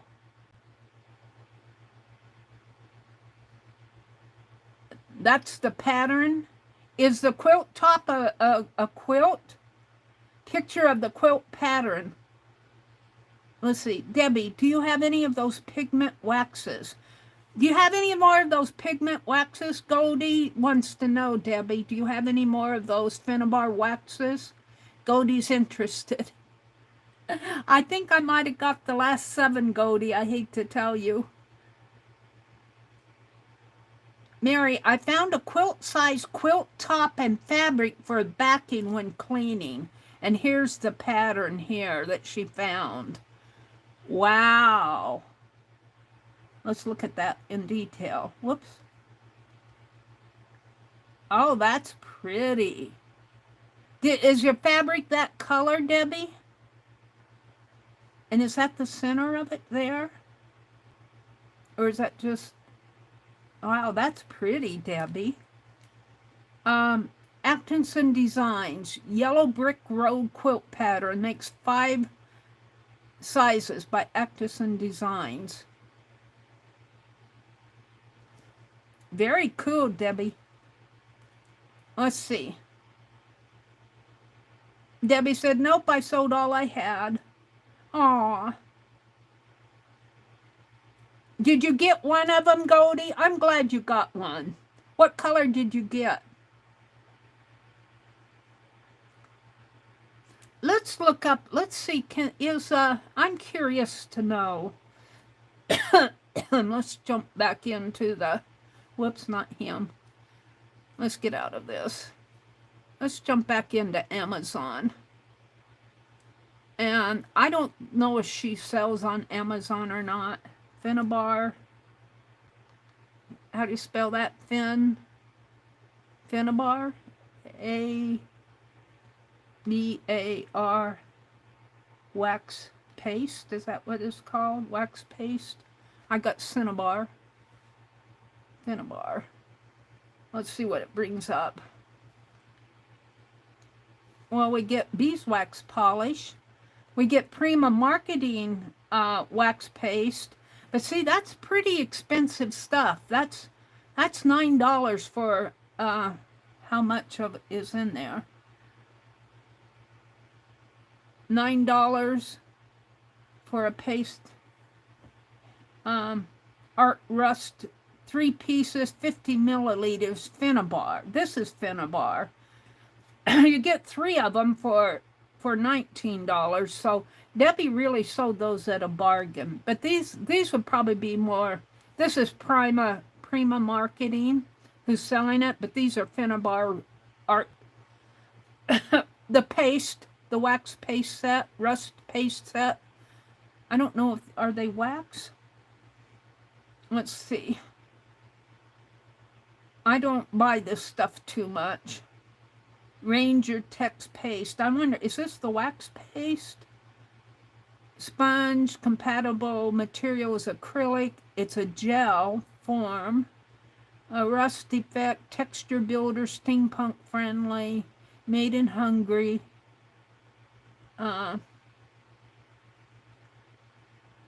What's in the box? Paint. I don't know if this is a wax paste. Would you guys know that? I think, well, they're showing texture paste for. It says rust paste set. So I don't know if that's the wax paste, even though I put wax paste in there. Beeswax polish and conditioner, Prima Marketing, Finnabar Art Alchemy metallic wax paste, selling for $7.04. Now see, I paid $7, what, for all 7 of those? I didn't pay much for those. I got the whole from, but they're used, but from Debbie Epps when she had her sale. You guys, Debbie's going to sell again, what, on the 22nd at 2 p.m. Eastern. It will be worth your time to go check out her sale. She gave the information above in chat. I think here is the paste we want. Art Alchemy Metallic Wax, fluid ounce. And it's in the little cans. And it's 33% off.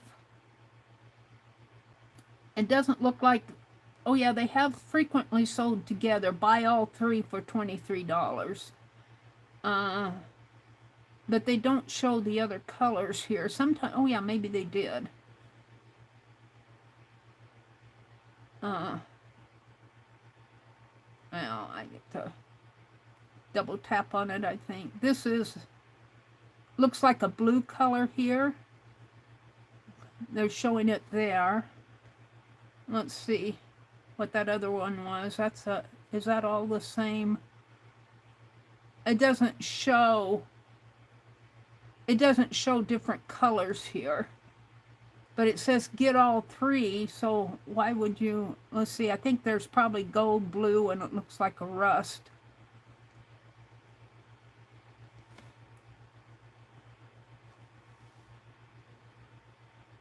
Well, those colors look the same here. This one is more of a rusty color. So $23. You can see Debbie sold hers at a bargain. If you can find that, you might look on eBay or some of the auction sites to see. Let's check out eBay and see if there's anything for sale on eBay, just because I'm curious.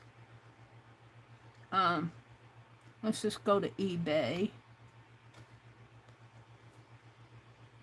And let's search for wax paste. See if anybody's selling. Sometimes at Etsy. Well, that's turtle wax. I'm not sure what this is. That's automotive wax. Cleaner wax. Boot polish wax. Finishing wax.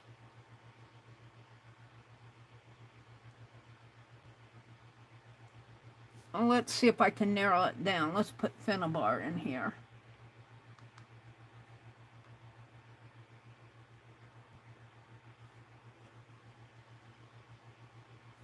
Finnabar Alchemy in the tube. $7.59. It's brand new. Doesn't look like much of a bargain out there. It'd be probably about what you would pay retail. This one does, 664. Some of it's probably used a little. Rusty red. It says it's brand new. 664 doesn't look like a bad price.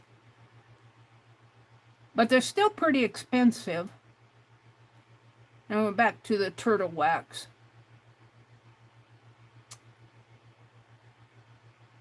There are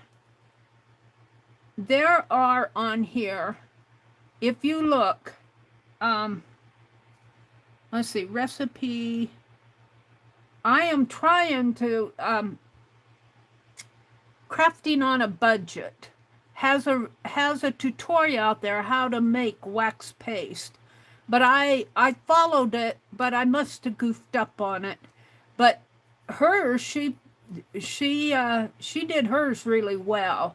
Let's see, recipe for making wax. There are hacks out there for it, is what I'm saying. I got recipe for making wax paste.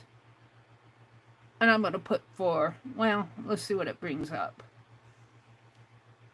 To make a basic paste wax, you'll need beeswax and an oil like linseed or mineral oil. See, I had that. You can also add other ingredients like carnauba wax or turpentine for different properties and consistency. 4 steps with the picture. So you might look at that, how to make your own wax paste. I think that this might be worth experimenting more. How to make non-toxic paste wax. The recipe I used here is, I'm just reading the woodshop Mark. I think some of this could probably be used in our art. I use plenty of paste wax in my woodworking, and I worried about the ingredients until I started making utilitarian items. Let's see. He says you need a pot to boil water in, a metal container, a heavy-duty grater, beeswax, carnauba wax, I don't know what that is, tung oil or walnut oil, a measuring cup, and the most important items, pliers or vice grips. So this is something I might experiment with more, because I think it's worth trying, at the expenses of $10, $20, all of that for... We're back in Amazon now. Prima Marketing, Art Alchemy. By the time you pay your taxes and everything on a little piece like this, I was very fortunate to get what I did at Debbie's sale. Let me come back in. What time is it? It's almost 11 o'clock and I'm still chattering. I haven't even gone through the Happy Mail yet. Mary, can you please show the pics I sent you of the quilt I made? Are they on Facebook? Here. Leah Foa sent a photo. Oh, Leah. Look at this quilt. Wow. Let me get rid of my... Look at that. Oh, is that postage stamp sized? Oh, that's beautiful. And do you have words in there? Are there words? Are there names in there? I can't read on my phone, but wow. And you made the pillow tops? Let's look at the other pictures here. Let me go back one. Oh, yeah, you did. The Foy family. EST 6/22/1957. Oh, Leah, that is beautiful. When did you do that? Here it is again. Oh, and then she has family names in here. Oh, wow. They're 9-patch. It's a 9-patch and a 9-patch. Oh, wow. Because see, here's 1, 2, 3, 4, 5, 6, 7, 8, 9, and then each little square has 9 patches in it. I don't know if these white ones do or not. I can't tell. They might be just squares. but these are 9 patches. 1, 2, 3, 4, 5, 6, 7, 8, 9. This is real, and then you put the names. How big is that quilt? It looks like it's pretty big. Queen size, did you say? Let me go back to my chat. Leah, good job.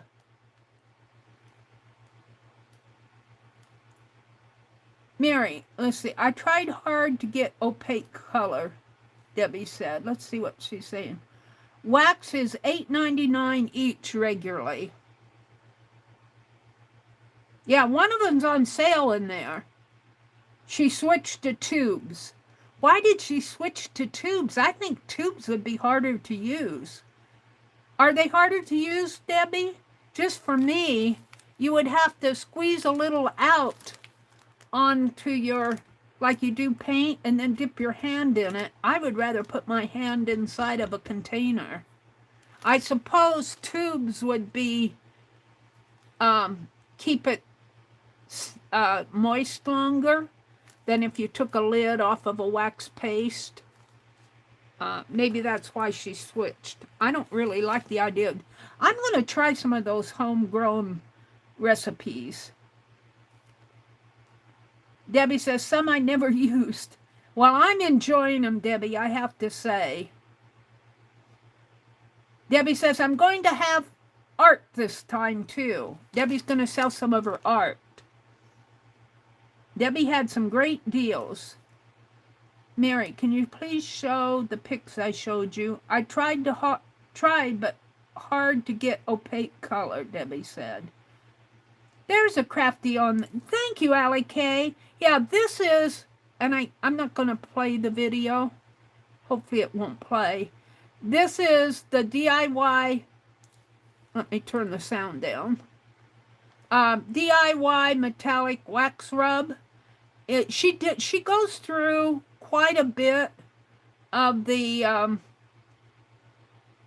of how to do this. Does this have a transcript? Does this have a transcript? I probably have to play it to get the transcript. You might try. I'm not going to play it here because I don't think that would be. I don't know. I don't have her permission to play her video. It is playing. Let me turn it off. It's 39 seconds into it. You might try that link if you're interested in making some, and at least listen to what she goes through. But there's all sorts of hacks out there of how to make your own. And I think I'm going to try some of it, because I do think at $10 for a little tube or $10 for a little pan, it's worth experimenting, even if you fail a couple times, to keep on trying to make your own. I think it's worth it giving it a try. Let me go back into my stream. Get rid of the ad. Find the right flowers for your garden. Skip. And go down to the bottom. Oh my, Leah, a labor of love. Oh, that quilt was beautiful, Leah. That was just beautiful. Let's see. I tried making my own wax. I never bought the tube. I used a brush. Yeah, I don't think I would like the tube. I think I could understand why she went to the tube, maybe to keep it fresher longer, because it has a smaller opening there. But I would think that it would be hard to get out. I would rather, you used a brush, I used my finger. I tried tinting my own wax, Debbie said. My husband I spent 6 months hand quilting it. Oh, wow, Leah. That is a labor of love. Just beautiful. All right, let me set this aside and let's go through the rest of my Happy Mail. Here's a quick, McCall's Quick Quilts, because I'm doing slow stitching. I thought it might, I don't buy many quilting magazines. I almost bought one the other day, but I said, no, I'll stick to my art magazines. And I came home and I bought all those Somerset Studios from Lindy. Oh dear.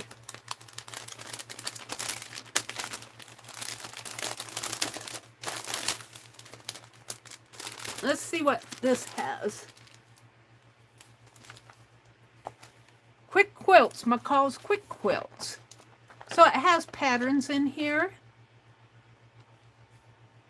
Now this is not a 9, well, I don't know, it might, no, it might be more of a 4 patch there. I paid $1 for that magazine. That's not a bad price. Just to look at. Looks like some Christmas. I'm not a quilter per se. K3N would say, I used to be a normal quilter. Like Leah's quilt is made by a normal quilter. Boughs of Holly. This obviously is a Christmas issue. Quilts and accessories. Plus Fun. These are plus signs.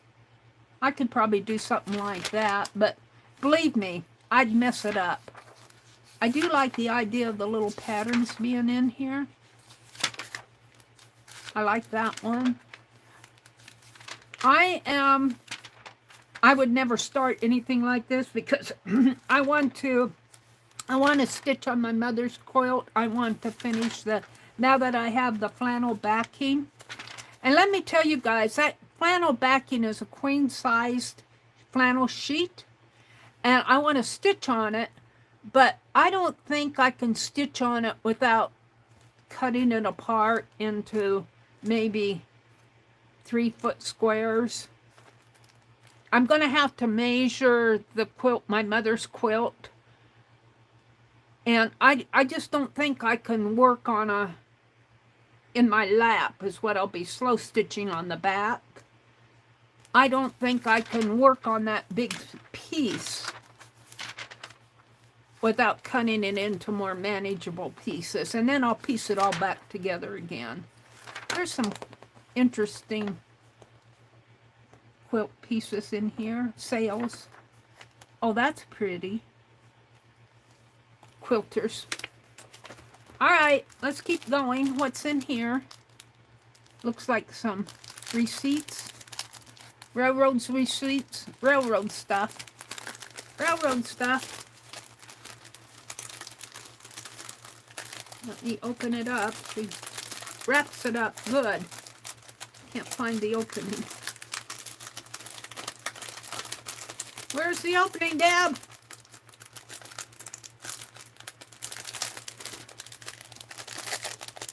$5. She has $5 on here. But it's all vintage. It's all vintage. I think there are some checks, old receipts and stuff in here. This, I would probably use these in my junk journals, the railroad stuff. I would probably use, this looks like one in the other pieces there.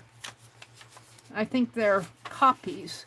I'm not saying that they're photocopies. I'm saying they're copies of the original when they wrote it all out. Like these are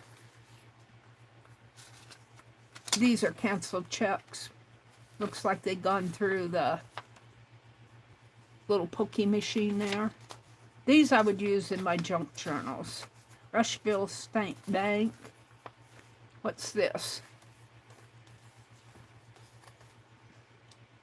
Glad Hours Be Yours. It's a little, now this is vintage. This is another one of those little trade cards. Minnie Norby from Miss Lena Hubrink. And then there's some real tiny print. This is a trade card. Glad Hours Be Yours. Oh, look at these. Oh, look at these. This is gold foiling. These are trade cards. This is in German. Looks like German. Oh, Debbie. Debbie Ham. The Wholesome Baking Powder. Now, I would use these in my junking journal. I would not use these in... I'm going to have to maybe start me a book of treasures. A book of paper treasures, where you don't want to cut this stuff up, you don't want to paste it down. Fondest wishes, blossoms gay, send I thee for thy birthday. Fuchsia plant. This looks like a, it's a card, but it's not a torn card.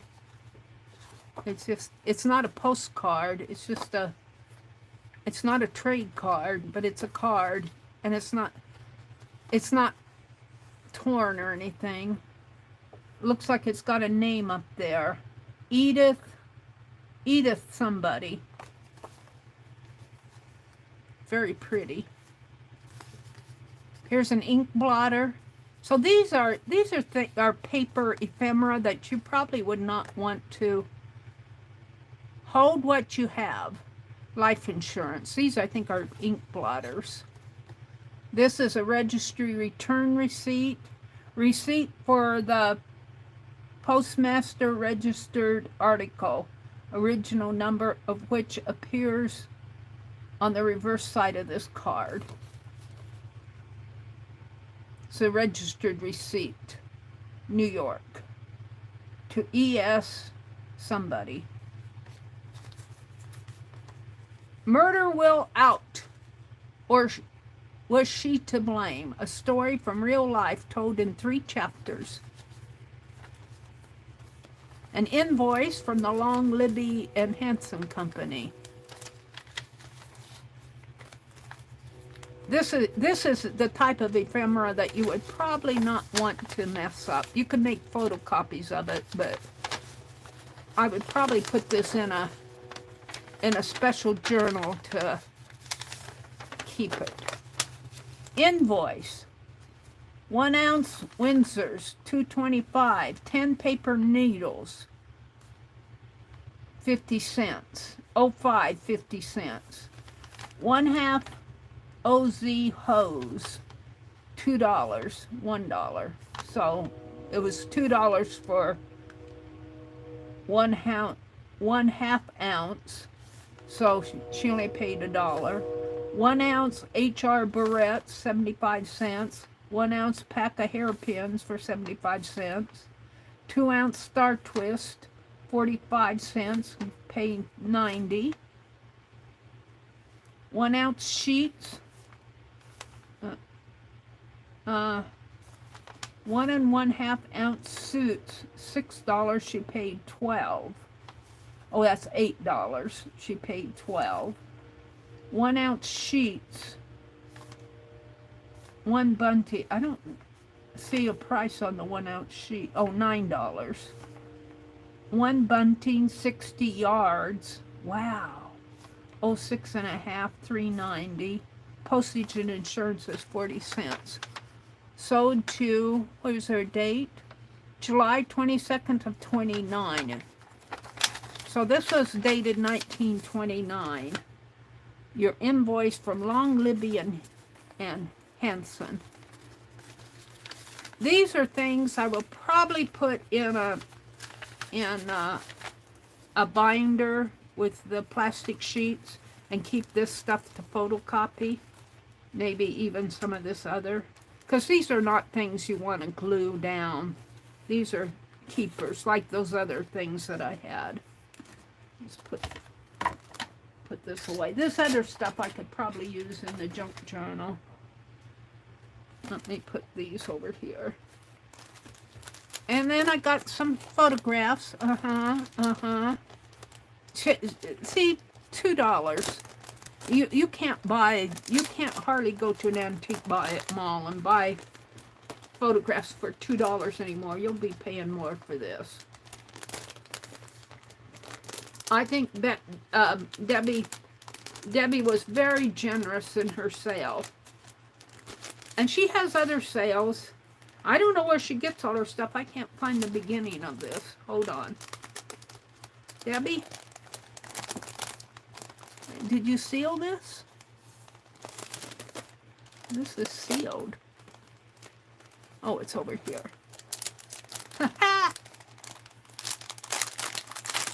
I'll probably put these back in the envelope here.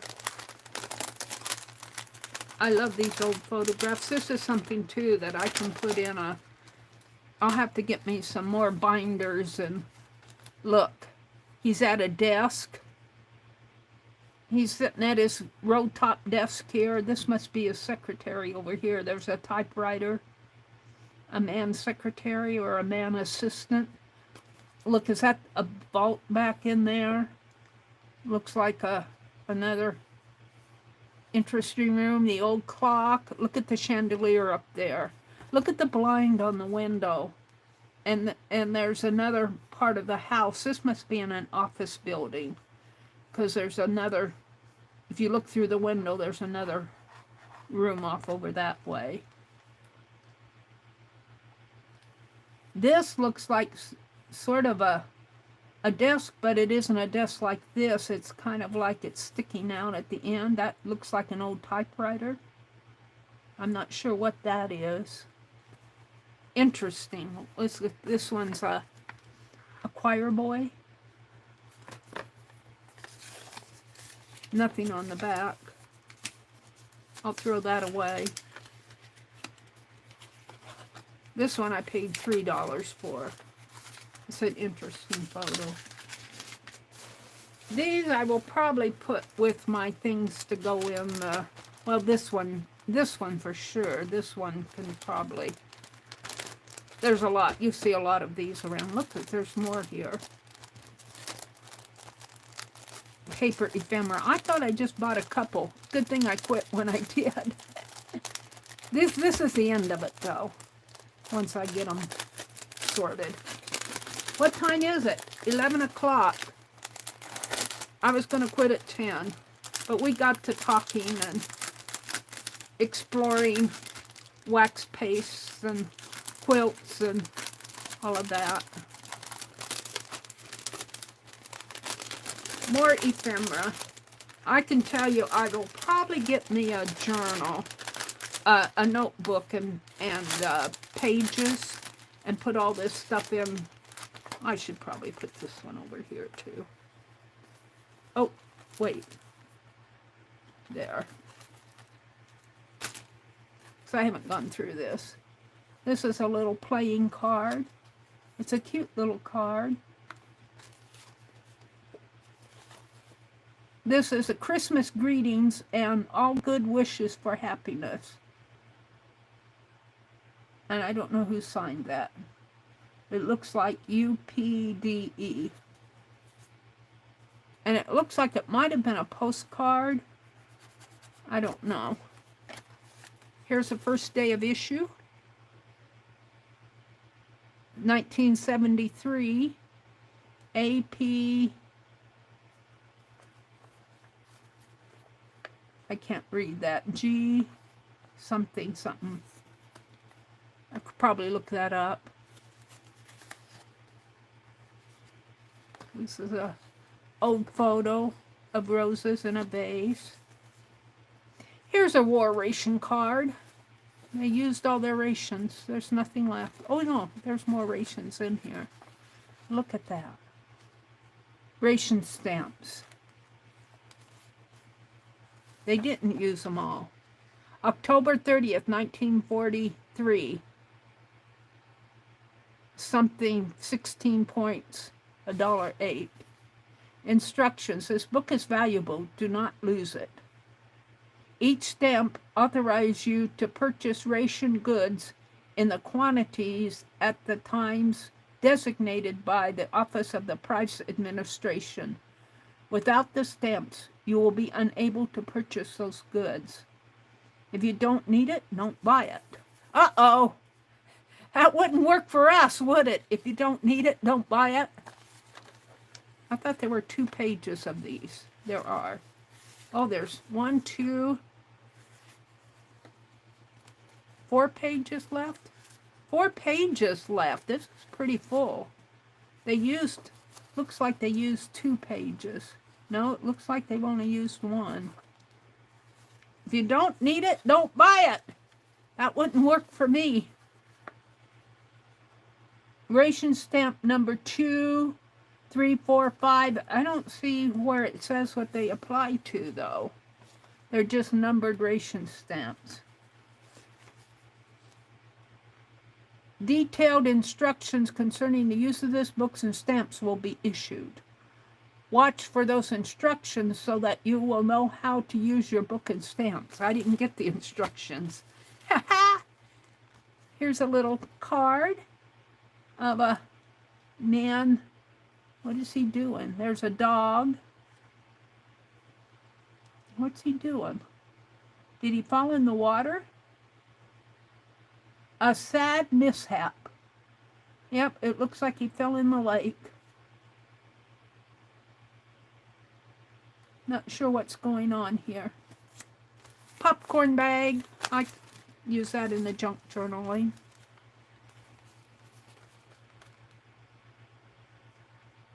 Frank and Erna. A Christmas season at hand, lest old acquaintance be forgot. A New Year's card, Christmas greeting.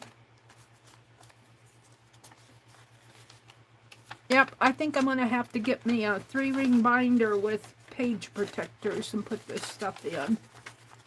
To the City of Newton, Doctor Service Deposit. Extract from water ordinance. 11, looks like $11 there. Payable to Francis Newell, City Treasurer in West Newton, Massachusetts, April 26, 19... I want to say 05, but it might be 1915. This notice must be presented at the treasurer's office.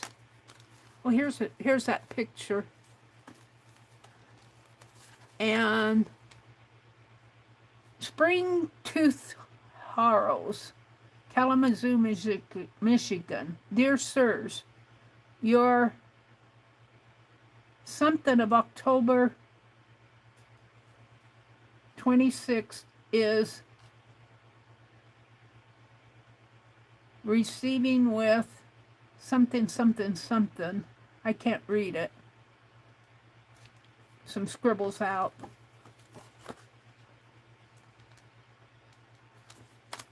All right, one more package and I'll be done. I promise. Oh, 2 more. I guess I got more than I thought I got. I thought I only got a couple. I got several.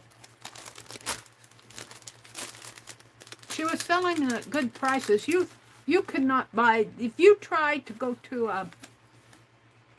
an antique store and buy this stuff, you'll be paying all the way from $10 to $20 for these things. And each, I don't mean a piece. I mean, I don't mean as a stack.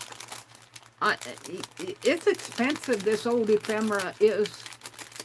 If you try to buy it at the antique stores, these things are not cheap anymore. And I think these are good prices that Debbie was selling this stuff at. Eventually, I had to quit because I remember thinking I need to get out of here before I break the bank. All right, let's see what this is. Another one of those cards. I got 2 of them now. And here's a Peace Be Thine Easter card. Oh. And on the front it says, with love and Easter blessings from Lucille. Ah, thank you, Lucille. And here's a Christmas wish, a red bird wish. And this is a postcard. Visit Old Historic Hanover. God bless the ladies of Hanover. The Old Historic Hanover, York County, Pennsylvania. Hospital Department, Hanover, Pennsylvania, July 11th, 1863. I doubt that this card is that old. It's a reproduction. Let's see if there's a date on this.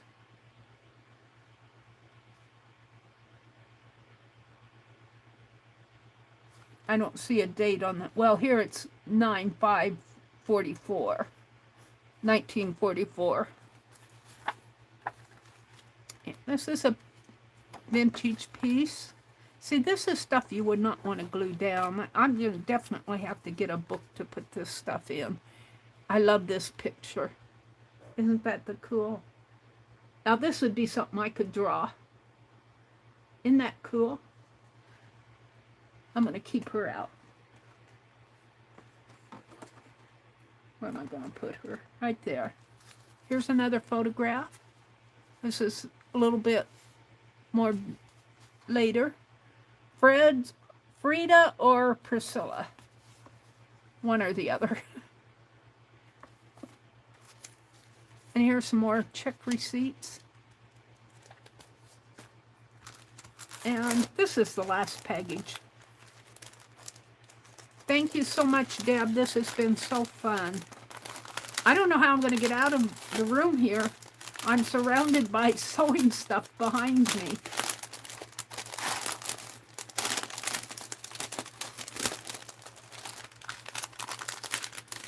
I'm going to have to think of ways to use all that elastic that I got and all those zippers. Okay. So here we have Waltham Cooperative Armado Cooperation National Bank Building, Waltham, Massachusetts, September 12, 1919. Dear Sir, to Terence O'Brien, Mrs. Barbara Foley was at the bank this noontime conferring with me relative to the collection of interest due her on a loan made to you on June 18, 1915 at the rate of 6% per annum. This covering a period of 4 years, 3 months. The amount of interest due is $26, which she requires to be paid at the bank this month. It is therefore necessary that I see you at once in this matter. Very truly yours. How nice to get a letter like that rather than a bill in the mail. Received payment October 30th, 1915 from Terence O'Brien. So it looks like he paid something. I don't think it was the interest. Your state, county, and city tax in the city of Newton. Is that Iowa? In the city of Newton in the above named ward and precinct for the year 1915 as below. It's a receipt. Real estate, something Avenue, $2, 74, $7.40, $1.50, $18.50. It's a bunch of figures down here. $10.90. Newton, Massachusetts, 1915. It looks like he paid his real estate. Here's one for 1917. Please bring this notice with you. So he's paying his bills there. He just didn't pay that loan. Here's another old photograph. Oops. This one's seeing its better days. Here's a portrait and landscape photo. Views made to order.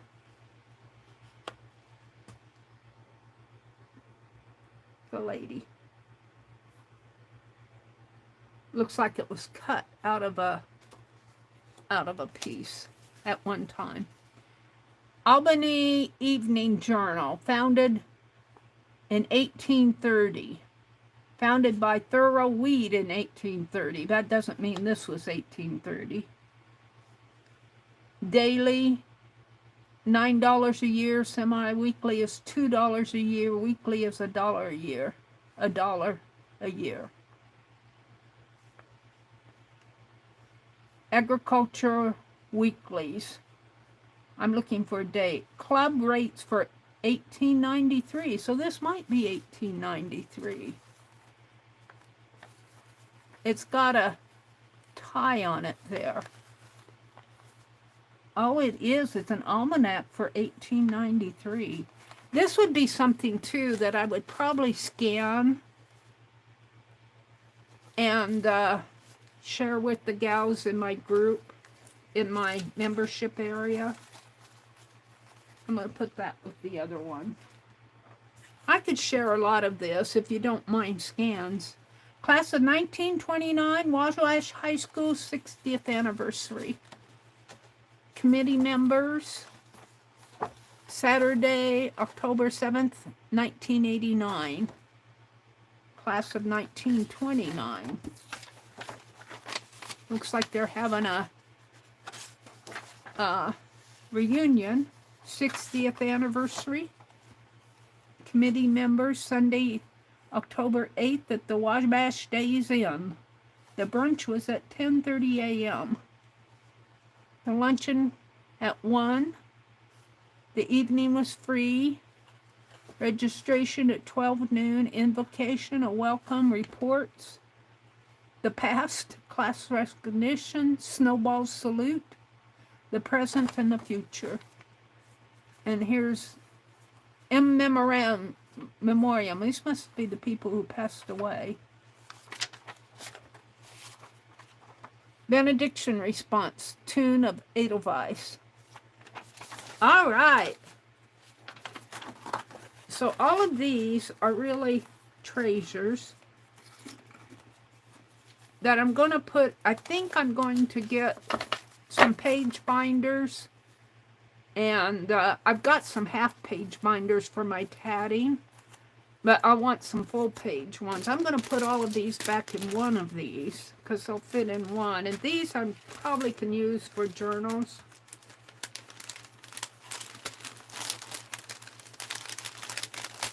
And these I want to take care of until I can get them put in. I've got a bunch of, Debbie sent me a bunch of extras here. And she put everything, because that's how she sewed them. So I'm going to put these that I'll probably use in journaling, except for this magazine. I might take that out and read it. These I can probably use in my journaling at one time or another. It'll be ephemera for journaling.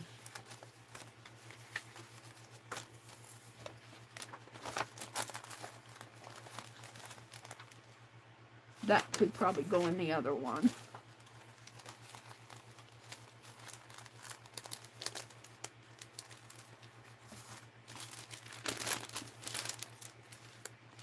Hold it. Let me get my... Debbie, I'd had so much... I know she isn't listening, but if she was, I would tell her how much fun I'd had looking at all of this. Oh, wait. Did I get these? Yeah, I went through these. I'm not sure what I'll do with those. I'll have to look at them again. It's probably a mix of things.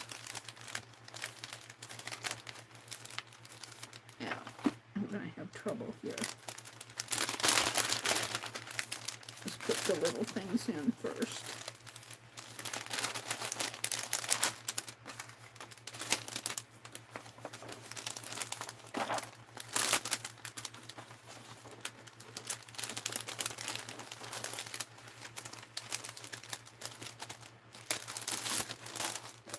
Alrighty. So I've had so much fun going through all of this. Let me come out and chat. My great-grandfather, Debbie says, my great-grandfather, many generations back, printed the Albany newspaper, Webster Dictionary, and several publications in that area. He died in 1831. George Webster. Wow, Debbie. Your great-grandfather, many generations back. So that would be your dad's grandfather's grandfather, right? So interesting. How cool. Do you have any of his work, any of his... He printed back printed Albany news. Oh, many generations back, printed the Albany newspaper, Webster Dictionary, and several publications in that area. Do you have any of those? Or have you seen them?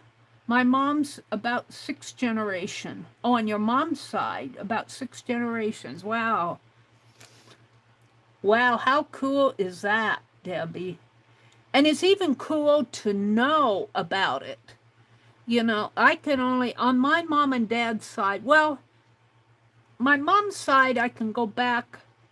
Well, my mother was raised by her great aunt, which was my great great aunt, and I think she came over, and she and the guy that she married came over in 1898. They immigrated, and I want to say they immigrated from Germany, but I'm not sure.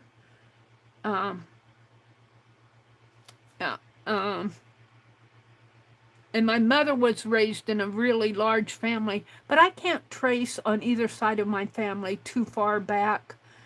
I don't think I can go back any further than maybe my great-great-grandfathers on both sides. So it's nice to know. And I suppose if I really explored ancestry and genealogy, I could find out more.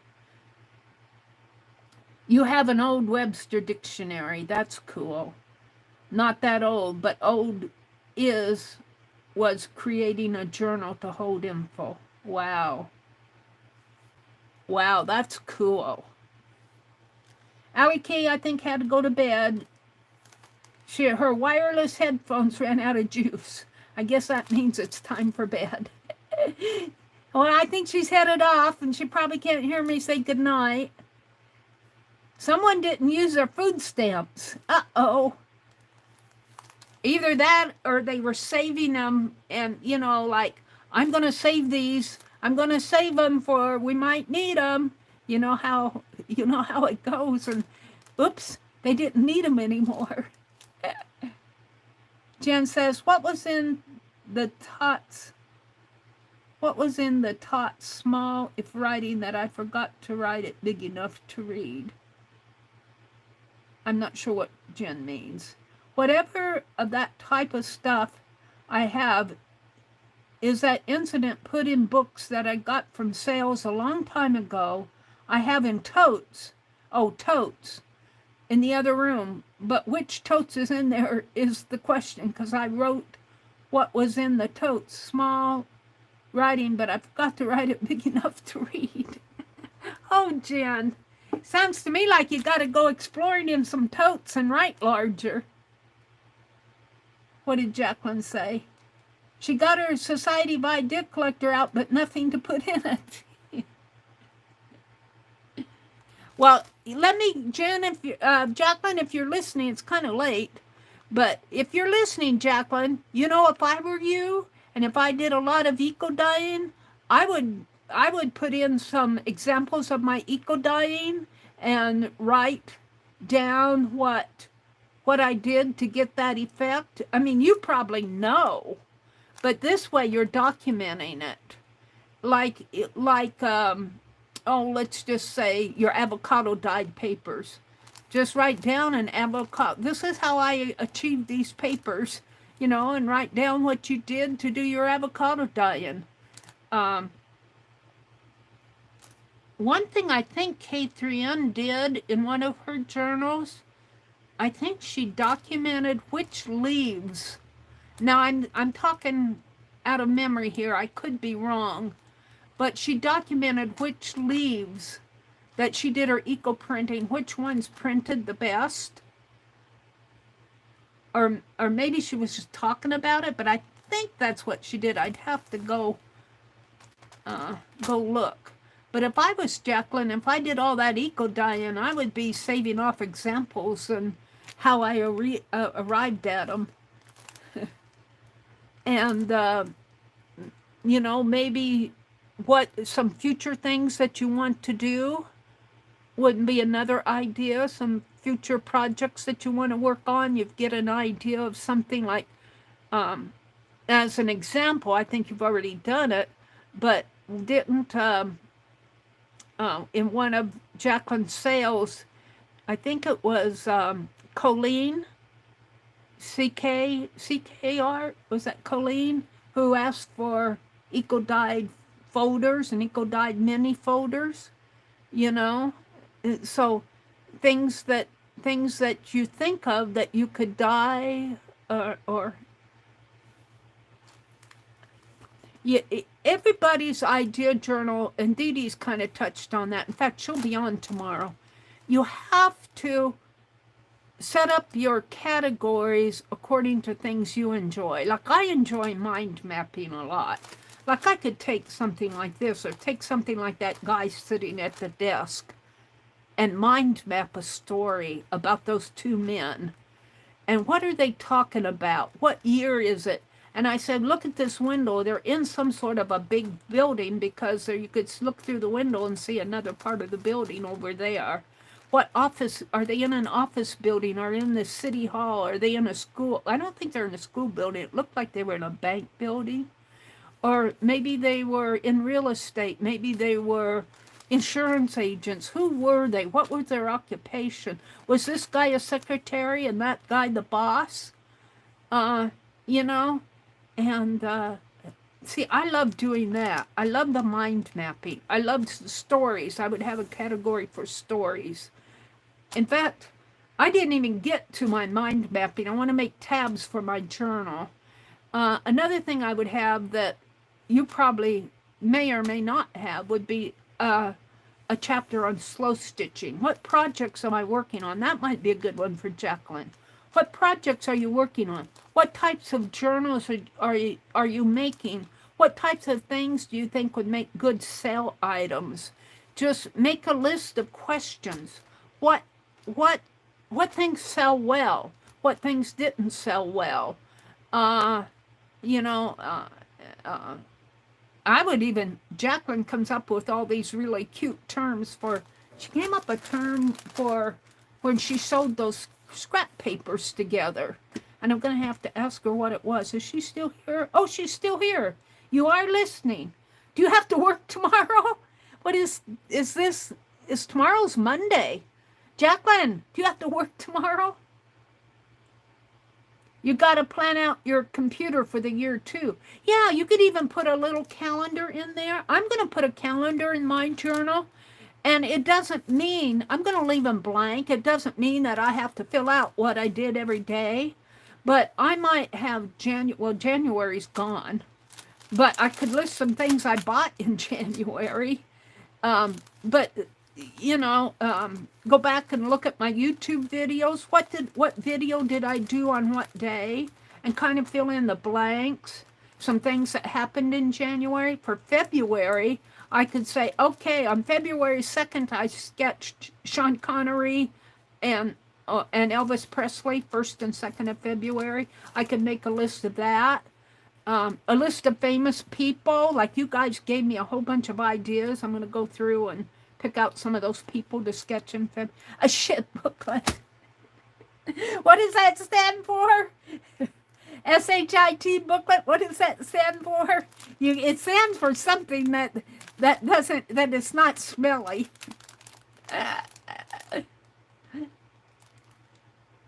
Oh, there's Diane. Hi, Diane. Debbie says, I hit the wall with him, but others go way back on her line. Wow. Debbie, that's so cool. She has an old Webster dictionary. It's not that old. It was creating a journal to hold info. Katia's back. Hi, Katia. I'm actually getting ready to sign off, but I'm saying goodnight to everybody, and I can't quit talking. What does the HSIT booklet stand for, Jacqueline? I know you have a good, gotta catch some Z's. Good night, Legia. Have a good sleep, and you take care of yourself. You take care of yourself. Oh, you listened to me since you started in the live? Oh my goodness, Katia. Katia is our needle tatting instructor. Yeah, I'm having fun in Katia's classes. See you soon. Night. Lori Beth has been on all night too. Oh my goodness. Scraps having interesting themes. I love that. Let me write that down. Look, I have a zipper. Where am I going to write? I started a little booklet. What did I do with it? Is it still here? I started a little booklet to write that stuff down in. That's my gardening journal. I need scraps. I started writing, I don't know. See, I get that stuff out and I move stuff around. I've got all this stuff and nothing to write on. What's this?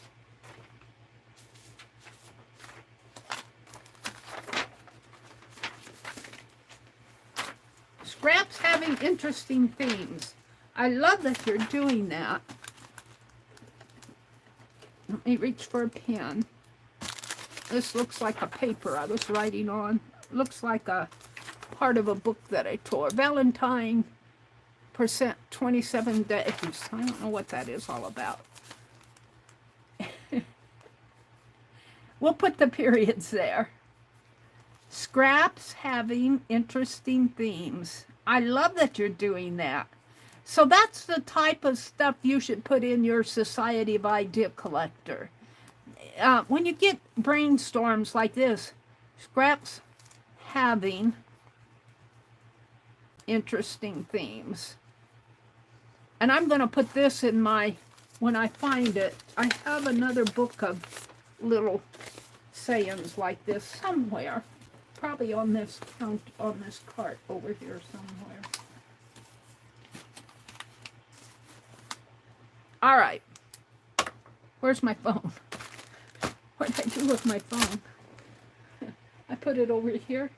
No, here it is. Oops, I turned you guys off.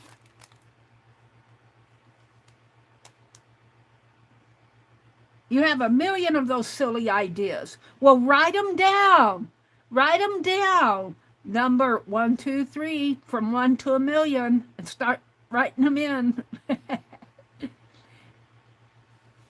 She's retired military, so she loves acronyms. Good night, Debbie. Thanks for popping in. Thank you so much. I certainly enjoy all you guys. So, let's see, who have I missed in here? Goldie, Katia, Jacqueline. Here's where Debbie was talking about her great-grandfather many generations back. Somebody didn't use their food stamps. Kitty Jen says, whatever type of stuff I have, no, she puts in books and she got from herself from a long time ago, and she put them in totes. And she don't know where she wrote it all down, and now she can't read the writing. Too small. Allie Kay said, wow, I did get some nice deals from Debbie. Use a larger quilt hoop for the quilt back. I might try that. I think I have a big Q-snap. I don't have a quilting hoop, but I think someplace in here I have one of those big, I got it at the thrift store and I never used it. You know, the big 2-foot Q-snap. You could also remove the paper attached. Oh, I think they're talking, Mary, I left you a comment a while ago, but I don't think you saw it. Soak those in water as they were put in a scrapbook in warm water and they'll come apart. I think I would have to be very careful to put that vintage paper in water. I might try it though. I might maybe try to spritz some water in between them and see if I couldn't get some water in between them. If they were postage stamps, I wouldn't mind. But I'm not sure about those. I'd have to think twice about it. It's a good suggestion. Labor of love. My husband and I spent. Oh, she's talking. Leah sent a picture of a quilt that she did, of for members in her family. Very beautiful quilt. Debbie said I tried tinting. Here's we were talking about the waxes. Debbie says she's going to have art in her next sale. Jacqueline's next sale is February the 21st at 4 p.m. Eastern, and Debbie Epps' next sale is at February 22nd at 4 p.m. Eastern. Stop by, even if you don't have the money to spend, you might see something you like and break down. Oh, here's where Debbie said her quilt that she found is yellow and blue, just pieced and not quilted. Well, that's how my mother's quilt top is. She got it pieced. And I don't think she quilted it because I think she did a nice job. Some of those pieces are knit. And if I would have tried to do even a 4 square with knit fabric, it would have been wonky as all get out. My mother did a nice job. And I don't think she had, I think she just had a treadle machine, to tell you the truth. I don't think my mom had an electric machine. I'm thinking back. I know she had a treadle machine when I was growing up because I remember her using it. But I don't know if she had a treadle machine in her later years or an electric one. I can't remember. And I don't think it's hand quilted. I think it's machine quilted or pieced. It's pieced together, but it's not quilted. And I honestly think that she didn't put a backing on it and try to quilt it because, like me, she was probably very hesitant to put a cotton backing on it. And she was probably waiting until she found, so she couldn't just go online and say, does anybody have an old flannel sheet?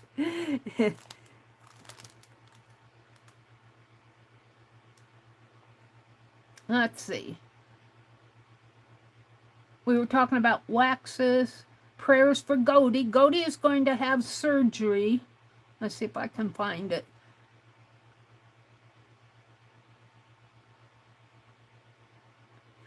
Godie, this is interesting because Godie says on her EcoTank printer she has to regularly print once a week or else she has to do a print head cleaning.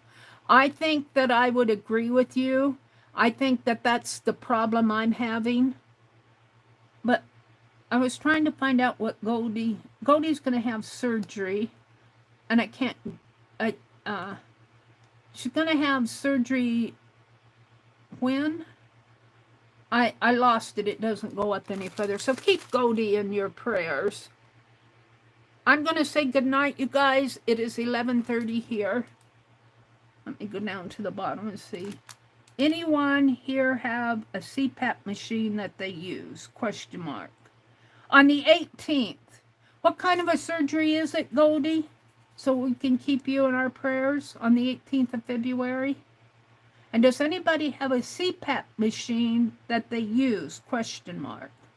Diane said good night. Stephanie said good night. Oh, night, Mary. Bye, Stephanie. Have a great night. She has to go peel some eggs. Egg sighting. Juju was here. There's Juju. I missed saying hello to Juju. Okay, heading to bed. Have a blessed night, Mary. Love and hugs. I didn't see Juju come in. She's just looking for tips on how to get through the night. Sinus. Oh, Godie says it's a sinus tumor. They're taking... Oh, no! They're taking your face off, peeling it back. It's horrifying. It sounds terrible. Oh, my goodness, Godie. Oh, I can't stand to even think about that. I will certainly be praying for you on... You guys, you got to pray for Godie on the 18th. She's having a sinus tumor surgery. And it's just, I can't even read the rest of it. It's just taking your face off, peeling it back. Oh. But they promise it will be the last time they have to do a surgery to get the tumor out. I hope so. Oh, Goldie. Yes, that is disturbing.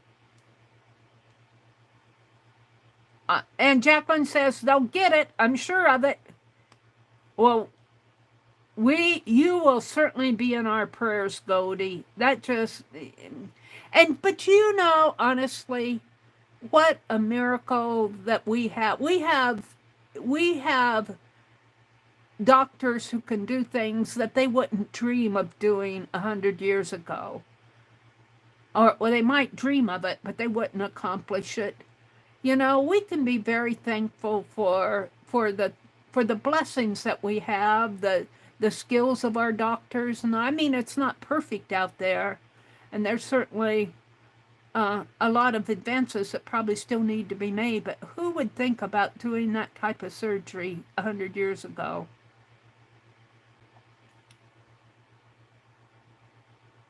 She's just glad she found him and only 2 hours away. Wow. Hi, Linda. Did I say hello to you? Okay, I do have to sign off. My phone is at 36%. My notepad is dead. So I've got to sign off. I really, really wish you all a good week. Don't forget, if you're in the